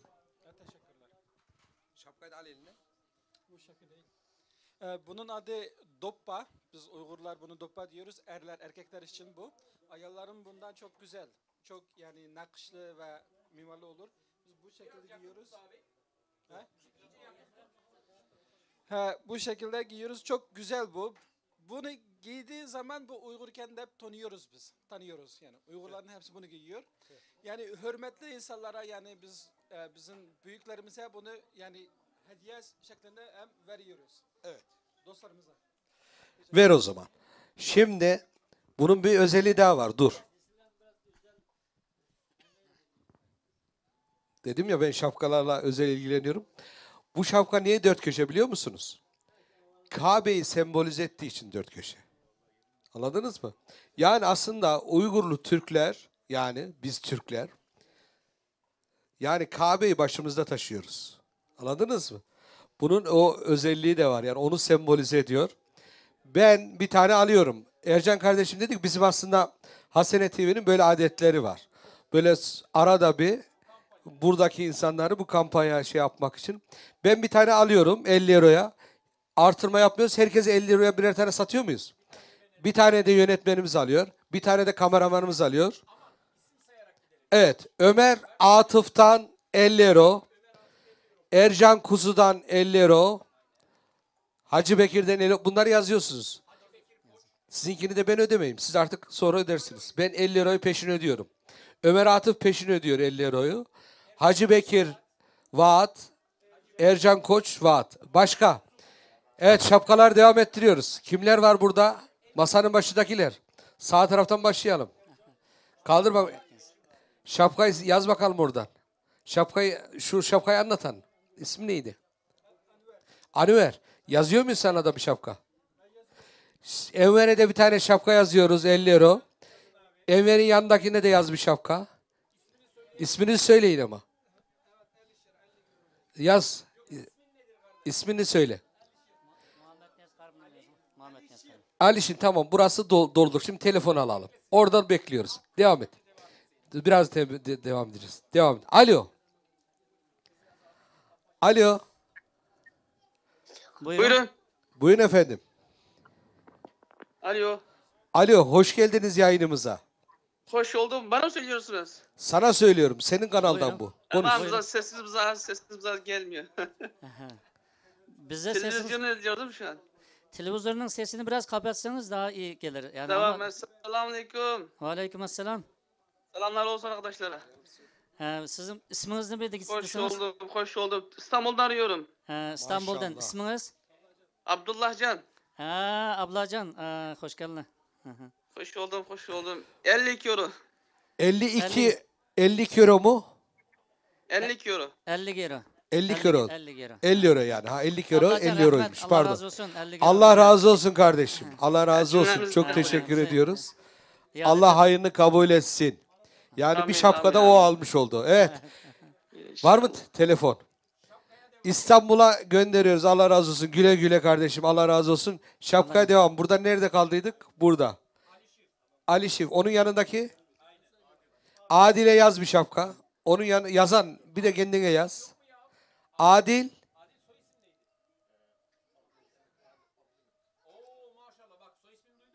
Evet. Abdülhamit. Oo. Abdülhamit. Cennet mekan. Onun soy ismi. Evet. Hemen onun yanında. Mahmut Mehmet'ten bir hem ismini de yazsın. Şu telefonun başındakinin ismi neydi? Ali'ye de bir şapka yaz. Ebu Kazim'e de bir şapka yaz. Evet. Evet. Tabii söyle. Yo, bugün alıyoruz. O yarınkini unutmayın. Yarın parayı yarın verirsiniz. Öyle mi? Tamam. Vekal, evet. İsminizi söyleyin. İsmail Erçelik'te bir şapka yaz. Mevlüt Kadılar'a bir şapka yaz abi. Şimdi telefonla devam ediyoruz. Şimdi telefon yaz. Alo. Buyurun. Alo, buyurun efendim, sizi dinliyoruz. Selamünaleyküm. Aleykümselam. Hayırlı akşamlar. Hayırlı akşamlar kardeşim. Allah razı olsun. Hoş geldin. Sizi Hoş bir tanıyalım. bulduk, hayırlı Nereden bir- arıyorsun? Ben Ütrecht'ten arıyorum. İsmim Salih Ay. Salih kardeşim, Ay. hoş geldin. Allah Hoş razı geldiniz Salih olsun. abi. Nasılsın? İyi misin? Elhamdülillah. Allah iyilik elhamdülillah. versin. Oradaki misafirlere, başta Oktay Başkanımıza, Abdurrahman Başkanımıza Allah yar ve yardımcılar olsun. Allah razı Hayırlı olsun. akşamlar diliyorum. Hayırlı akşamlar. Allah razı bizim olsun. de bir çorbada tuzumuz olsun diye ben de 500 euroyla Allahu Ekber. Salih Ay kardeşimizden, Udrecht'ten 500 euro. Allah razı olsun Salih kardeşim.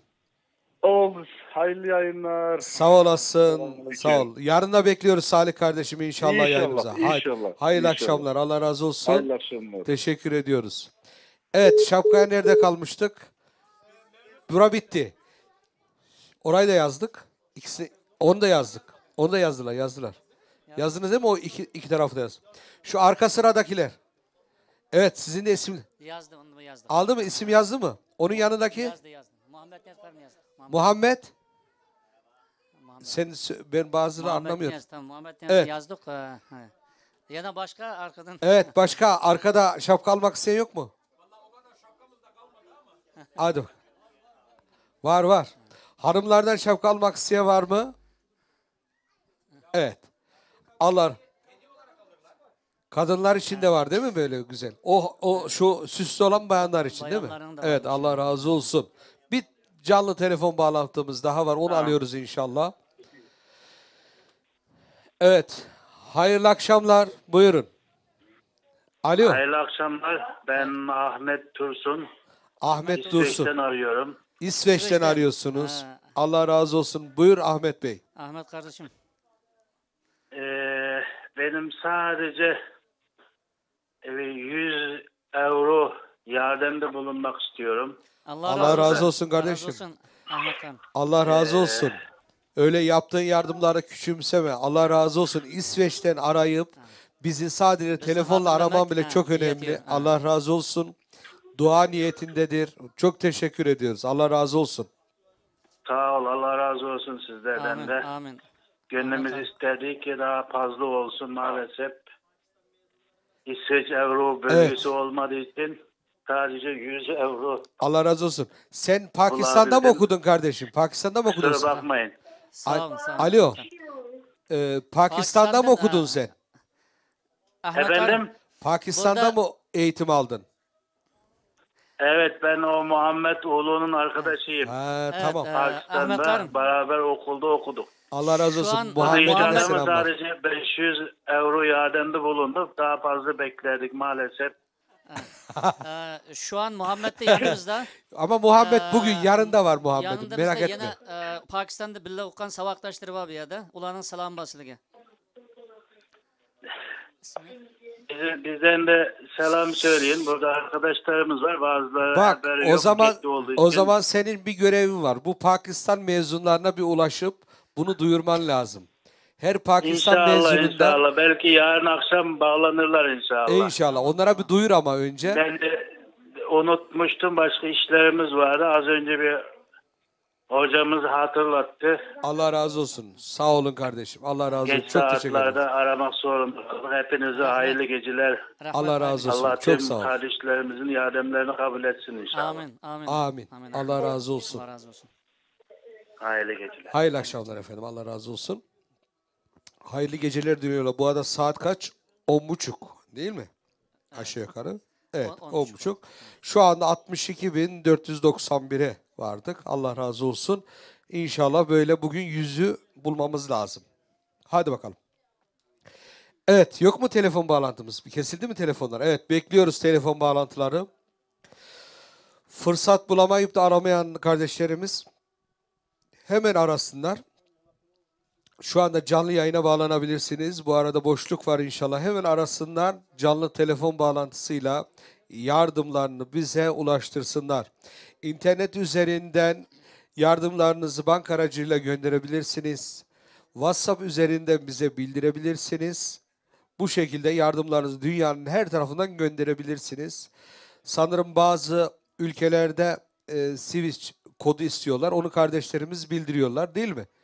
Onu bildiriyorsunuz inşallah. O şekilde o kodları yazdıktan sonra rahatlıkla bankamıza gönderebilirsiniz. İsterseniz bir de siz böyle Uygurca tercüme edin. Şu naq maydandan ko'rib turayotgan qarindoshlar hammanglarga Gollandiyadan o'tliq salom. Biz bugun shu Hasanat TV'ninki canlı yayında hozir shu Gollandiyadagi Ma'rif dernekimizga yordam to'playotimiz. Shu televizorga qatilgan qarindoshlarninki qolgan lag'imi WhatsApp orqali yetkazishinglarni umid qilamiz. Ekranda shu vaqtimizningki banka nomeri chiqib turadi. Yordamlarimizni shu yerga yo'llay olamiz. Aziz qarindoshlar, bu akşam ve erta bir fursat bizga, chunki bu yerga elingan bir vaqf. Vaqfga qilingan yordam bu sadaqa jariya bo'ladi. Sadaqa jariya deganligimiz inson dunyodan ayrilgandan keyinmi davomli savobi oxirdan kelib turadigan, oxir uzilmaydigan shunday bir yaxshilik. Shuning uchun bu fursatni g'animat bilaylik qarindoshlar, ham o'zlarimiz qo'limizdan kelishicha yordamimizni qilaylik va boshqa qarindoshlarimizni buni yetkazish orqali bir yaxshilikqa vasila bo'laylik. Chunki bir yaxshilikni qilgan kishimi savob oldi, vasila bo'lgan kishiga o'xshash Cenab-ı Allah savob beradi. Tamam, evet, telefon bağlantımız var. Hayırlı akşamlar efendim, buyurun. Evet. Selamünaleyküm. Ve aleyküm selam efendim. Buyurun, sizi tanıyalım. Alo, bir daha tekrarlayın efendim. Türkiye'den. Selamünaleyküm. Evet. Ve aleyküm selam. Buyur kardeşim, sizi dinliyoruz. Hayırlı akşamlar. Hayırlı akşamlar. Ben Abdülrazak Ocaklı. Anlayamay kaldık. Abdülrazak, Abdülrazak Karım. Buyurun sizler. Ben şu Abdülrazak Karım'ı. Hatırladım. İstanbul'dan. Anlavatınız. Ben $100 yardımda bulaydım.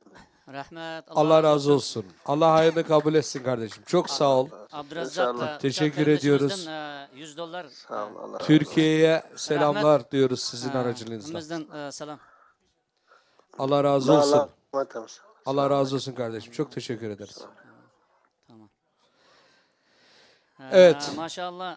Bu aramızda bize hizmette bulunan, çay, kahve, ikramda bulunan. Şapkasını aldım kardeşim. Evet. Evet, Muhammed şapkasını da bana Ömer verdi. Recep kardeşimiz 1400 euro. Allahu Ekber. Allah razı olsun. Allah hayırlarını kabul etsin kardeşlerimiz. Evet, telefonlar bekliyoruz. İnşallah bizleri izleyen izleyicilerimizden telefonlar bekliyoruz, yardımlar bekliyoruz. Böyle kardeşler, monitörde okuyabileceğim isimler var mı? Evet, monitöre yoğunluktan dolayı hazırlayamamışlar ama alttan, yani ekranımızın alt köşesinden kırmızı şeritle bütün isimleri yayınlıyoruz. Bize ulaşan. Olur ya, yardım yapmış olup da isimleri geçmeyen kardeşlerimiz WhatsApp'la ulaşsınlar bize. Evet, WhatsApp'la yazsınlar. Ben yardım ettim ama ismim geçmiyor diye bize hatırlatsınlar. Ve yardımlarını inşallah biz de ekranımızda yayınlayalım. Bu ekranlarımızdan kaybolmayacak. Zaten Hasenat TV'nin arşivinden ve YouTube sayfamızdan istediğiniz vakit kontrol edip izleyebilirsiniz. Yani bu yayınlarımız Evet. hiçbiri kaybolmuyor. Hepsi YouTube'dan da izlenebiliyor ve kaydoluyor inşallah. Arkadaşlar Evet. Denhelder'den bir arkadaşımız bana WhatsApp'tan aradı. Kendisi Sivaslı Ömerhan 100 euro bağışladı. Allah razı olsun. Evet. Ömerhan yazdık herhalde. Ömerhan Sivas'tan 100 euro ben belgentim. Allah razı olsun. Allah razı olsun. Sivaslı kardeşimizden. Evet, Sivaslardan, Kayserilerden, Karamanlılardan, Konyalılardan değil mi? Burada Nevşehirler, Kırşehirler çok. Onlardan telefon bekliyoruz. Dernek başkanları var. O dernek başkanlarından telefon bekliyoruz. Dernekler adına mutlaka şöyle katılmalarını ve yardımlarını bekliyoruz inşallah. Evet. Bu yayınımız saat 12'ye kadar devam edecek. 12'ye kadar yardımlarınızı lütfen bize bildirin. Bizler de inşallah burada yardımlarınızı sizin inşallah burada yayınlayalım veya da isminizi okuyalım. Canlı telefon bağlantısı arayarak da bilakis kendiniz canlı yayında yardımlarınızı açıklayabilirsiniz. Evet, kardeşler söz kılgısı var Allah. Söz kılışını kalaydık Allah. Evet, Allah razı olsun. Teşekkür ediyoruz. Şu an miktar 64.151 euro oldu. 64.151. Evet, 64.151 oldu. Evet, bir yardım daha geldi. Oku bakalım. Ahmetcan Karım Ezheri 1370 euro. Allahu Ekber. Allah razı olsun. Allah hayırlarını kabul etsin. Evet, hocam. Çok tebrik ederiz. Ahmetcan kardeşimiz yani yeni o da. Öyle mi? Allah evet, razı olsun. Şurada oturuyor bu arkamızdaki fletlerde. Yeni geldi yani bir sene falan. Maşallah, maşallah. Ona rağmen hoş geldiniz. Yani böyle bir fedakarlık gerçekten. Allah yani razı çok olsun büyük kardeşim. Allah hayrını kabul olsun. etsin. İnşallah alalım birazdan. Yalnız bir Ahmet dua abi, yapalım. Duayı Ahmet ihmal abi, etmeyelim. Keslan. Evet. Keslan. Keslan. Evet, gel bakalım. Bu yeni gelmiş daha. Taze değil mi? Evet. Çiçeği burnunda. Doğu Türkistanlı. Bu şimdi Türkçeyi de çözmüştür. Türkçe de biliyor. Kendisi Bilmiyor hafız. musun? Böyle şapki yayınına bakmayın. Hafız mı? Bakma, hafız. Oo, o zaman buna bir Kur'an okutalım mı? Okuda kısa bir Kur'an okur musun? Ondan sonra dua yapalım, tamam mı? Kısa bir Kur'an oku. Şöyle otur buraya. Şapkanı çıkar ama şöyle. Şu şapkalar değişelim Bu getir. şapkadan gelsin. Ha. Tamam, Evet. şimdi hafız oldu. Evet, şöyle. Ondan sonra da dua yapalım. Hocam siz dua yapar mısınız? Evet. Siz dua için hocama verin inşallah, tamam mı? Haydi bak. Euzu billahi mineşşeytanirracim. Bismillahirrahmanirrahim. Elhamdülillahi Rabbil alemin. Errahmanirrahim. Maliki yevmiddin. İyyâke na'budu ve iyyâke nesta'in. اهدنا الصراط المستقيم صراط الذين أنعمت عليهم غير المغضوب عليهم ولا الضالين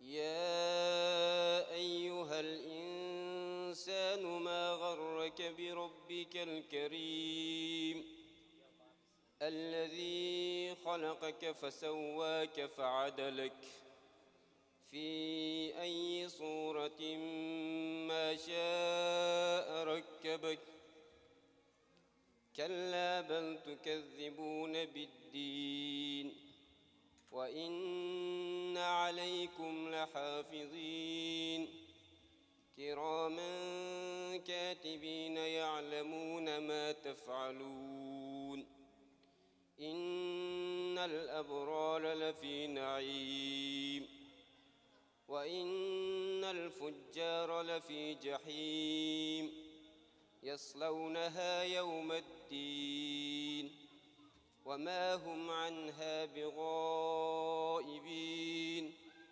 وما أدراك ما يوم الدين ثم ما أدراك ما يوم الدين يوم لا تملك نفس لنفس شيئا والأمر يومئذ لله صدق الله العظيم الفاتحة آمين.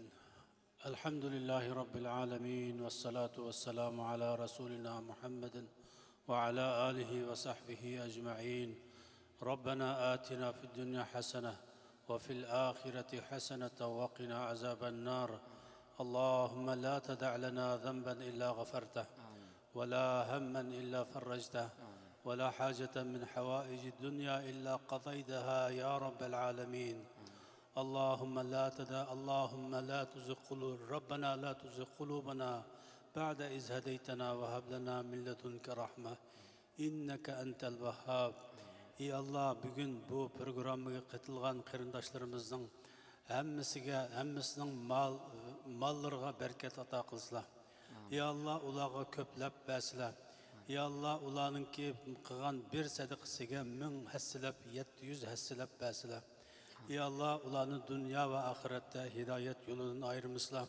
Amin. Ey Allah, şu münasebet bilen bütün Şarkı Türkistan halkını bu balaya afetten kurtuldursunlar. Ve bütün Müslümanlar arasındaki fitne, ihva, kan töküşlerini toktutup besle ey Allah. Ey Allah, bizim vatanımızdaki ve bütün dünyadaki Müslümanlarını her türlü şerden, her türlü kıyınçılıklardan saklasın ey Allah. Ey Allah, bizim dünya ve ahirette işlerimizni asan kılsın ey Allah. Ey Allah, düşmanımızın kalbine korkunç ata kılsın ey Allah. Düşmanımızın kalbine korkunç ata kılsın ey Allah. Ey Allah, bu programını bu şekilde oturuq çıkırış için sebepçi olan Hasanat TV'ninki hizmetlerine bereket ata kılsın ey Allah. Texmi yaxşı fırsatlarını yaratıp versin ey Allah. Ey Allah, bizni bu kıyınçılıklardan kurtuldursun ey Allah. Ey Allah, bu kıyınçılıklardan kurtuldurup texmi xalqimizga, millatimizga, bütün Müslümanlarga bununla o'xshash, buningdan yaxshi xizmatlarni qilishga nisb qilsin ey Allah. Bizni dunyo va oxiratda haq yo'ldan, hidoyat yo'lidan ayirmasin ey Allah. Rabbana ighfir lana zunubana va israfana fi amrina va thabbit aqdamana fansurna alal qawmil kafirin. Bi rahmatika ya arhamar rahimin. El Fatiha.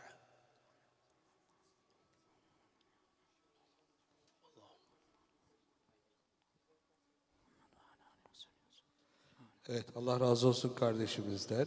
Allah razı olsun. 1 yıl olmuş geleli. Böyle ekranları başındaki izleyicilerimiz söyleriz. Kardeşimiz 1 yıl olmuş, hafız olmuş. Demek ki zorluklar insanları daha çok böyle eğitimde daha çok geliştirir hocam, değil mi? Biz bu kadar varlığın içerisinde hafız yetiştirirken o kadar zorlanıyor ki hocam bu konuda sıkıntısını çok çekiyorlar bölgede. Allah razı olsun, hafızlık çalışmaları var. Ama o zorluklar içerisinde kardeşlerimiz hafız oluyorlar. Hem zulüm altında yaşıyorlar hem de hafız oluyorlar. Allah onlardan razı olsun. Allah onların sayılarını artırsın. Evet. Telefonları bekliyoruz değil mi? Telefonlarımız... Tamam. Evet, şimdi de gelecek inşallah. Bekliyoruz. İnşallah, bekliyoruz. inşallah Gelecek inşallah. Hadi bakalım. Ben Ömer Altay Başkanımıza, Oktay Hocamıza çok çok teşekkür ediyorum. Her zaman yanımızda oldunuz. Genelde bu programda baştan sonuna kadar bizim yanımızda oldunuz. Ve öyle güzel ifadelerinizden anlattınız ki yani her bir sözünüz tartsak bir altını daha ağır gelecek. Bizimki şu an Doğu Türkistan'ın derdimizi anlattınız, dertlendiğinizi anlattınız. Her zaman yanımızda olduğunuz sizlerden Allah razı olsun. Diğer bütün yardımıyla bu programımıza katılan kardeşlerimizden Allah razı olsun. Genelde bu bayan kardeşlerimiz çok beni etkiledi gerçekten. Yani sadece maddi yardım değil, Doğu Türkistan'daki olaylara biz ne yapabiliriz diye geceleri uykularının kaçtığını anlattı. Bu bize çok bunu etkiledi. Biz şu ana kadar yani çok yalnız hissediyorduk kendimizi. Ama bugün bu büyüklerimizin yanımızda olması, diğer bu kardeşlerimizin Ben Türkçe yapılandı ben Uygurcuma. maddi yardımda olması bizi çok Evet, memnun bir ziyaret telefon etti. bağlantısı Bir telefon geldi. bağlantısı var, onu anlayalım. Ondan sonra devam edeceğiz. Evet. Buyurun. Yalnız bu senin dilinden anlıyor herhalde. Buyur Islan. Buyur Islan. Merhaba. Ha, em gap kıslam. Ve aleyküm esselam. Em gap kıslam. Ha, Türkçe yapılandı mı Uygurcuma? Uygurca. Uygurca. Esselamu aleyküm, ben Ankara'dan Mirkamil Ve Kaşgar'dan. aleyküm esselam. Mirkamlacım. TRT Uygurca masasından. Hoş geldin. Rahmet. Allah razı olsun. Bu işemmelerinde hoş diye bir emmimizde bir merkezi medeniyet merkezimiz bulduğum oldu Avrupa'da bu. Şundan Boz kolumuzdan gelsi çıkırak kısa koltuk. Benim bir hiç olmagandı bir 50 dolar olsun. To'nimdan chiqarib 50 dollar olsun. Rahmet. Sizning shu yerda turib bizni xotirjamliklari bizga bak shundan Ankara'dan Mirkamir Kaşgarlı. Ankara'dan. Allah razı olsun kardeşim. Çok teşekkür ediyoruz. Allah birine bin versin. Ya, biz teşekkür ederiz sizlere. Allah sizlerden razı olsun. Cümlemizden kardeşim. Duyuyorsunuz, sahip çıkıyorsunuz. Allah razı olsun. Ne demek kardeşim? Allah razı olsun. Hayırlı akşamlar diliyoruz. Ankara'ya selamlar. Rahmet. Ankara'ya iki türlü selam gönderiyoruz. Sesimizi duyursun Ankara. Evet. Allah razı olsun. Evet, teşekkür ediyoruz. Allah razı olsun. Evet efendim, canlı yayınımız devam ediyor Hasenat TV'den. Yarın da inşallah öğleden sonra saat 13'te çocuklarımız için bir programımız var ama yine de büyüklerimizden, iş adamlarımızdan katılanlar olacak. Akşam 19'da ilahiyatçı yazar, televizyon programcısı Ömer Döngöloğlu hocamız da inşallah akşam yayınımızda bizlerle birlikte olacak. Saat 12'ye kadar yarın da inşallah yayınımız devam edecek. Telefonumuz var. Evet. İnşallah yarın da bütün kardeşlerimizin, bugün gelemeyen kardeşlerimizi hem stüdyomuza, yani şu anda yayın yaptığımız Doğu Türkistan merkezine inşallah burada bekliyoruz. Avrupa Doğu Türkistan merkezine burada bekliyoruz. Yeni yerimizi daha geçemedik. Oraya inşallah yakında taşınılacak inşallah, ve inşaat başlayacak.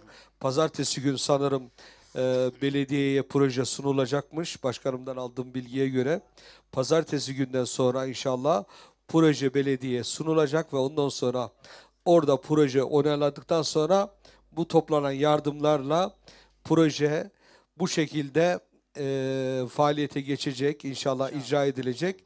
Ben şunları da duydum başkanımızdan. Yaklaşık belki olur ya, iş adamlarımızdan karşılamak isteyenler olabilir. Konferans kısmı yaklaşık 80 bin euroya iş tarafının tadilatı, oradaki ses sistemi, podyum, sandalye, masa, büyük bir konferans salonu olacak inşallah. Orada Avrupa'daki Doğu Türkistanlı kardeşlerimiz burada konferanslar yapacaklar, toplantılar yapacaklar. Birlik ve beraberliklerini yansıdan programlar yapacakları bir konferans salonu olacak. Bu konferans salonunun maliyeti 80 bin euro olduğunu ben başkanımızdan duydum. İş adamlarımıza duyurulur. Bunu karşılamak isteyen iş adamlarımız olabilir Avrupa'nın çeşitli yerlerinde. Mescit kısmının maliyeti de yaklaşık 70 bin euroya mal oluyor. Gençlik lokalimizin maliyeti 20 bin euroya mal oluyor. Bayanlar lokali 20 bin euro muydu başkanım?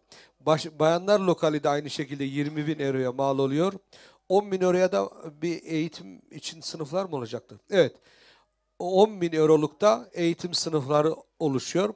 Böyle ben sadece bir kısmı karşılarım diyen, bizim çünkü Hasenat TV'mizin diğerki yayınlarında oldu. Ben sırf mescit kısmını veya da mescidin tamamı halısını döşemek istiyorum. Ses sistemini döşemek istiyorum. Sandalye ve masasını almak istiyorum diyen kardeşlerimiz oldu. Bunlar bizi arayıp sadece bir bölümü komple üstlenebilirler ve bunu yardım olarak inşallah bu vakfımıza yardımda bulunabilirler diyorum. Telefonumuz yok değil mi hala? O zaman ben telefon gelmesi için Oktay Hocam'a mikrofon vermemiz lazım. Onu demek istiyordum.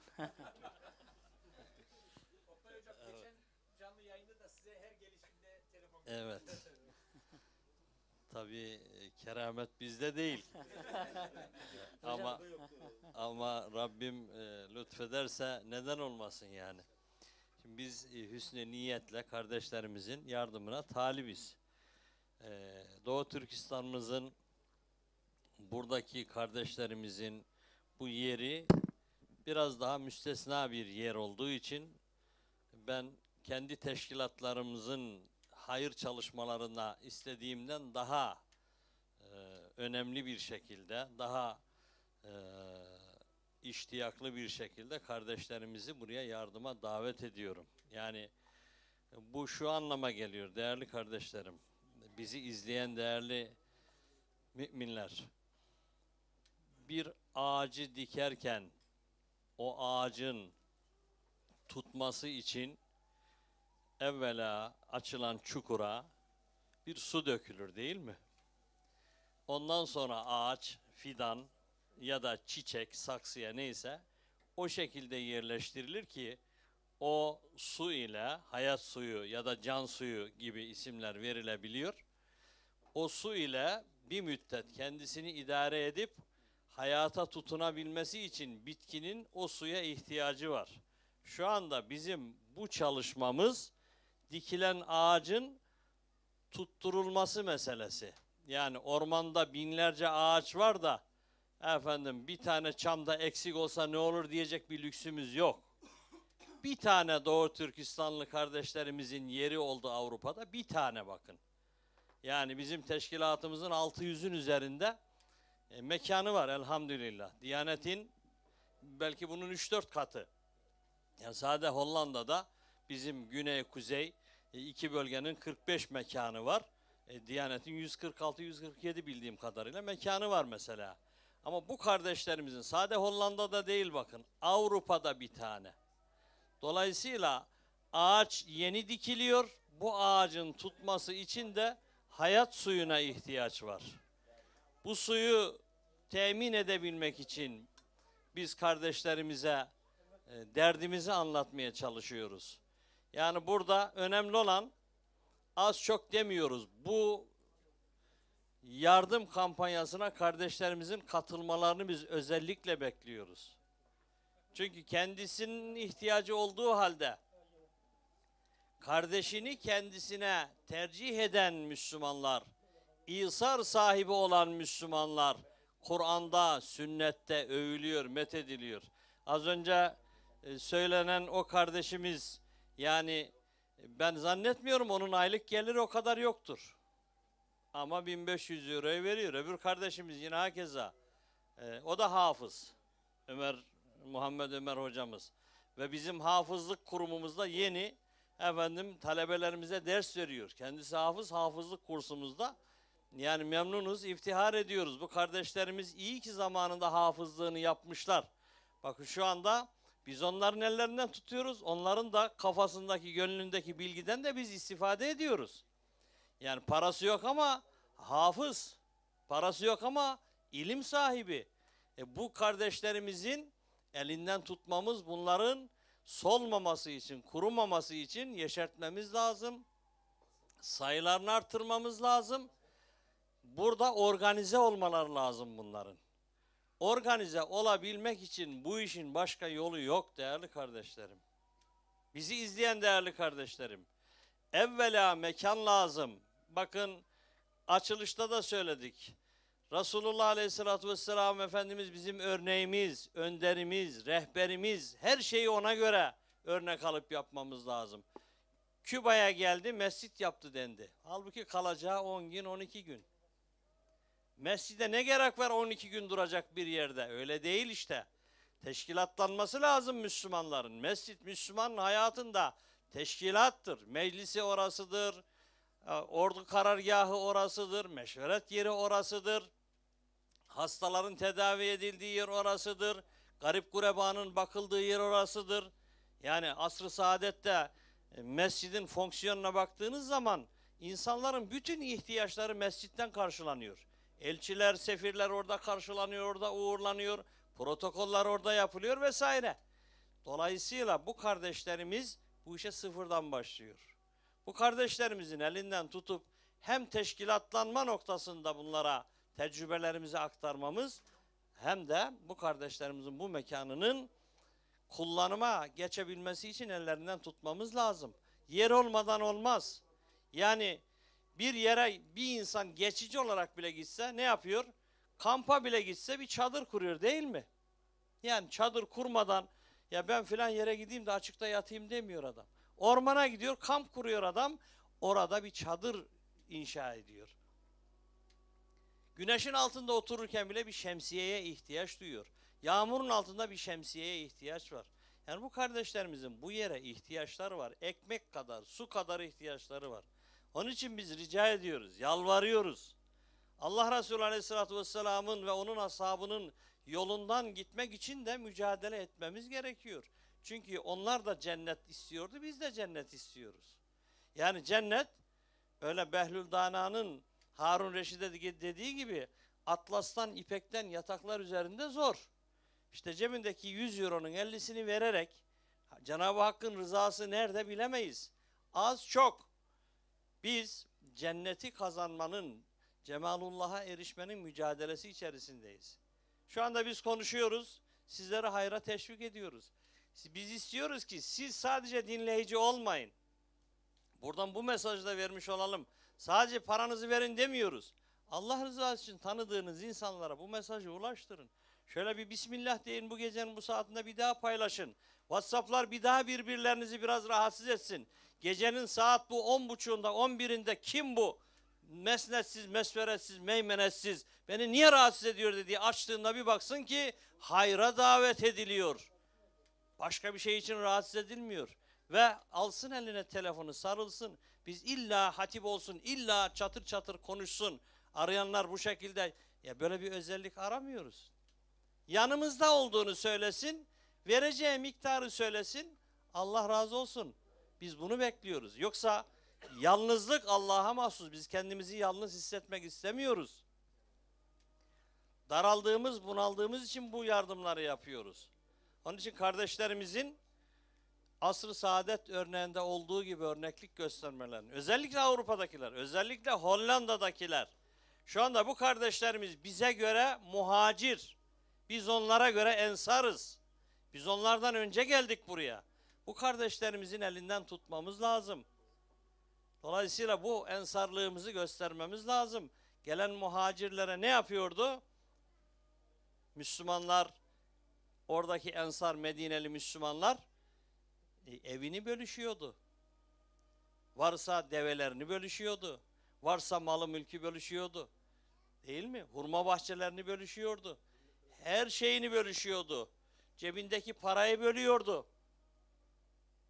Bu kardeşlerimiz illa bunun hepsini verin demiyor. Öyle bir dertleri de yok. Abdurrahman bin Avf radıyallahu anh'ın dediği gibi diyorlar yani. Ne dediydi o? Bana bir ip verin, Medine'nin pazarını da gösterin. Bu kardeşlerimiz bizden bir ip istiyor. Diyor ki bize bir ev lazım, bir mekan lazım, bir mescit lazım. Bu mescidi bize kullanacağımız hale getirin. Başka bir şey istemiyoruz diyor. Allahu Ekber. Bu kadar uzamaması lazımdı ama neyse, keramet geç zuhur etti. Allah razı olsun. Alo. Buyurun efendim. Selamünaleyküm. Aleykümselam. Buyurun. Hocam nasılsınız, iyi misiniz? Elhamdülillah. Buyurun. Elhamdülillah. Siz hocam Ben derken İstanbul'dan arıyorum. Evet, buyurun. İnşallah yaptığınız her vatanı millete hayırlı olur. Amin. Amin. Benden ufak bir yardım olacak, $100 civarında. Allah Pazartesi razı günü olsun. hesabınıza düşmüş olacak inşallah. Allah razı olsun. İsmini, soy ismini de söyle kardeşim. İsimlerini?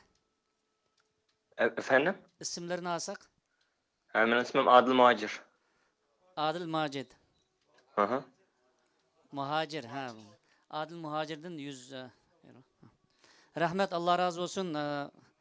Müşahede bizimle unutmay Türkiye turib katılganlıklarga rahmet. Allah Teşekkür ederim. Hayırlı olsun inşallah. Rahmet. Allah razı olsun. Teşekkür ediyoruz kardeşim. Teşekkürler hocam, Allah sağ hayırlı olasın. kabul etsin. Allah'a emanet olun. Sağ Allah olun. birine bin versin. Teşekkür ediyoruz. Bir tane daha var telefon bağlantısı. Hemen alalım. Alo.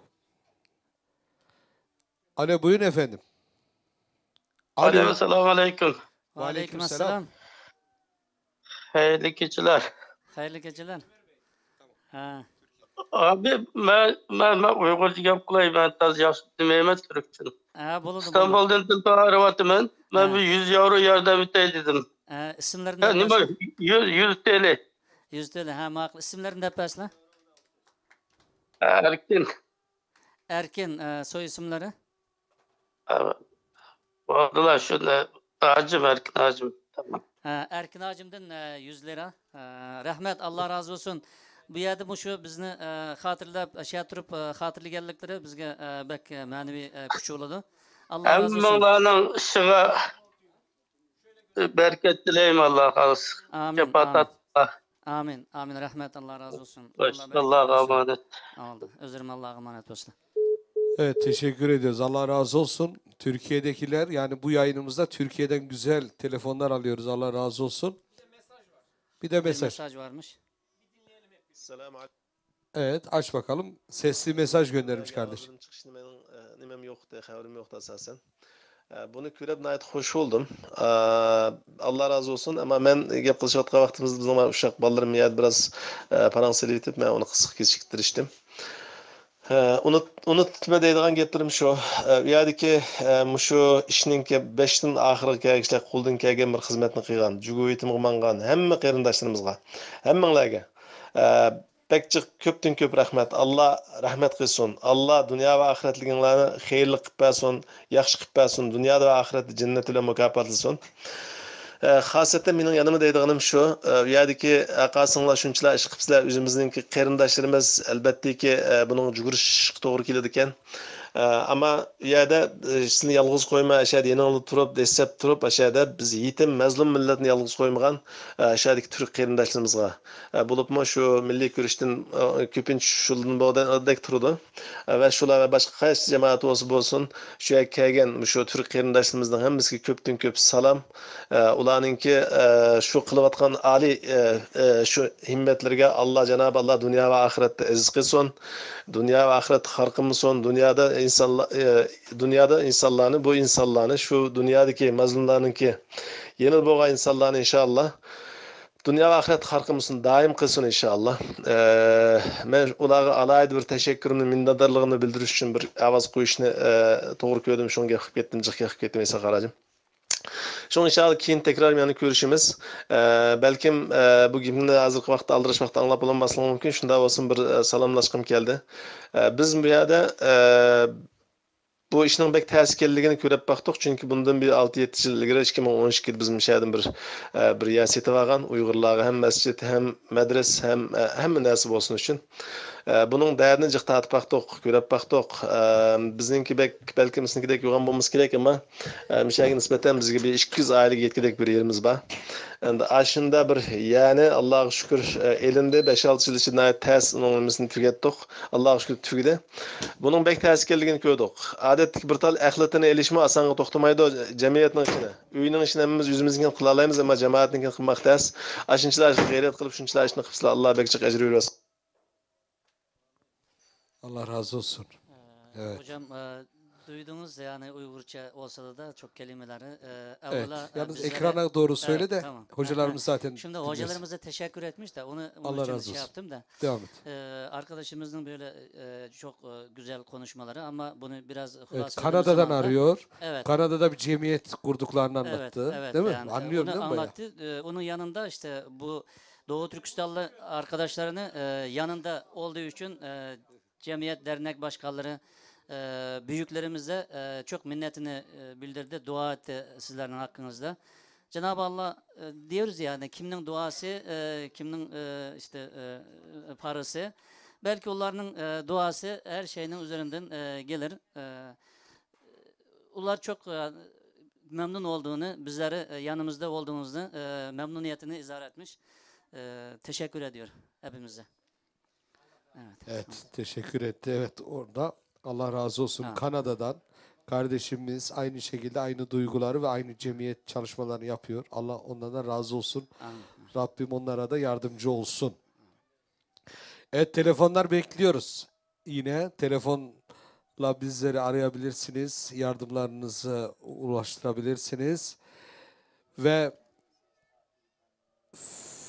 Facebook sayfamız ve YouTube sayfamızı da şimdi insanlar biliyorum saat 11'den sonra Hollanda'da biraz daha sosyal medya aslında ellerine alıyorlar. Telefonlar biraz daha ellere geçiyor ve burada sosyal medyada dolaşmaya başlıyor.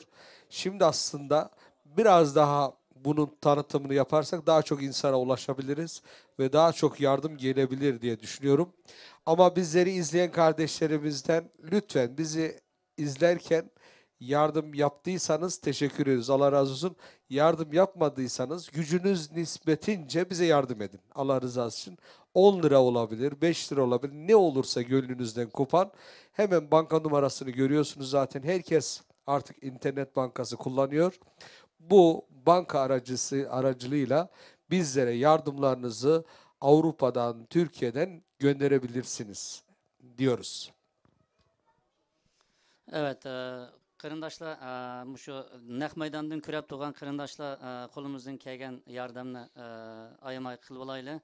Bu bir fursat. Uningdan keyin o'zimizdan boshqa yana atrofimizga qarindoshlarga yayaylik. Bugun 12gachilik davom qiladi. Erta soat 1dan yana 11gachilik. Soat 1da kichik bolalarga program qilinadi. Uningdan keyin soat 7da xatolashmasam Türkiye'den Ömer Döngüloğlu hocamız Türkiye'den canlı yayınga katılıp faaliyet canlı yayınga katıldı. Evet yana saat 11gachilik devam kıldı. Şunun için keng yayaylı bu bir fursat qo'limizdan kelishicha bir yaxshilikqa vasila bo'lsakmi shu yaxshilikni qilgandek savobga erishamiz.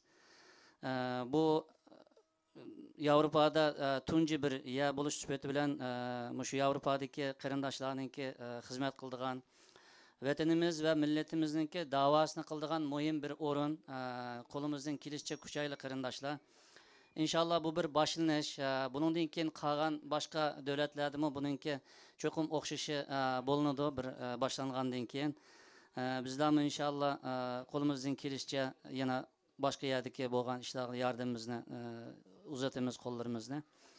Hozirgachilik yordamda bo'lgan qarindoshlardan Alloh razı olsun. Payg'ambar alayhisolatu vasallam bir hadisda la yunqasul malu minas sadaqa aw kama qal. Mal sadaqa berish bilan azalmaydi deydi. Bu nayeti Peygamberimizningki bütün sözleri hikmetlik. Malninki gerçi sani azalganda ko'ringan bilan uning bereketini Alloh taolo necha qat ziyoda qilib beradi. Shuning uchun bu bir fursatni g'animat bilaylik qarindoshlar. Bir telefonumuz daha varmış. Alalım. Alo. Alo. Evet. Şu anda yine bir canlı yayın için kardeşimiz. Evet. İdris Hocam öyle mi? Biraz önce aramıştı. Kuzey Hollanda bölgemizin eğitim başkanı İdris Hocam. Sanırım boşluğu buldu, bir daha aradı. Buyur hocam. Selamünaleyküm. Aleykümselam. Ömer Bey. Allah razı olsun. Tekrar bölge başkanıma ve tüm hazırına selam ediyorum. Aleykümselam hocam. Canlı yayından dolayı bizim şubelerimiz kendi aralarında da bir harekete geçtiler. Allah razı olsun. Ayasofya, Amsterdam Ayasofya şubemizin yetişkinler eğitim kursu içerisinde kendi aralarında hemen hızlıca bir para toplama işine kampanya olarak başladılar. Allah Ve razı şu anda olsun. bana bildirdiklerine göre sağ olsun Ayasofya şubemiz hızlı bir şekilde bir 500 euroyu bir araya Allah razı getirmiş. olsun. Size onu bildirmek istiyorum. Allah razı olsun. Teşekkür ederiz İdris Hocam. Allah razı olsun. Bizler teşkilat olarak sizleri her zaman kucaklıyoruz. Her zaman da sizin derdinizle dertleniyoruz. Allah razı olsun hocam. Çok sağ ol. Onun zaten yayınımızın başından itibaren bunun farkındayız. Allah razı olsun.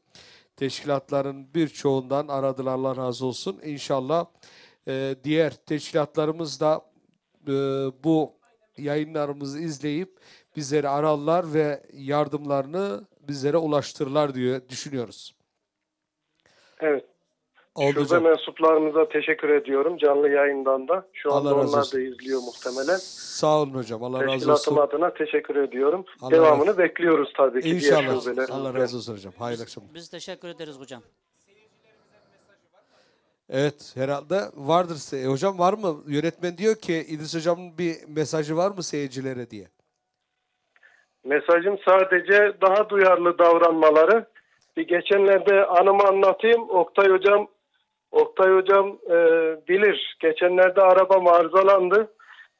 Soğukta dışarıda durmak zorunda kalınca mazlum mağdurlarla bir empati yapma fırsatım oldu. Yarım saat 45 dakika arasında ama o bana böyle 2,5 sene gibi bir uzun geçti. Evet, Allah razı olsun. Dolayısıyla insanın başına gelince daha iyi anlıyor. O bakımdan arkadaşlarımız, bizim insanımız şu anda sıcak yuvasında oturuyorlar, evlerinde, sıcak mescitlerinde oturuyorlar ama dolayısıyla böylesi bir durumlarda daha duyarlı olup mescitlerin bizleri ne hale getirdiğini, bu mescitlerimiz olmasaydı biz acaba şu anda nerelerde olabilirdik? Yani nerelerde vakit geçiriyor olabilirdik diye de düşünüyorum. Allah'a hamd ediyorum. Allah razı olsun hocam. Çok sağ olun. Allah razı olsun. Evet. İdris hocamın söylediği gibi sosyal medya böyle klavye mücahitleri var. Bol bol Doğu Türkistan paylaşırlar ve yaparlar. Ama o paylaşanlardan böyle telefonda bekliyoruz. Yani boşu boşuna klavye mücahiti Amin yapmasınlar. cümlemize. Böyle yardımlarını bekliyoruz. Burada bir fırsat var. Bir platform var. Doğu Türkistan için ne yapabilirim diyenler vardı. İşte böyle bir platform. Doğu Türkistan için yapacağınız çok güzel bir yer.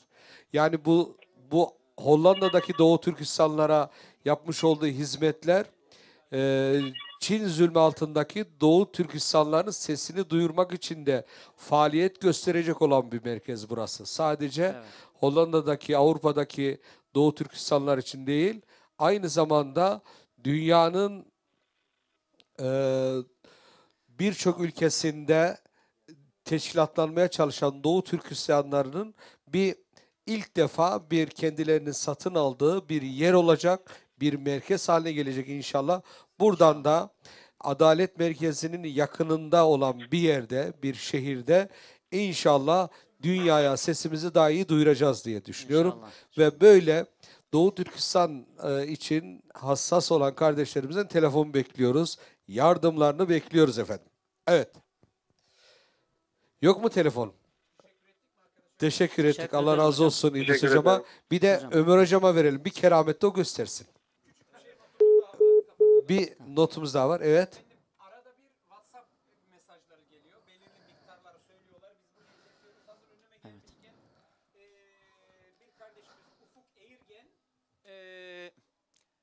Hesap numarasına, banka hesap numarasına Ufuk Eğirgen kardeşimiz 100 euro bağışta bulunmuşlar. Allah razı olsun.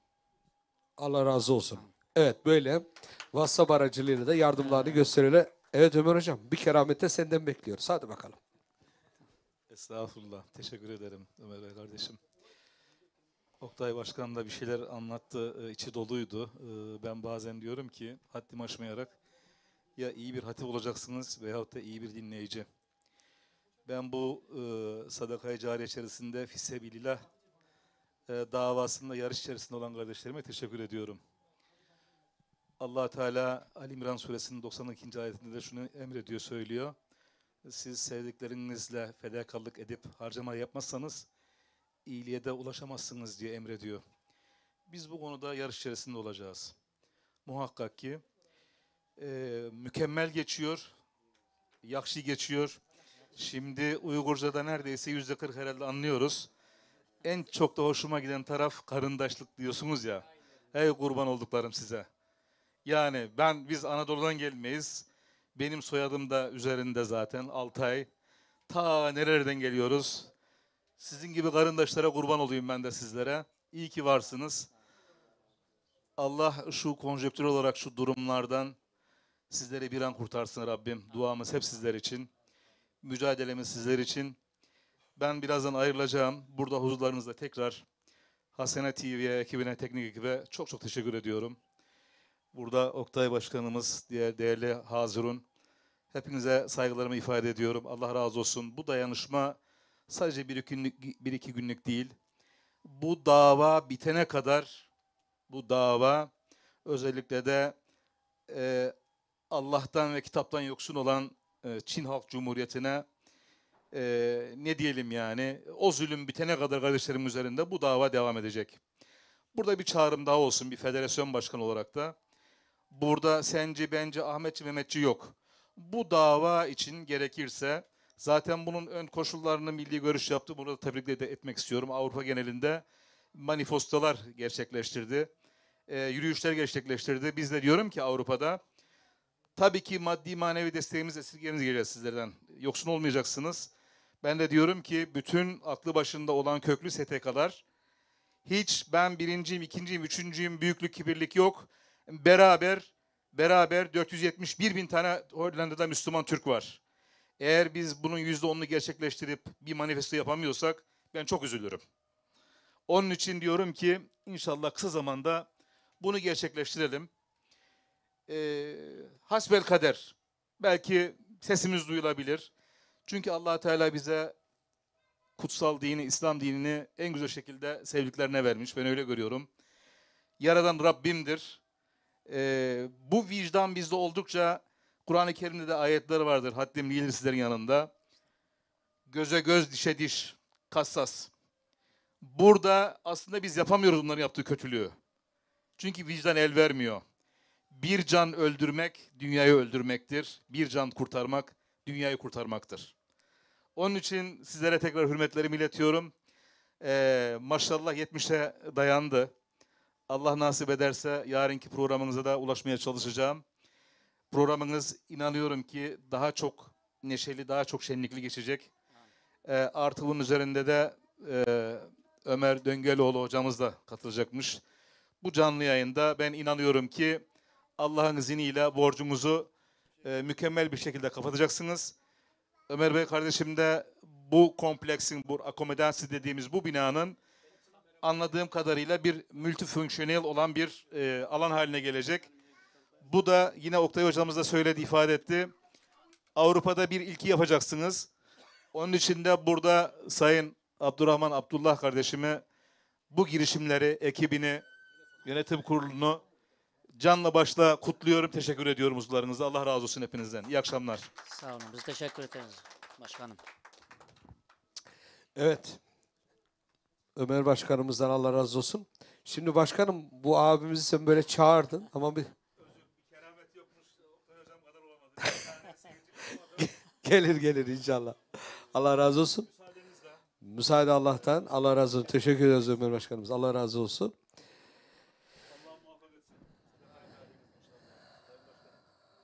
Evet, Allah razı olsun.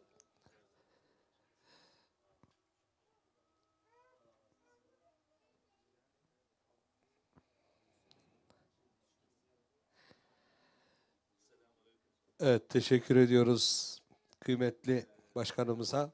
Allah razı olsun. Teşekkür ederiz. Allah. Ve aleyküm selam Semih kardeşinize. Size selam söyleyeyim. Evet, Allah razı olsun. Şimdi başkanımız bu kardeşimizi çağırdı. Niye çağırdı bakalım, bir tanıyalım. Türkçe var mı? Var. O zaman mikrofon senin. Buyur. Teşekkürler. Özlerini bir tanıştırıp an başlasın. Benim adım Ötkür. Burada Mağara Cemiyeti'nin azası, yönetimden.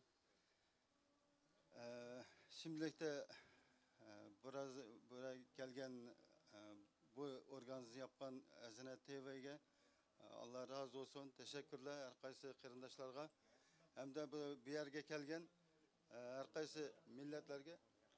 her kaysı milletlerge Allah razı olsun. Burada toplanmada özüneki müşketılgan hem yardım kılgan her kaysı kırındaşlarga Allah razı olsun diyelim. Biz de kardeşimiz Allah razı olsun. Bu Vakfın. Evet.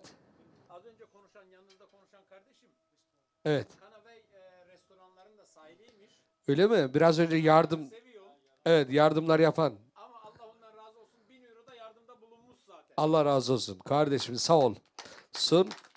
Yardımda da bulunmuş kardeşimiz. Hem de bu vakfın yönetim kurulunda yönetici. Allah razı olsun. Allah bol bereket versin. İnşallah bol kazançlar nasip etsin. Evet efendim, telefonlar bekliyoruz. Sevgili izleyicilerimizden, bizleri dünyanın neresinde izleyen olursa ona ses veriyoruz. Diyoruz ki bizi arayın lütfen. Telefonla arayın. Aramazsanız bize yardımda bulunun. İnşallah banka aracılığıyla bize banka aracılığıyla yardımlarınızı yapıp WhatsApp'la da bildirebilirsiniz. Biz de hemen inşallah canlı yayında yayınlarız. Orada bir yardım kutusu geldi. Evet, bu kutunu bir kardeşimiz isimsiz evinde doldurmuş. İsim söylemedin, bunu getirmiş. Bugün Allah razı olsun. Allah bize hayırını hediye kabul ediyor. etsin kardeşimizin. Dolu yani, bayağı ağır. Evet. Evet, onu yaygınlaştırmak lazım. Evet. Evet, her eve. Abdurrahman Başkanım, seni şöyle bir ayağa alalım. Sen bayağı oturdun, dinlendin. Evet. Şimdi Oktay Başkanım da söylediği gibi tabii bu vakıf faaliyete geçtikten sonra da paraya ihtiyaç olacak. Bu para hep ihtiyaç olacak. Çünkü faaliyetler arttıkça çocuklar artacak, eğitim yaptığınız çocuklar artacak, gelip giden fazlalayacak ve masrafları artacak ve giderleri olacak. Oktay Hocam dediği gibi böyle yardım sadaka kutuları ve üyeler inşallah üyelerin de artması lazım. Şimdi Avrupa'da zaten çok az olan Doğu Türkistan dernekleri, şimdi Hollanda'da bir tane var. Hollanda'da bulunan bütün Doğu Türkistanlı kardeşlerim bu cemiyete üye olması lazım öncelikle, değil mi? Bir 10 lira da olsun. Bugün duymayanlar da duydu inşallah. Bizim sanırım vakfın bir tane formülü gördüm ben girişte. Onu bir anlatır mısınız? Evet. Veya da internet üzerinden üye olabiliyorlar mı? Onu da bir anlatırsanız. Tekrar Esselamu Aleyküm. Hürmetlik aziz qarindoshlar, dunyoning har qaysi yeridagi do'stlar va bo'libmi Gollandiyadagi qarindoshlar, sizlarga ko'p rahmat, hammanglarga rahmat.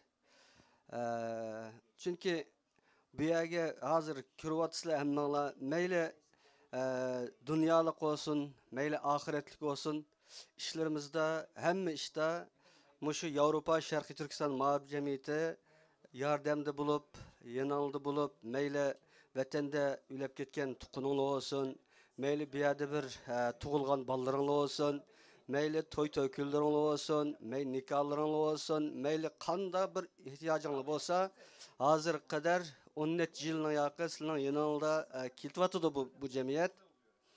Endi bu jamiyat sizlar bilasizlar, shu 2009'dan tatip qarindoshlar 10 eurodan a'zo bo'lib, bir 170-150 kadar qarindoshlar a'zo bo'lib destek oldinglar, yardım qildinglar. Yardıminglar bilan kiralarni to'ldik. Ba'zan ders o'tgan Uyg'urcha va Qur'oni Karim o'rgatgan muallimlarimizningki yo'l pulisini shundan to'ldik. Ondan başqa mishadi mayli idora heyeti olsun, mayli başqa qarindoshlarimiz olsun, hech qanday bir qarshiliksiz hozir qadar olib keldimdi. Bu sizlarningki 10 euroni kesmay davomlashtirganligingki foydasi. Agar qarindoshlarning hammasi mush Gollandiyadagi masalan ba'zanda 3,5 ming nüfus var deymiz, ba'zanda 3 ming deymiz. Şu qarindoshlar adam beshiga 1 euro bir ayda, her kunda demayman, 1 euro bersanglar, 1 euro bersanglar, mushu xizmat qanchalik yana davomlashadi, qanchalik kuchi. Qarindoshlarning hech qandig'i hozir qadar birisini ta'ammay, ashunda ishlab, ashunda kech kunduz bir nima qilmoqchi bo'lsak, bir yig'in ochmoqchi bo'lsak, saat 6'da, etkin Başkanım saat burada 6'da. bir nokta koysak da bir telefon alsak olur mu? Olur. Tamam. Alo. Evet, telefon geldi mi kaçırmayalım. Buradan devam ederiz inşallah. Alo. Efendim. Alo, iyi akşamlar. İyi akşamlar efendim. Hoş geldiniz İyi yayınımıza. akşamlar. Ben Erzen'den arıyorum. Annem de hastaydım. Annemden arıyorsunuz. İsminizi alabilir miyiz? Bir daha isim. Erzen'den arıyorum, evet. Böyle bir program yayınladığınız için takdir ediyorum sizi. Bağışta bulunmak istiyorum. Biraz duyarlı olalım diye. Allah razı olsun kardeşim. Çok sağ olun. İsminizi bir alabilir miyim? Evet, Memduha Memduha Apaydın Yavuz. Ataylı.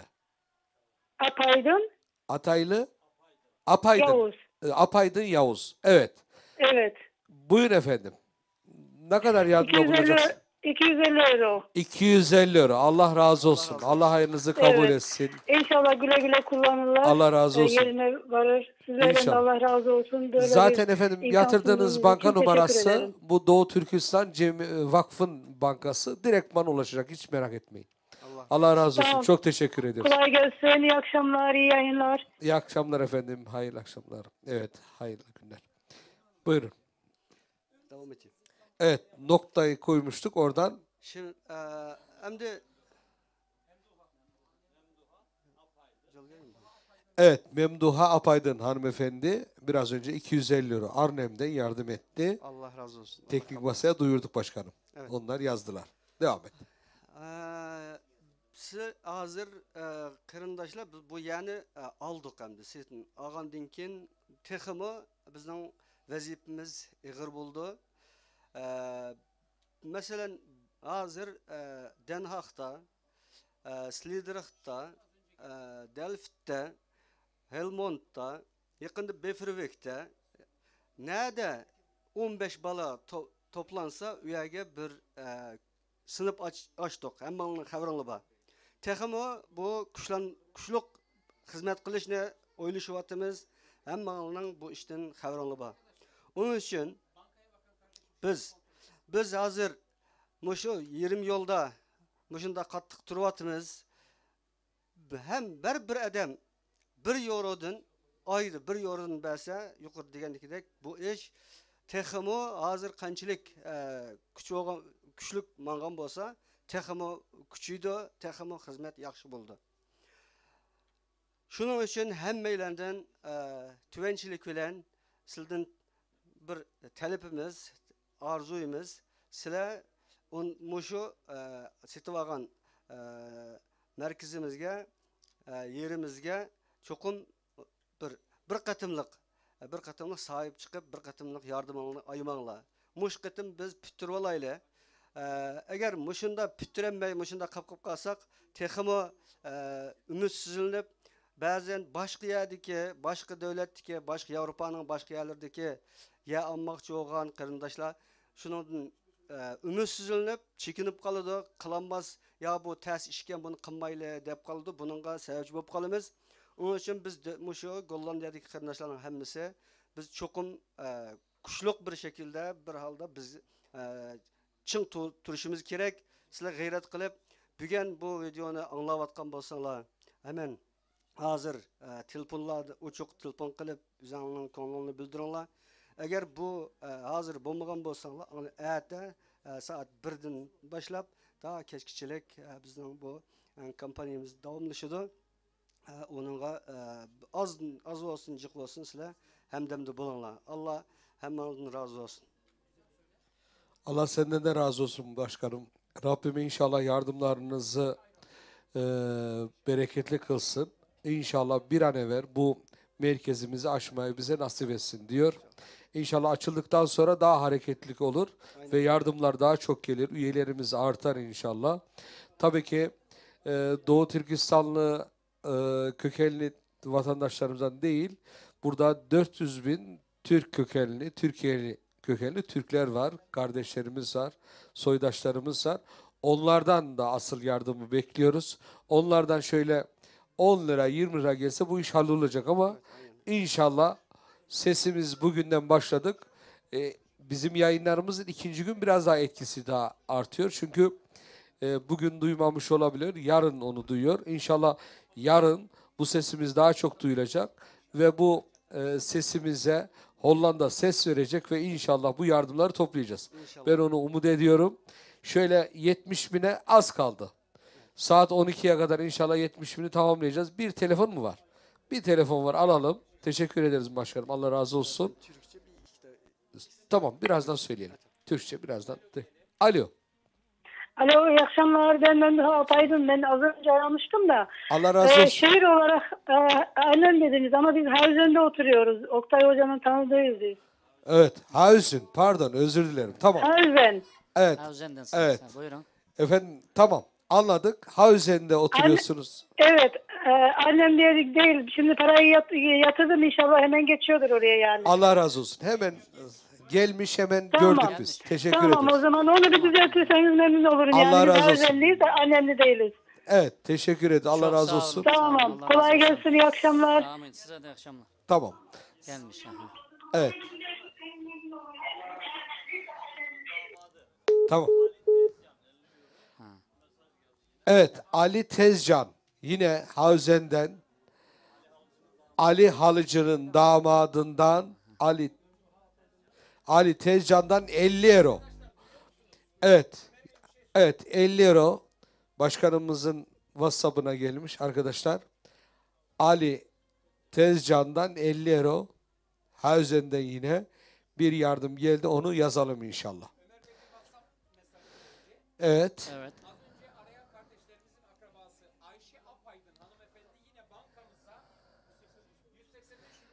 Ayşe Apaydın hanımefendi bankamıza Allah razı olsun. 185 euro yatırmış. Allah razı olsun. Bekliyoruz efendim. Yardımlarınızı bankamıza gelmesini bekliyoruz. Evet. Allah razı olsun. Yardımlarınızı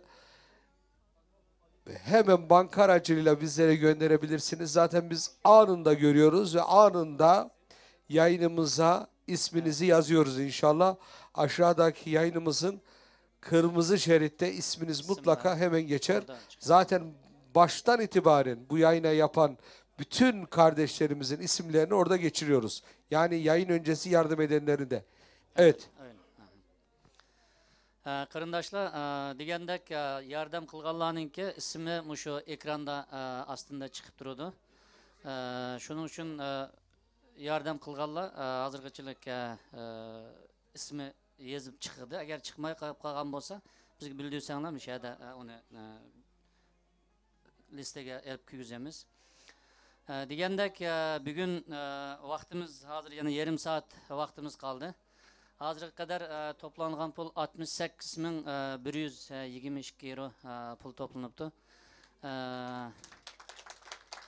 İnşallah onu 70 bine vardırmamız lazım. Yordam qilgan bütün qarindoshlardan Allah razı olsun. Allah yana hozir miqdor qo'shildi. 68.472 euro bo'libdi hozirgachilik bo'lgan. Evet. Dakika İnşallah değişiyor. Yardımlar geliyor inşallah. Bu Sanat TV'ninki bu gayretiga. Evet, bir sesli mesajımız Teşekkür ederiz. varmış. Ha. Onu izleyelim, Mesaj bir dinleyelim anlayla. pardon. Hı. Dinleyeceğiz. Bir sesli Doğu mesaj da. Türkistan'ın, Uygur vatanının, Kaşgarlı Mahmud'un memleketinin gök bayrağı, bizim Anadolu'muzun, Türkiye'mizin al bayrağı gibi nazlı ve güzel. Bütün konuklarımıza, bütün dinleyenlere hayırlı akşamlar diliyorum. Bu yapmış olduğunuz yardım programında inşallah sizler için gerekli olan miktarın toplanıp yapacağınız cemiyetinizin en kısa zamanda faaliyete geçmesini Cenab-ı Allah'tan niyaz ederim. Dilerim inşallah en kısa zamanda muvaffak olursunuz. Sade bir Müslüman olarak, sade bir vatandaş olarak buradan yapacağım çağrı, diğer Anadolu Türk derneklerinin, cami derneklerinin sizin programınıza da katkıda bulunmaları. Yarın daha fazla size destek vermeleridir. İnşallah bunda muvaffak oluruz.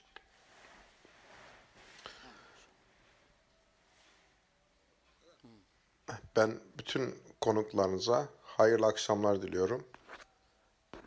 Allah'a emanet olun. Hoşça kalın. Allah razı olsun.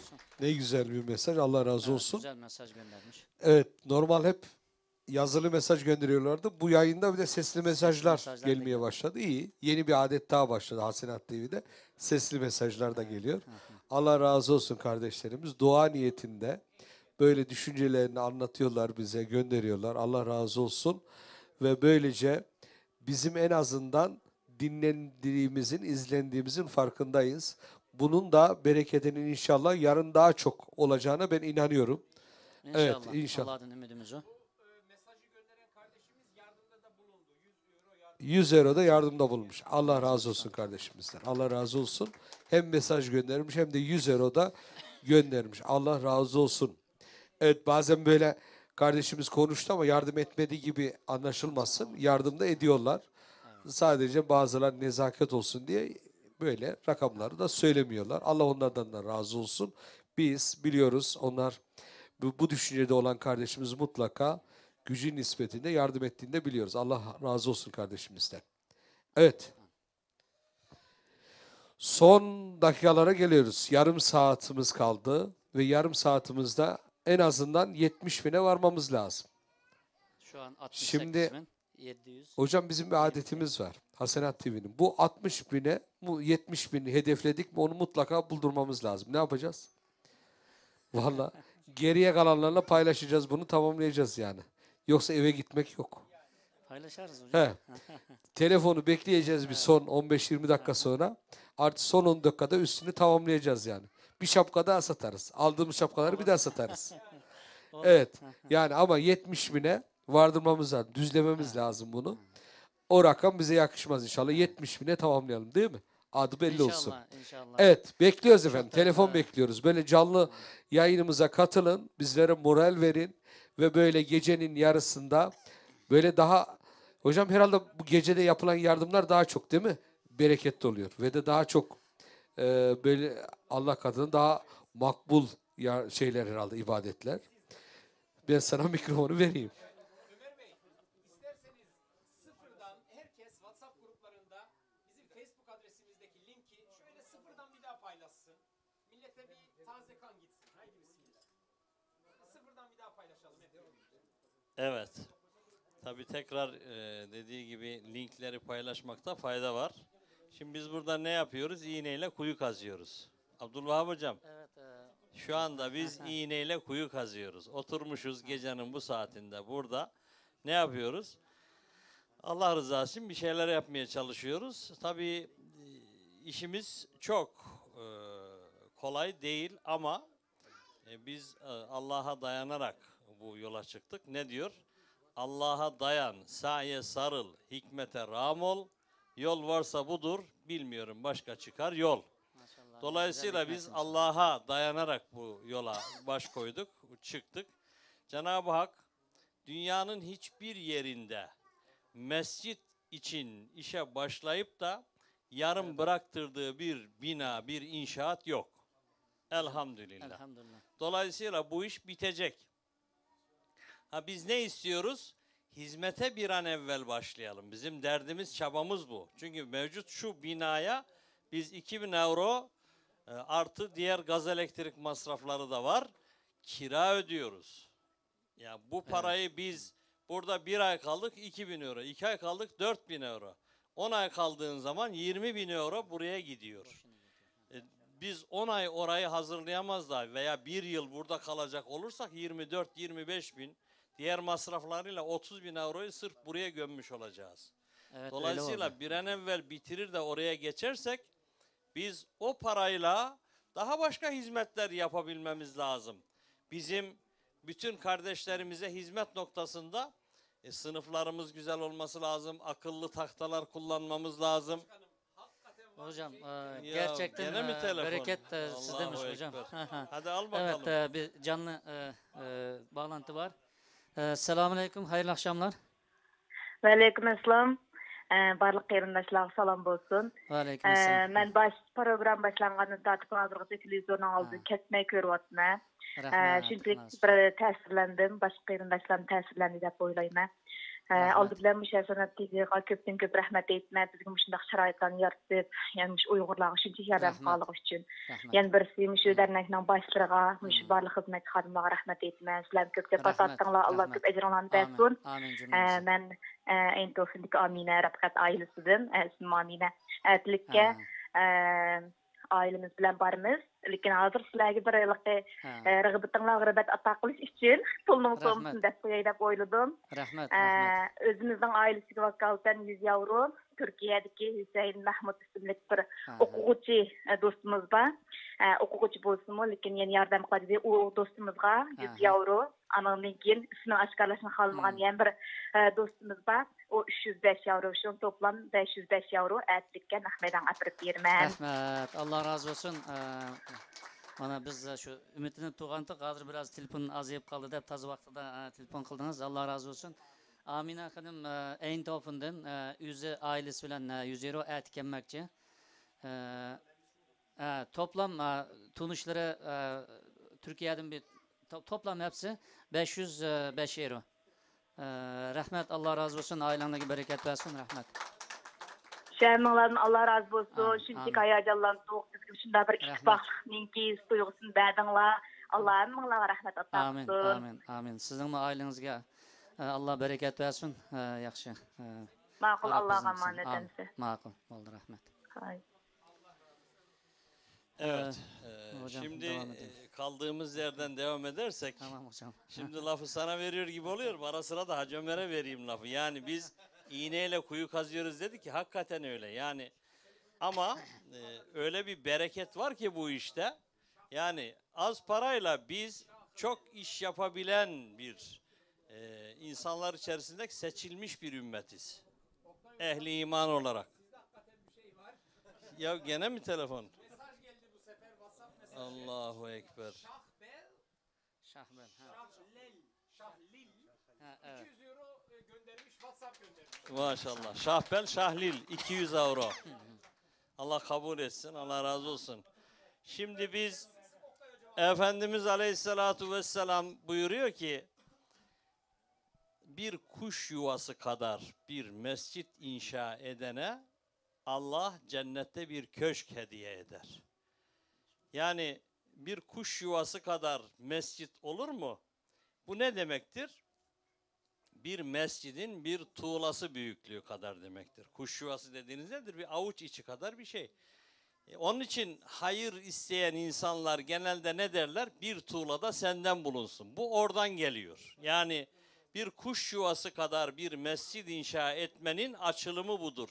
Dolayısıyla biz kardeşlerimizin bu kuş yuvası kadar mescit yapmaları noktasında gayretlerini özellikle tekrar kuşanmalarını ve bu çağrıya kulak vermelerini istiyoruz. Çünkü biz diyoruz ki bize su lazım, bize ekmek lazım, bize yemek lazım.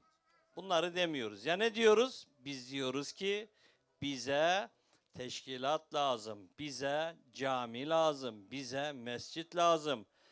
Asr-ı saadetten hep örnek veriyoruz. Efendimiz Aleyhisselatü Vesselam'ın Mescid-i Nebevi'sinde mescidin arka kısmında 400'e varan sayıları ne vardı? Suffe ashabı vardı değil mi? Bu insanlar ekmek için oraya gelmediler, aş için oraya gelmediler, su için oraya gelmediler. Ya Allah'ın rızasını kazanmak, Resulullah'ı adım adım izlemek, İslam'ı öğrenmek için. Şimdi ben gecenin bu saatinde bizi izleyenlere ve buradaki haziruna soruyorum şimdi değerli kardeşlerim. Asr-ı saadette İslam'ı öğrenmek farzda şimdi yani nafile mi? O günkü insanlar da küfrün kurbanı olma tehlikesiyle karşı karşıya idiler. Bir tarafta müşrikler, bir tarafta Yahudiler, bir tarafta Hristiyanlar, bir tarafta başka inanç sahibi insanlar. Müslümanları özellikle müşrikler yok etmek istiyorlardı. Başkanım gene geldi. Selamünaleyküm. Selamünaleyküm. Ve aleykümselam. Hayırlı akşamlar. Hayırlı akşamlar hocam. Nasılsınız? İyisinizdir inşallah. Elhamdülillah. Elhamdülillah. Buyurun hocam. Ben daha önceden de bağlanmıştım, görüşmüştüm sizlerle de. Baştan biri, hemen baştan biri seyrediyorum sizleri. Sağ olun. Bir Uygur Türk'ü olarak, yani sizin bir kardeşiniz olarak sizlere çok teşekkür etmek şimdiden geldi. O yüzden tekrar size rahatsız ediyorum. Allah razı olsun sizlerden. Erbakan hocamızın devamı olan Milli Görüş cemaati, ailesi ve herkese saygıyla ilgiliyoruz. Allah razı olsun sizlerden. Çok teşekkür ederim. Biz Uygur Türkleri olarak dünyanın neresinde olsak olalım ki iyi ki Allah'a şükür var olmuşsunuz dünyada. Biz nereye olursak siz elimizden tuttunuz. Tabi güne kadar nerede olsak olalım. Ben şu anda Kanada'dan arıyorum da. Kanada olsun, Amerika olsun, Avrupa olsun her yerde bizim elimizden tutuyorsunuz. Yanımızda oluyorsunuz, yalnız bırakmadınız. Sabahtan şu ana kadar canlı yayındasınız. Çok yoruldunuz, Allah razı olsun, görüyoruz. Ama gene hiç durmadınız, dinlenmediniz.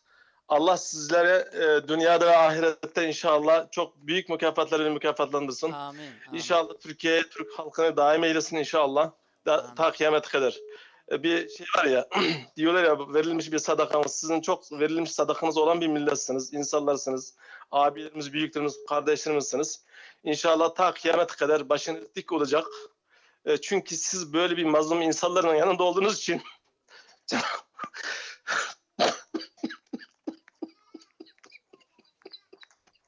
Evet. Kardeşimiz duygulandı tabii. kusura bakmayın. Duygulandım. Yok, Allah razı olsun. Diyecek çok sözlerim var ama şu anda duygulandım, konuşamıyorum.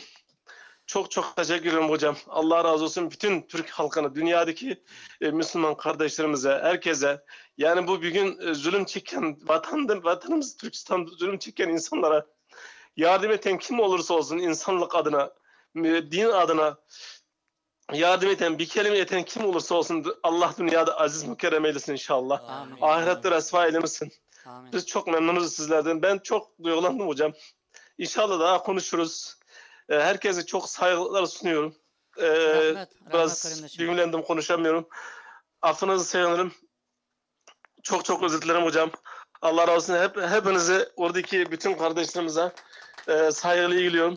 Bir de bizim Doğu Türkistanlı kardeşlerimize şuna seslenmek istiyorum. Bildiğim kadarıyla Hollanda'da 2000'den fazla insanımız var diye biliyorum. Evet. Ama gelen telefonlar biraz az gibi geldi bana. Yapmasınlar Allah inşallah.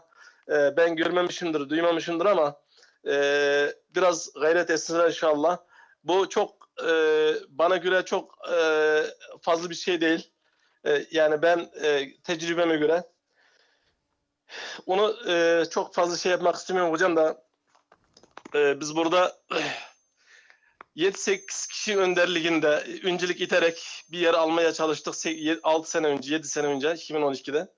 Allah'a şükür Cenab-ı Allah nasip eyledi. Allah bize o iyilik yapmaya nasip eyledi. Allah razı olsun kardeşlerimizin parası olmayıp da öğrenci olan, yanında taksicilik yapıp da para kazanan ve hanımını ailesini hacı göndermek için para toplayan insanlarımız vardı, arkadaşlarımız vardı sağ olsun.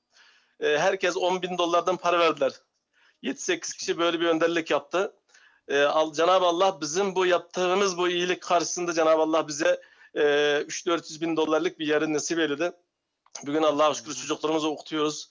Başka yakındaki kardeşlerimiz, Müslüman kardeşlerin çocukları geliyor. Okuyor. Biz çok memnunuz. Elhamdülillah bu bir sadaka cariyedir. Oradaki kardeşlerimize tabii Türk kardeşlerimizin çok büyük telefonları geldi. Allah razı olsun. Çok memnun olduk.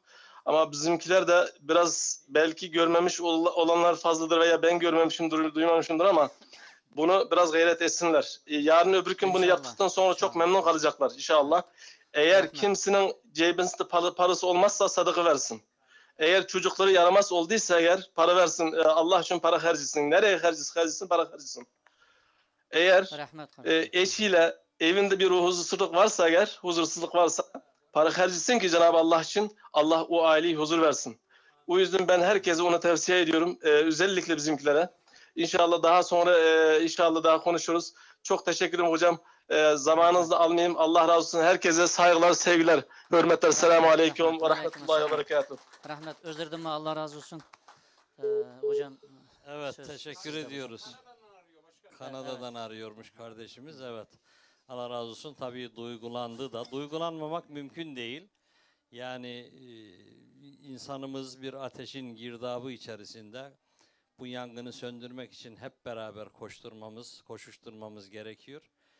Yani o küçük insan topluluklarının nasıl bir çalışmayla devasa bir yapıya gittiklerini yine asr-ı saadetten görüyoruz. İşte o ashab-ı suffe yiyecek ekmeği yok ama davası için her şeyini feda etmiş. Evini, yuvasını, yurdunu, Allah'ın mesajını almak için.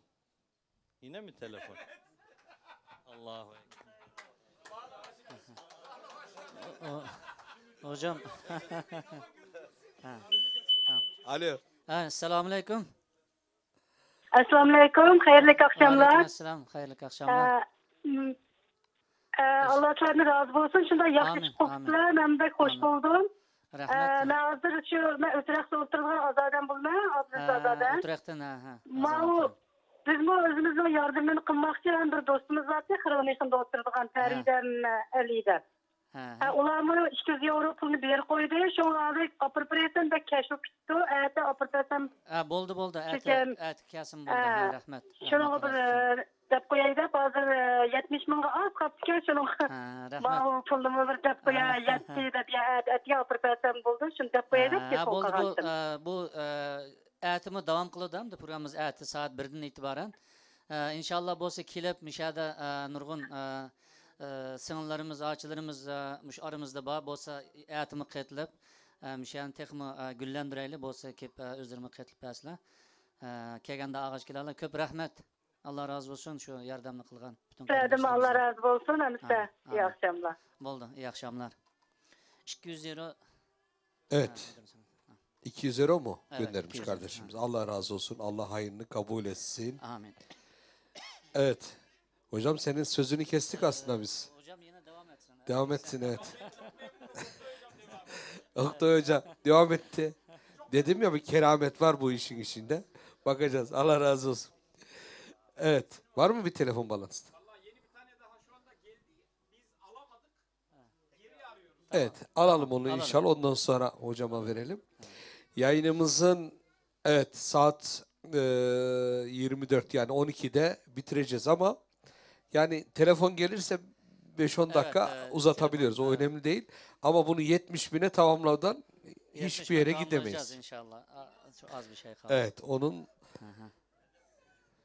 hedefi küçük aslında. 100 bin yapmamızdan hocam 15 dakika kaldı. Hocam şimdi yani. vaktimiz az kaldı aslında.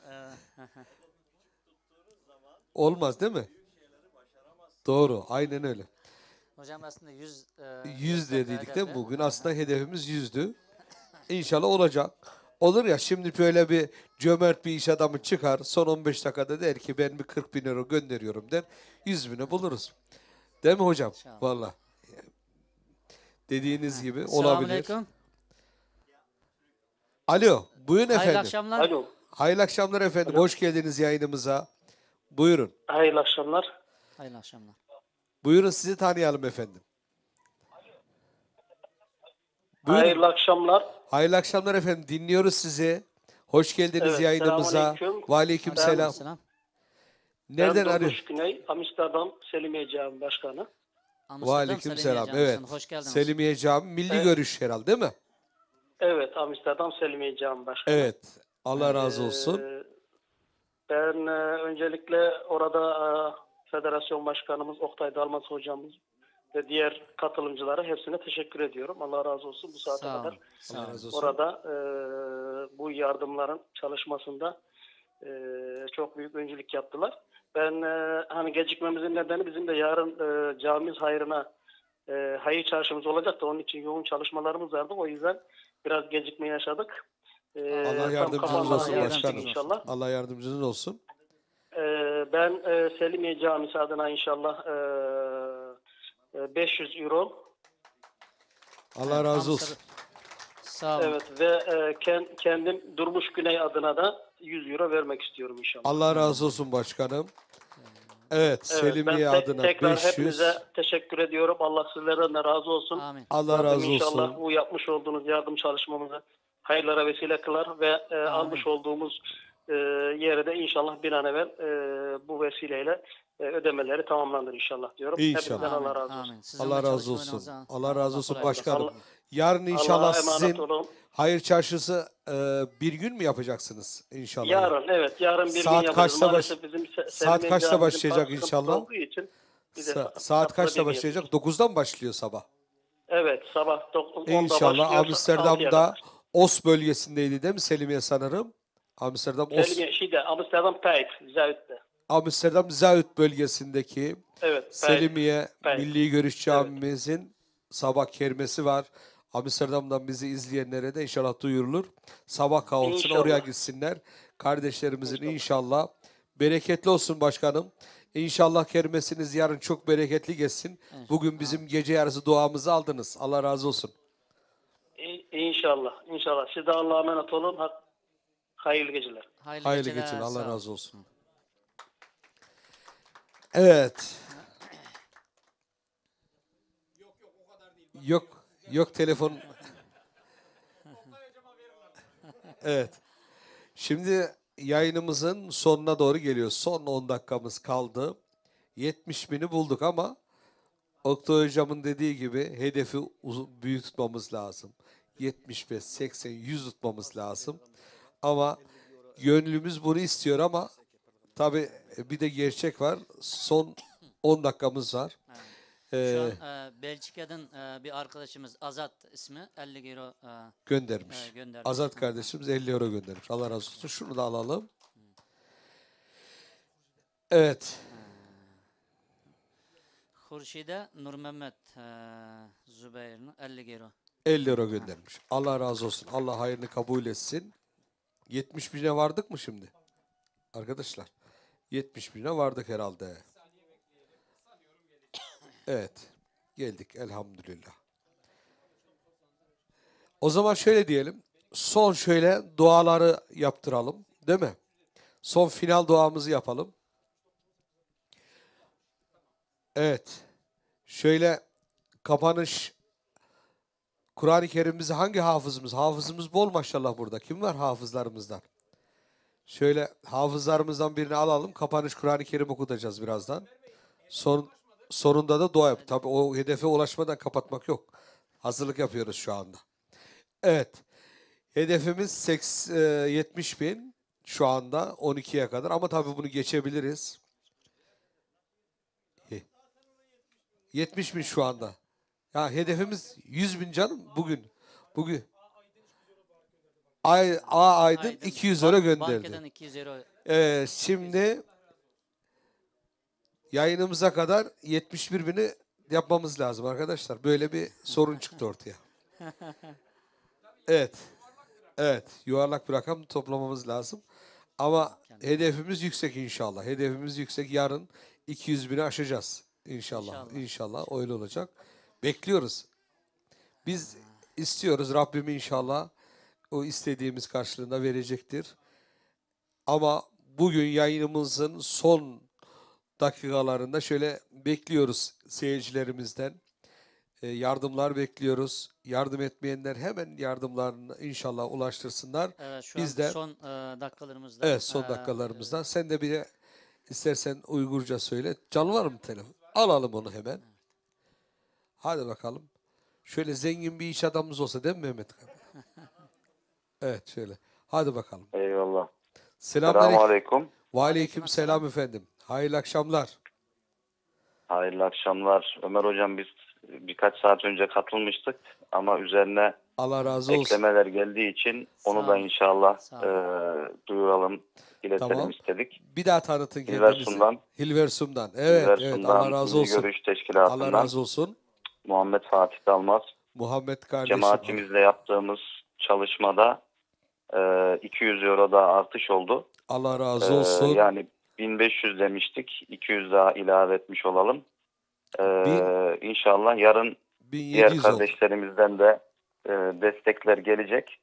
Allah razı olsun. Onu da inşallah yarın artanları size iletiriz diye ümit ediyorum. Allah razı olsun. Rabbim inşallah çalışmanızı bereketli kılsın. Evet, yarın Muhammed kardeşim. Başkanımız diyor ki yarın buraya gelsin Muhammed diyor.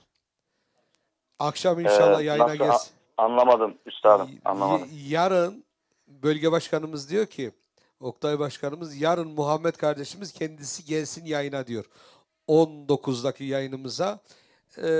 Yarına kadar ne tamamlayabilirseniz iş. Abdurrahman Hoca özellikle istiyor. Tamam mı? Eyvallah. Eyvallah. Abdurrahman hocama, üstadıma selamlar. İnşallah yarın katılalım. Yarın bir seminerimiz var Amsterdam'da. Seminer İnşallah. sonrası inşallah. Tabii seminer Oraya sonrası. iştirak edelim hocam. Bekliyoruz inşallah. Bir telefon daha var. Muhammed kardeşim sana hayırlı akşamlar, hayırlı geceler diliyoruz. Eyvallah. Hayırlı geceler. Allah razı olsun. Çok Selamun teşekkür aleyküm. ederiz. Alo. Alo. Selamünaleyküm. Ve aleyküm selam. Ben Orhan Köse. Buyurun Orhan Bey. Orhan Halen Bey. Fatih Camisi'nden arıyorum. Halen Fatih Milli Görüş. Hoş geldiniz. Allah razı olsun. Orhan kardeşim nasılsınız? Elhamdülillah sizleri sormalı. Siz de böyle bu Hasenat TV'yi bir de Orhan kardeşim iyi bilir. Orada yaptık canlı yayın değil mi? Ha, Ömer abi sen misin? Evet benim. Buyur. Allah razı olsun. Allah razı olsun. Evet seni dinliyoruz bakalım. Canlı yayını alacak mısınız? Canlı yayındayız zaten şu anda. Seninle canlı yayında konuşuyoruz. Canlı yayındayız. Tamam. Evet. Tamam inşallah. Öncelikle o zaman selamünaleyküm diyelim. Ve aleyküm selam. Öncelikle orada bölge başkanımız Sayın Oktay Hocam'a selamlarımı iletiyorum. Allah razı olsun. Diğer kardeşlerimize de iletiyoruz inşallah. Ercan abi onlar gözükmese de Ercan abi Hacı Bekir kardeşimize Allah razı ve olsun. sizlere selamımızı iletiyoruz inşallah. Onların da selamları sana. Malum yani tabii Nasrettin Hoca'nın misali Evet. Eşekten düşeni en iyi eşekten düşen anlar. Evet. Biz de tabii yaklaşık 2 ay önce böyle bir çalışma yaptık. Allah razı olsun. O yüzden inşallah kardeşlerimize yardımcı olmayı istiyoruz. Öncelikle tabii mutlaka bölüm bölümde anlatılmıştır. Doğu Türkistanlı kardeşlerimizin çektikleri ızdırap, geçirmiş oldukları çok büyük imtihanlar var. Rabbim yardımcıları olsun. Bir ikinci husus ise tabii bizde de yani şube başkanı olduğumuz için çok soru geliyor. Yani yine mi para, yine mi para? Yani kardeşlerimize şunu söylemek isteriz.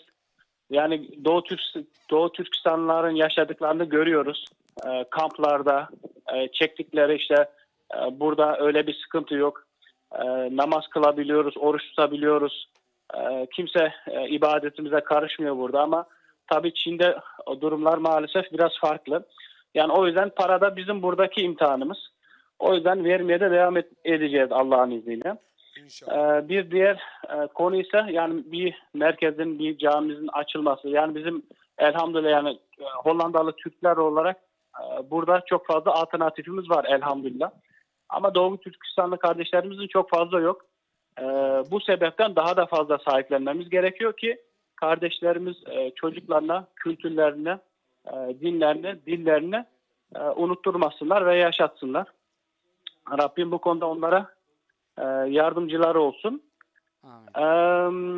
Bir de son bir konuyu daha söyleyeceğim Ömer abi. Affınıza sığınarak. Yani biz 2 ay önce bir çalışma yaptık böyle. Yani güzel bir meblağ çıktı. Yani 130 bin liraya yakın. Yalnız bunun hemen hemen yarısı hala vaat olarak duruyor. Yani 2 ay geçmesine rağmen. Evet. Vaat yapanlar ödesin diyorsun yani. Toplayamadık. Yani buradan yani kardeşlerimize şunu söylemek istiyoruz. Yani tamam canlı yayına bağlanıp güzel rakamlar vermek güzel oluyor ama bunun arkasını getirmek lazım. Yani arkasında durmayacağımız vaatleri de vermeyelim Allah rızası için. Aynen yani bu da öyle, kardeşlerimizi üzer. Buradan da tekrar duyuruyorum. Yani vaatleri vermiş olan kardeşlerim inşallah vaatlerini versinler. Evet. Biraz uzun tuttum ama hakkınızı helal edin. Estağfurullah. Ben şahsım adına yani Orhan Köse olarak 100 euro vermek istiyorum. Evet. Allah razı olsun. Allah kabul etsin. Teşkilatımız adına da orada Oktay Hocam bizim durumumuzu zaten biliyor. Evet. Oktay Hocam inşallah ne derse biz onu vereceğiz inşallah. Evet. Oktay Hocam. Tamam. 100.000'e tamamlayacak şeyi bulduk. Tamam hocam. Yani şunda bir parantez açmak isterim. Yani Oktay Hocam Allah razı olsun yıllardır bölge başkanlığı yapıyor. Çok yüksek bir tempoda. Allah kendisinden de razı olsun. Biz de her zaman destek verdi. Her zaman destek oldu. Arkamızda durdu.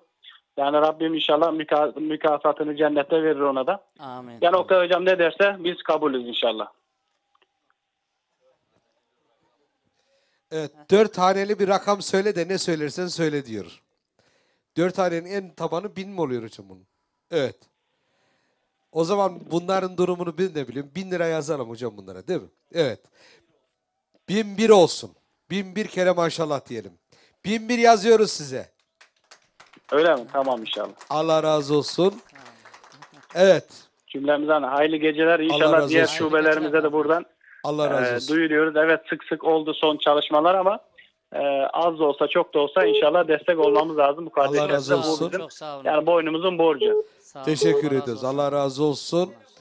Başkanım, Orhan Başkanım hayırlı Oldu. geceler. Selamünaleyküm, hayırlı geceler. Bir telefonumuz daha varmış. Alalım hemen. Alo. Selamünaleyküm. Ve aleyküm selam. Hayırlı geceler. Maşallah, hayırlı geceler. Ya saat 12 oldu, sizler hala buradasınız. Allah razı olsun. Artık herkesin yorduğu... pazar güne girdik. Pazar Dalmaz günü. hocam Hayırlı var. pazarlar Gerçekten diyebiliriz. dalmaz ya. Evet. Ben de görüp şaşırdım. Allah razı olsun. Allah razı olsun herkesten. Yarın, Evet. yarın orada görmemiz için şu an sizlere hepinize istirahat etmenizi istiyoruz ya. Allah razı olsun. Çok sağ ol. Çok çok sağ olun. Allah razı olsun hepinizden. Ahmetcan abi az önce bize ilahi okumuştu. Allah razı olsun. Gerçekten tesirlendim hepinizden. Ahmetcan, Allah ecirler versin. Allah razı olsun. Teşekkür ediyoruz kardeşim. Evet. İlahi okumak için mi aradın? Yardım etmek için mi aradın bizi? Ben sadece sizlere saatinizi hatırlatmak istedim. Allah razı olsun. Yok Ahmetcan böyle boşu boşuna arattırmıyoruz. Şimdi sana bir şapka satalım dur. Bak 70.400 dur Allah'a emanet olacağız. Dur gitme dur. Nereye gidiyorsun? Dur. 470.487 470.487 oldu. Bunu kaçı tamamlayacağız? 500 tamamlasak 12 lira der. Kaçı tamamlattıralım? 550'ye tamamlattıralım mı? 600'e tamamlayın. 600'e tamamlayacaksın kardeşim. Bu saatte aramışım bunu. Tamam mı? Hadi efendim? Vallahi bu anlamıyor herhalde. Hazır toplam para konusuna gidince Türkçeyi anlamıyor. Uygurcuya git. Teç yok hem de Süleyman. Sesiniz pek çok gelmiyor. 70 gerçekten yorulmuşsunuz ya. Yorulmadık biz. Sen yorulmuşsun. Hadi. 71.487 bo'lganda siz buni 487'ni 600 qildigan bo'ldi. Qancha üstüne qancha olsa? Yani 112 lira daha vereceğiz. 112 lira daha, 113 lira daha vereceğiz. 113 lira. Düz olsun, 100 olsun. 12 lirasını ben tamamlarım, merak etme. Tamam, 100 lira olsun da.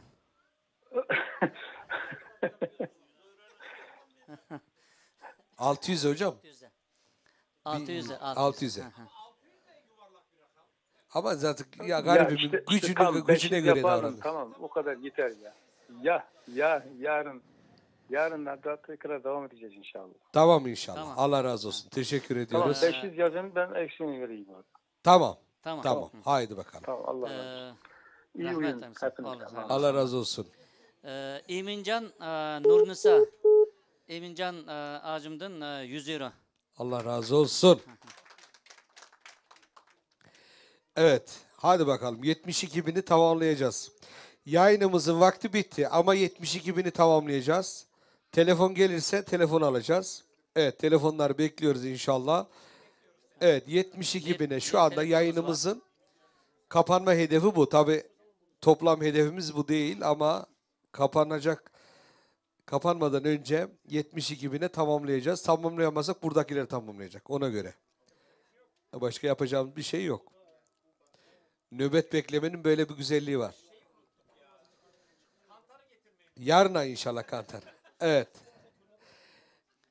Var mı telefonumuz? Var mı telefon arkadaşlar? Telefon var mı? Evet, o zaman herkes yoruldu sanırım. Fazla zorlamayalım. Evet. Şu anda ne kadar eksimiz kaldı arkadaşlar 72 bine? 70, şimdi 100 lira geldi. Zaten o 600 olması lazım.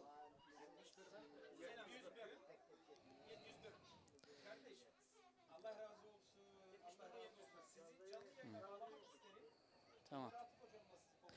Evet, 71.700 oldu. Evet. Evet, alalım o zaman. Alalım. Hadi buyurun. Efendim hayırlı akşamlar.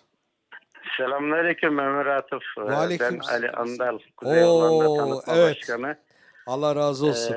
Bizim de hepinize hayırlı gözümüz akşamlar yollarda diliyorum. kaldıydı. Ali Andal niye aramadı? Allah Bizim yardımcımız olsun. meslektaşımız. Allah razı olsun. Evet. Buyur kardeşim.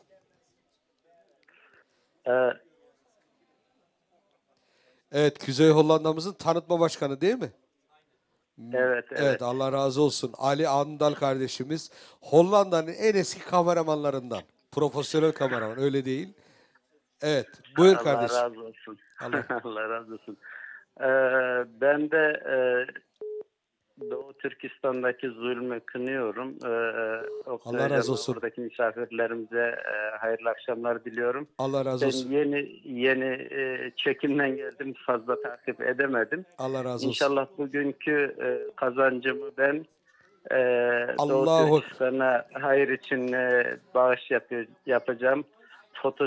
Foto imza ve hedef medya olarak 200 euro bağış yapmak. Allah razı olsun.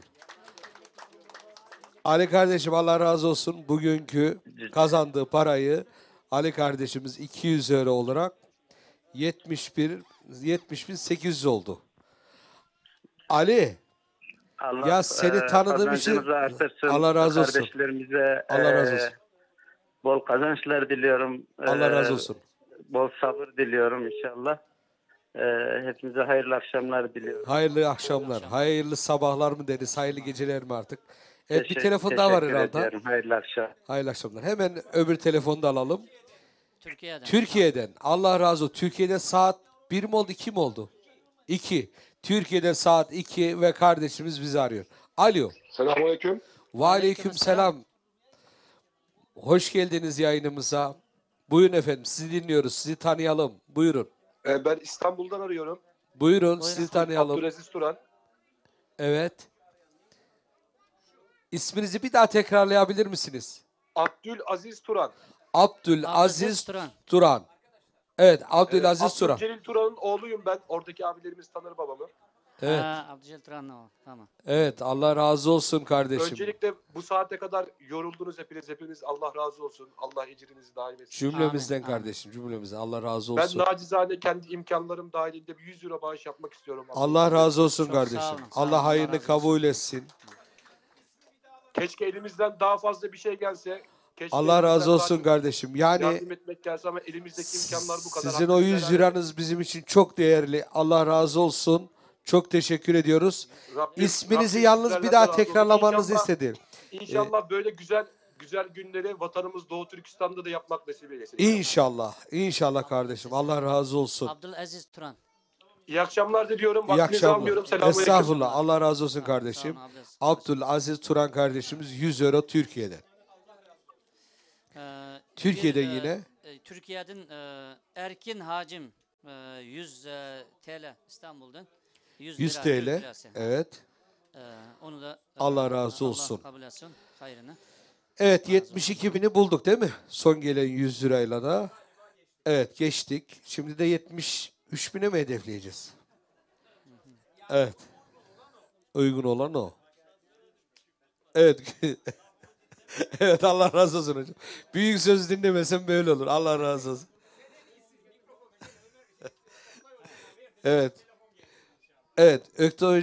Oktay hocama ben inşallah mikrofonu vereyim. Son inşallah değerlendirme konuşması olsun bu. Hem de inşallah hocam mikrofon aldım, telefon da geliyor böylece. Bir taşta iki kuş diyelim değil mi? Buyurun hocam. Şimdi ben bunu söylerken tabii ki latifeli şekilde söylüyorum ama bir ciddiyet de var. Yani hedefi büyük tutmak lazım. Sefer bizden, zafer Allah'tan. Biz bir maraton koşucusu gibi düşünelim kendimizi. 100 metre koşacak maraton koşucusu çok hızlı koşar. Ben onun için başlangıçta dedim ya, hızlı gidiyor, inşallah yorulmazlar dedim telefon noktasında. Ama yine de elhamdülillah iyi oldu ama biz 100 metre, 500 metre koşucusu değil, 10.000 metre koşucusu gibi, bir maraton koşucusu gibi kendimizi hedeflersek yorulmama noktasında da iyi olur. Biz dedik akşamdan bugün kapanana kadar buradayız dedik. Yani bizim yarın yine birçok programlarımız var. Yarın bizim Aralık Umresi için tam 195 tane umrecimizle seminerimiz var bölge binamızda. Ben bu hayır çalışmasını onlara da duyuracağım. Yani belki Umre'ye giderken yol sadakalarını isteyeceğiz. Allah-u Alem oradan da bir şey çıkar. Her platformda bu işin derdi ile dertlenmemiz, yardım noktasında elimizden geleni yapmamız lazım. Tabii biz teşkilat olarak da teşkilatlarımıza mesajları geçtik. Bir kısım başkanlarımız aradılar, Allah razı olsun. En son arayan başkanımız ailecek hastayız diye yazmış. Yarın da katılacak mısınız diyor. Yarın belki ben katılamayabilirim ama bizim teşkilattan hocalarımız, kardeşlerimiz katılacak dedik. Bağlanmak istersen bağlan dedik. Bağlandı sağ olsun. Yani biz tabanımıza mesaj verdik ama bu sadece Milli Görüş'ün tabanıyla olacak bir şey değil. Biz burada tabii ki isim derdinde şunda bunda değiliz ama her insanın hitap ettiği bir kitle var.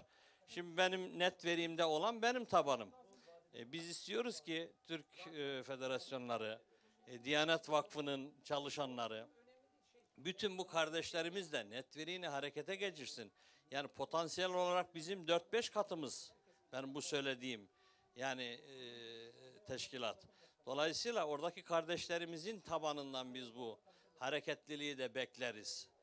Onun için adamın adamı olur derler ya. Şimdi benim tanıdığıma ben paylaştığım zaman benim bu paylaştığımı benim tanıdıklarım da tanıdıklarıyla paylaşırsa hani söyleme dostuna o da söyler dostuna hesabı. Bunu öyle yapmayalım. Bu sır değil. Bunu aşikare paylaşalım ki sevinçler paylaşıldıkça artar. Elhamdülillah şu anda 72.171 rakamını yazdı arkadaşlar monitöre. Biz bunun daha fazla olması için gayret ediyoruz. Hedefi de büyük tutacağız, büyük koyacağız. Şimdi burada ben dediğim gibi yarın bir çalışma yapacağız biz tabanımızda. Yine bazı şubelerimiz, başkanlarımız yarın da inşallah katılacaklar. Ama biz federasyon olarak ayrı bir yardım yapacağız.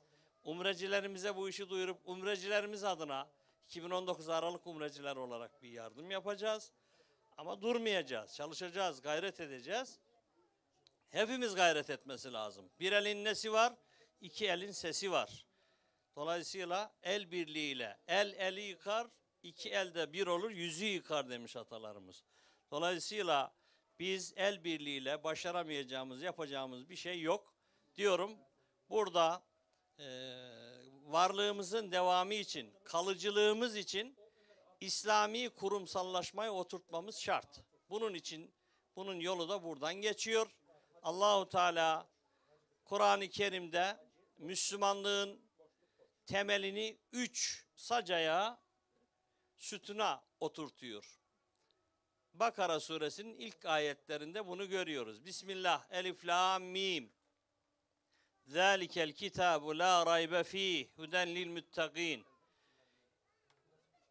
Hiç şüphesi olmayan apaçık şu kitap, hidayet kaynağıdır. Kim için? Müttaki kullar için diyor. Ondan sonraki ayette ne diyor? اَلَّذ۪ينَ يُؤْمِنُونَ بِالْغَيْبِ وَيُقِيمُونَ الصَّلَاةَ وَمِمَّا رَزَقْنَاهُمْ يُنْفِقُونَ. O müttaki olan, hidayette olan mümin kulların 3 özelliği var, 3 vasfı var. 1. Gaybe iman ederler. Görmedikleri Allah'a kendi varlıklarından daha sağlam inanırlar. Ve yukîmûnes salâte. Başta namazlarını dosdoğru kılmak üzere ibadetlerini aksatmazlar. Ve mimma razaknahum yunfikûn. Ve kendilerine verilen rızıklardan da Allah yolunda infak ederler.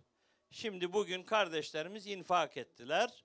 Yarın da edecekler, her gün edecekler. Yani bu işin bugünü yarını yok, ölünceye kadar ibadetlerin az da olsa devamlı olanı makbuldür.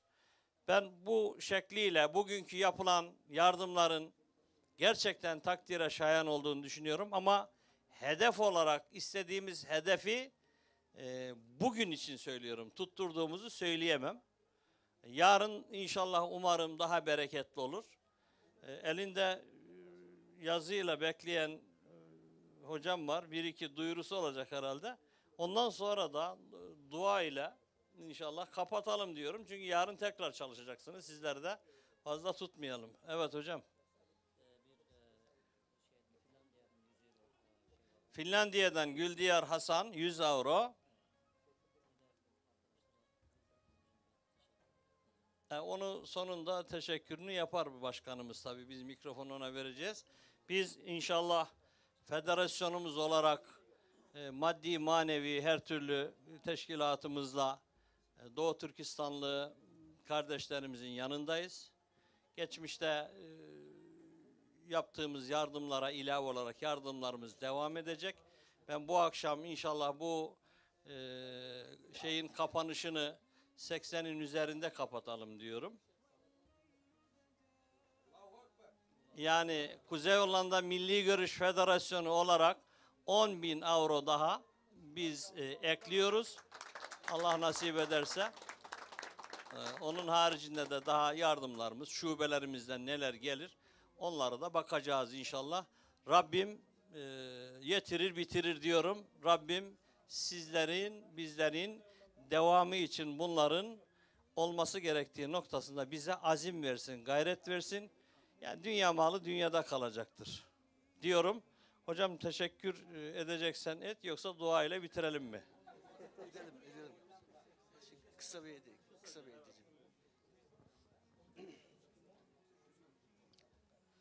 Tekrar selamun aleyküm. Değerli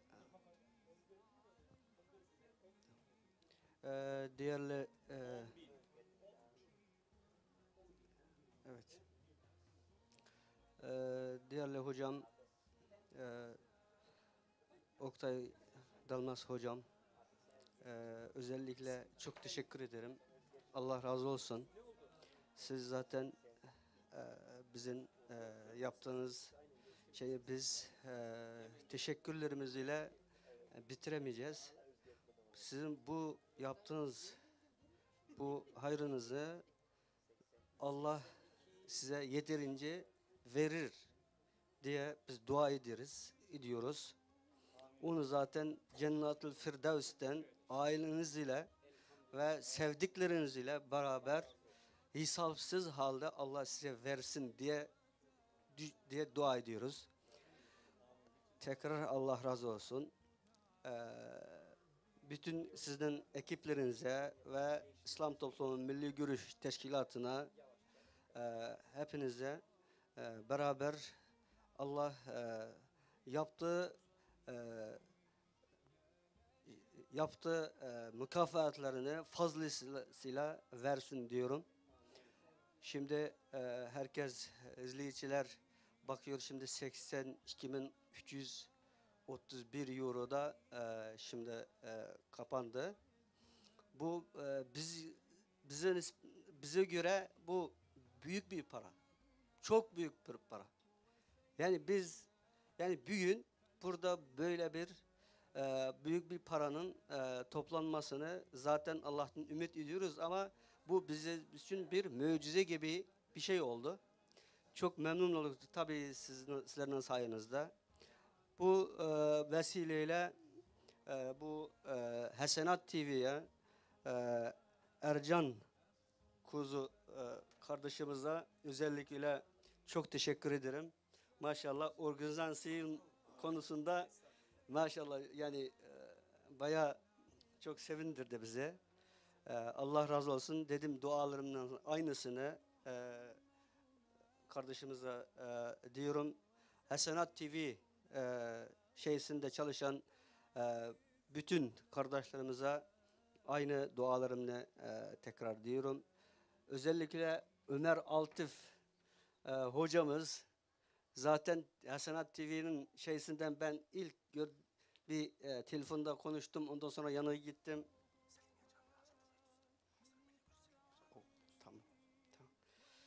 O günden itibariyle çok çalıştı bizle. Büyünde gördük, yaptık. Her konuştuk şeylere bize buradaki kardeşlerimle beraber hepimizi çok sevindirdi.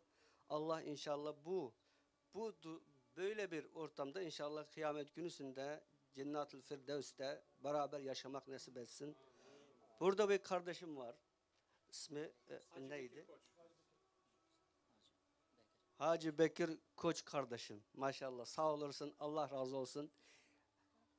Sen çok çalıştın. Allah saadet ve bundan sonra işlerine rast getirsin.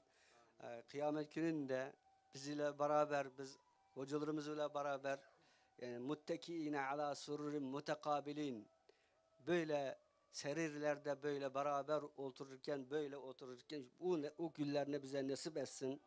Allah razı olsun.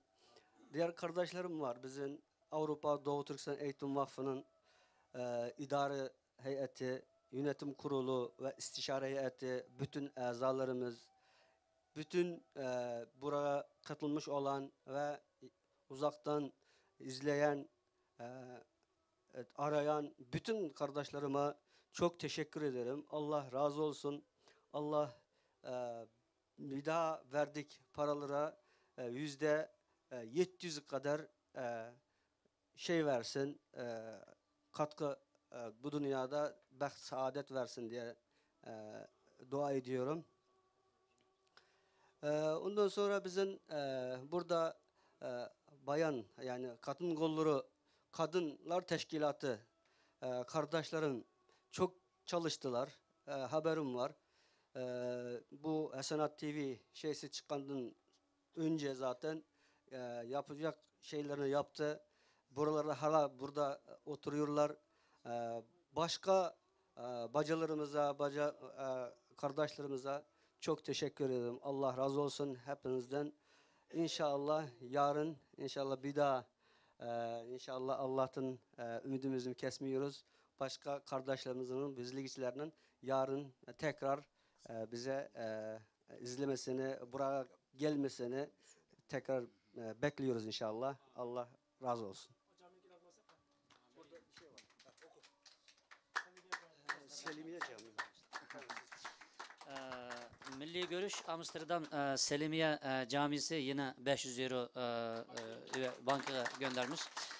Bir de Uygur dilimizde de koyalım. Milli Görüş Federasyon olarak Oktay Hocam yani federasyonun namıdan 10.000 euro yardım kıldı.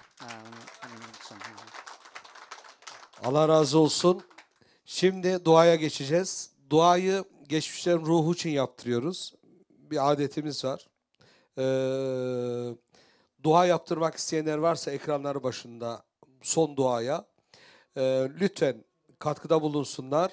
Son 25 geçiyor. 30 geçe bitireceğiz yani. 5 dakika veriyoruz. Ben rahmetli babam için 50 euro veriyorum arkadaşlar. Evet. Ercan Kuzu rahmetli babası için, deden için pardon. Baban rahmetli ettik valla. Baban sağ. Evet, dedesi rahmetli için 50 euro. Başka rahmetliler için oku. Evet, Hacı Bekir ne diyor? Rahmetli ana Amine için 20 euro rahmetli. Evet Hacı Bekir sen ne dedin? Dedesi için, Adaldı dedesi, Hacı Bekir dedesi için ne kadar? 50 euro. Var mı başka? Babası için 50 euro. Başka var mı babasının rahmetli? Anası babası için hocamızdan 100 euro. İsim? Gülbahar Hanım'ın babası ve annesi için 100 euro. Evet. Milli Görüş bunu yazmıştık. Evet. Var mı başka? Arkadaş. Deden için 50 euro hocamızdan 50 euro. Başka var mı arkadaşlar? Haydi duaya geçiyoruz. Son dua. Ekranlar başına. Hocam sizde mi varsınız? Annem için 100 euro ve kayınvalidem annem için 100 euro, 200 euro. Allah razı olsun. 200 euro da başkanımızdan. Allah razı olsun. Ekranlar başına bizleri izleyen misafirlerimize, izleyicilerimize sesleniyoruz. Geçmişlerinizin ruhu için son duaya ben de katılmak istiyorum diyen hemen. Evet. İnternetten geldi. Amsterdam Selimiye Camii Başkanımız Durmuş Güney kendi adına 100 euro duaya katılacak. Evet, duaya katılacak Selimiye Başkanımız. Evet, onun da geçmişleri ruhu için. Evet, başka katılmak isteyen varsa hemen son 3 dakikamız kaldı. Son 3 dakikada internet üzerinden bize duamıza katılmak isteyen kardeşlerimiz son 3 dakikada isimlerini bildirsinler. İnşallah hocama mikrofonu vereceğim ve duasını yapacağız. Son 2 dakikamız kaldı. Son 2 dakikamız kaldı. Haydi bakalım yayın sonuna kadar. Rakamı aşmıyoruz arkadaşlar. Yayın sonuna kadar rakamı söylemiyoruz. Duadan sonra finalda rakamı söylüyoruz inşallah. Evet. Evet, son 2 dakika. Telefon mu geldi? Al telefonu. Ha. Al o zaman. Evet. Buhari benim oğlum. Belki yardım edecek dedesi içindir. Evet söyle. Evet. Var mı başka yardım eden internet üzerinde? Evet.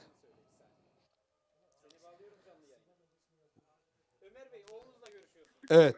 Buhari, hayırlı geceler oğlum. Hayırlı Ali. geceler. Hayırlı geceler. Evet, bekliyoruz bakalım. Senden. Niye aradın bizi bu saatte? Buyur.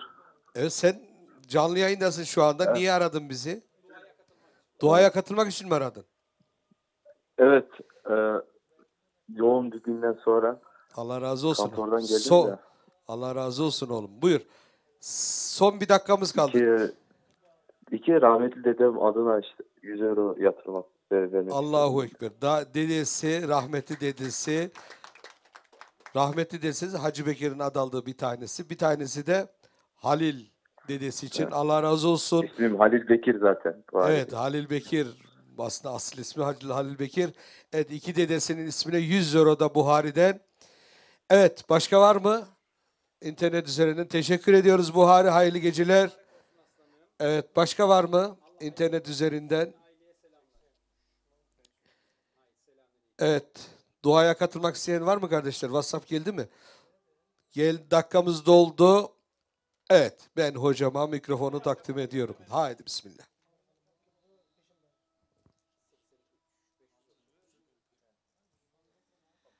Evet değerli kardeşlerim, duaya geçeceğiz. Tabii biz federasyon olarak yaptığımız yardım kardeşlerimizin durumundan dolayıdır. Yoksa biz kendi şubelerimize bu kadar yardım yapmadık. Onu şey yapayım. Şimdi benim Orhan Başkan diyor bize bu kadar yapmadı diyecek birazdan. Ama Başkanım, sen aldın elden, aha WhatsApp geldi. Şimdi onun için 100 euroluk bir WhatsApp geldi başkanım. Dadam Uçun 100 euro diyor. Ebul Kasım kardeşimiz. Ebul Kasım dedesi için 100 euro. Allah kabul etsin. Arkadaşlar duydunuz mu? Ebul Kasım dedesi için 100 euro. Yeni geldi, şimdi geldi. Amsterdam'dan Ebul Kasım. Evet, bizim buradaki Ebul Kasım değil. Ebul Kasım çok. Maşallah. Evet, duaya geçiyoruz. Duaya geçmeden biz de kendi duamıza ekleyelim inşallah. 100 euro da benim anne babam ve hanımımın anne babası için inşallah 100 euro da bize duaya katalım inşallah. Bütün dedelerimiz, bütün aba ve ecdadımız için olsun. Sınır koymayalım, ta Hazreti Adem babamıza kadar bütün ehli iman için olsun. Amin. Euzu billahi mineşşeytanirracim. Bismillahirrahmanirrahim. Elhamdülillahi rabbil alamin. Ve la gıbetu lil muttaqin ve la udvane ve la husrane illa alel zalimin. Esselatu vesselamu ala Resulina Muhammedin ve ala alihi ve sahbihi ecma'in. Allahümme Rabbena ya Rabbena teqabbel minna inneke entes semi'ul alim. Ve tub aleyna ya Mevlana inneke entet tevvabur rahim. Ve ehdina ve vaffikna ilal hak ve ila tariqin müstakim. Bibereketil Kur'anil azim. Ve bi hurmeti men erseltehu rahmeten lil alemin. Va'fu anna ya Rahim. Va'fu anna ya Kerim. واغفر لنا ذنوبنا بفضلك وجودك وكرمك يا أكرم الأكرمين ويا أرحم الراحمين.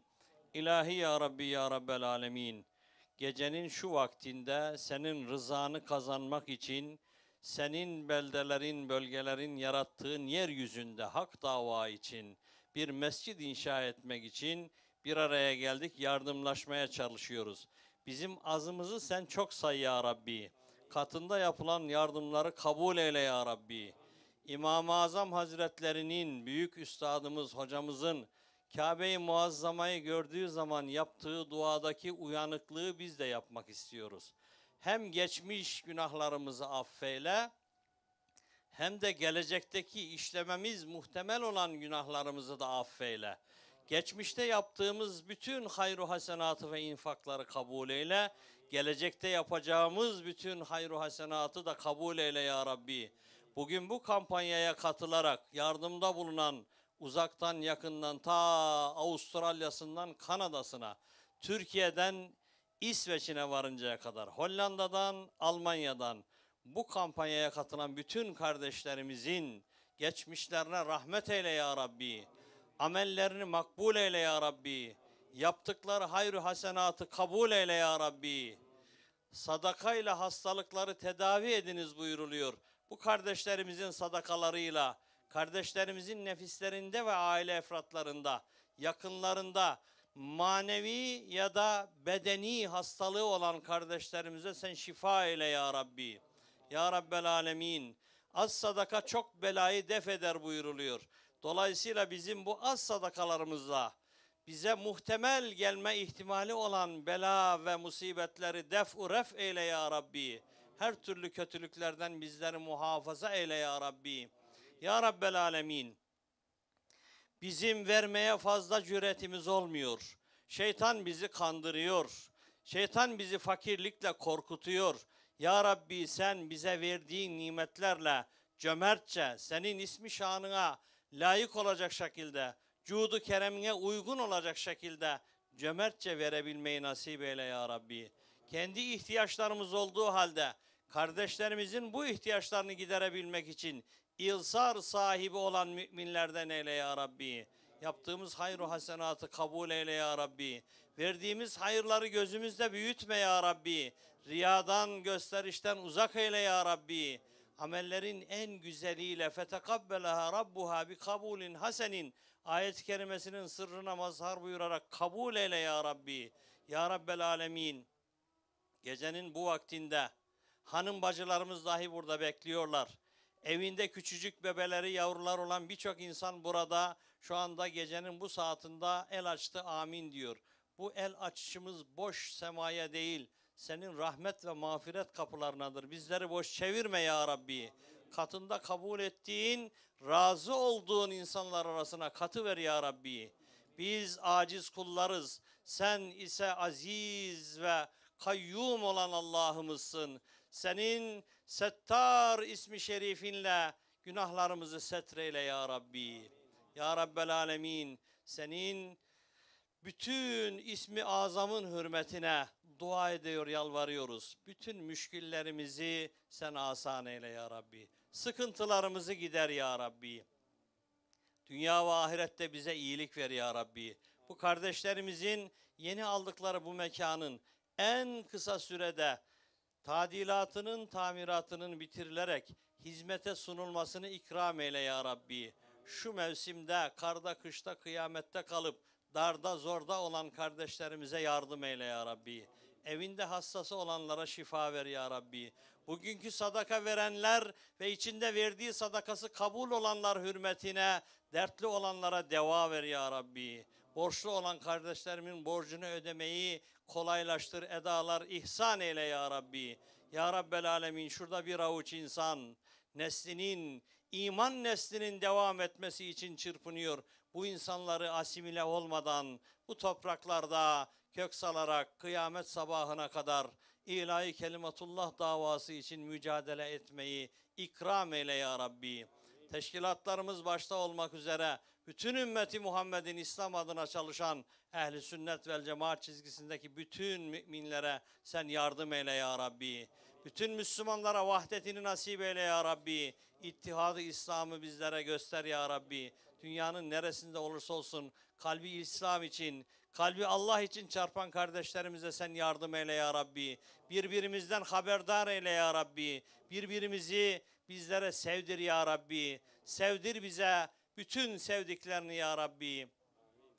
Ya Rabbel Alemin, dünyanın en azgın zulmünün devam ettiği, bildiğimiz, duyduğumuz kadarıyla geçmişteki Nazi kamplarını aratacak şekilde devam eden Doğu Türkistan'daki Çin mezaliminin de bitmesi için sen nusretini geciktirmeden gönder ya Rabbi.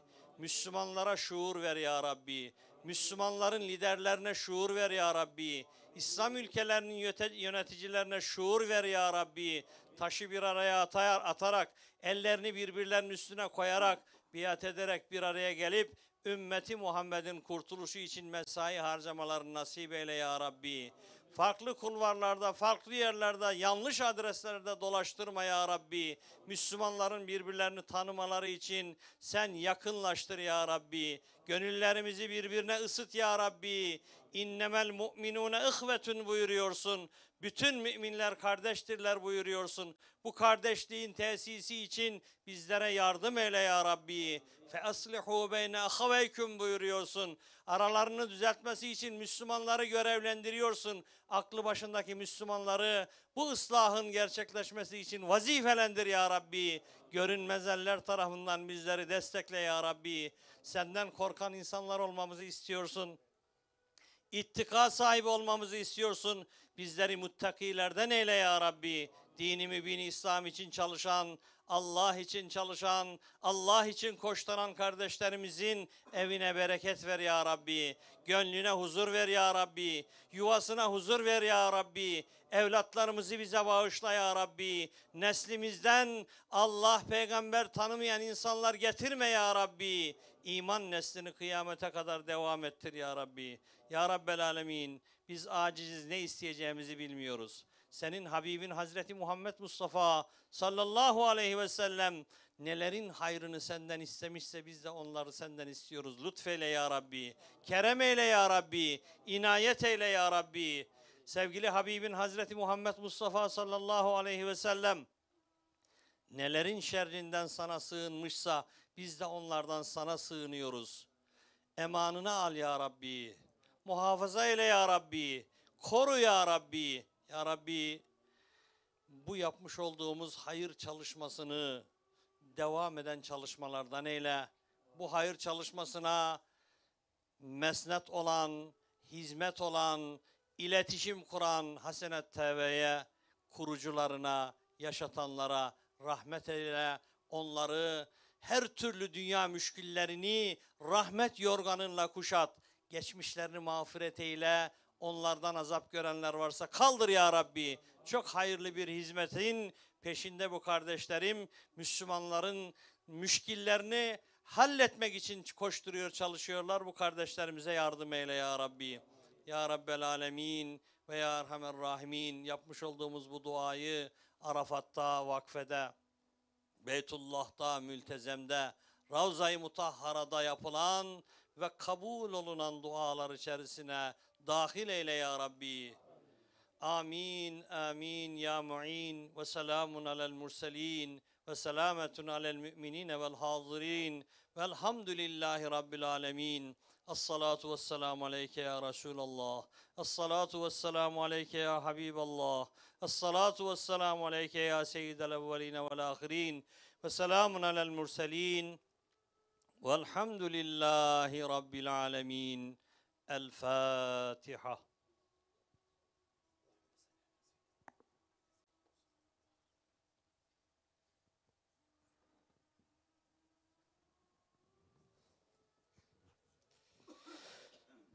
Allah razı olsun.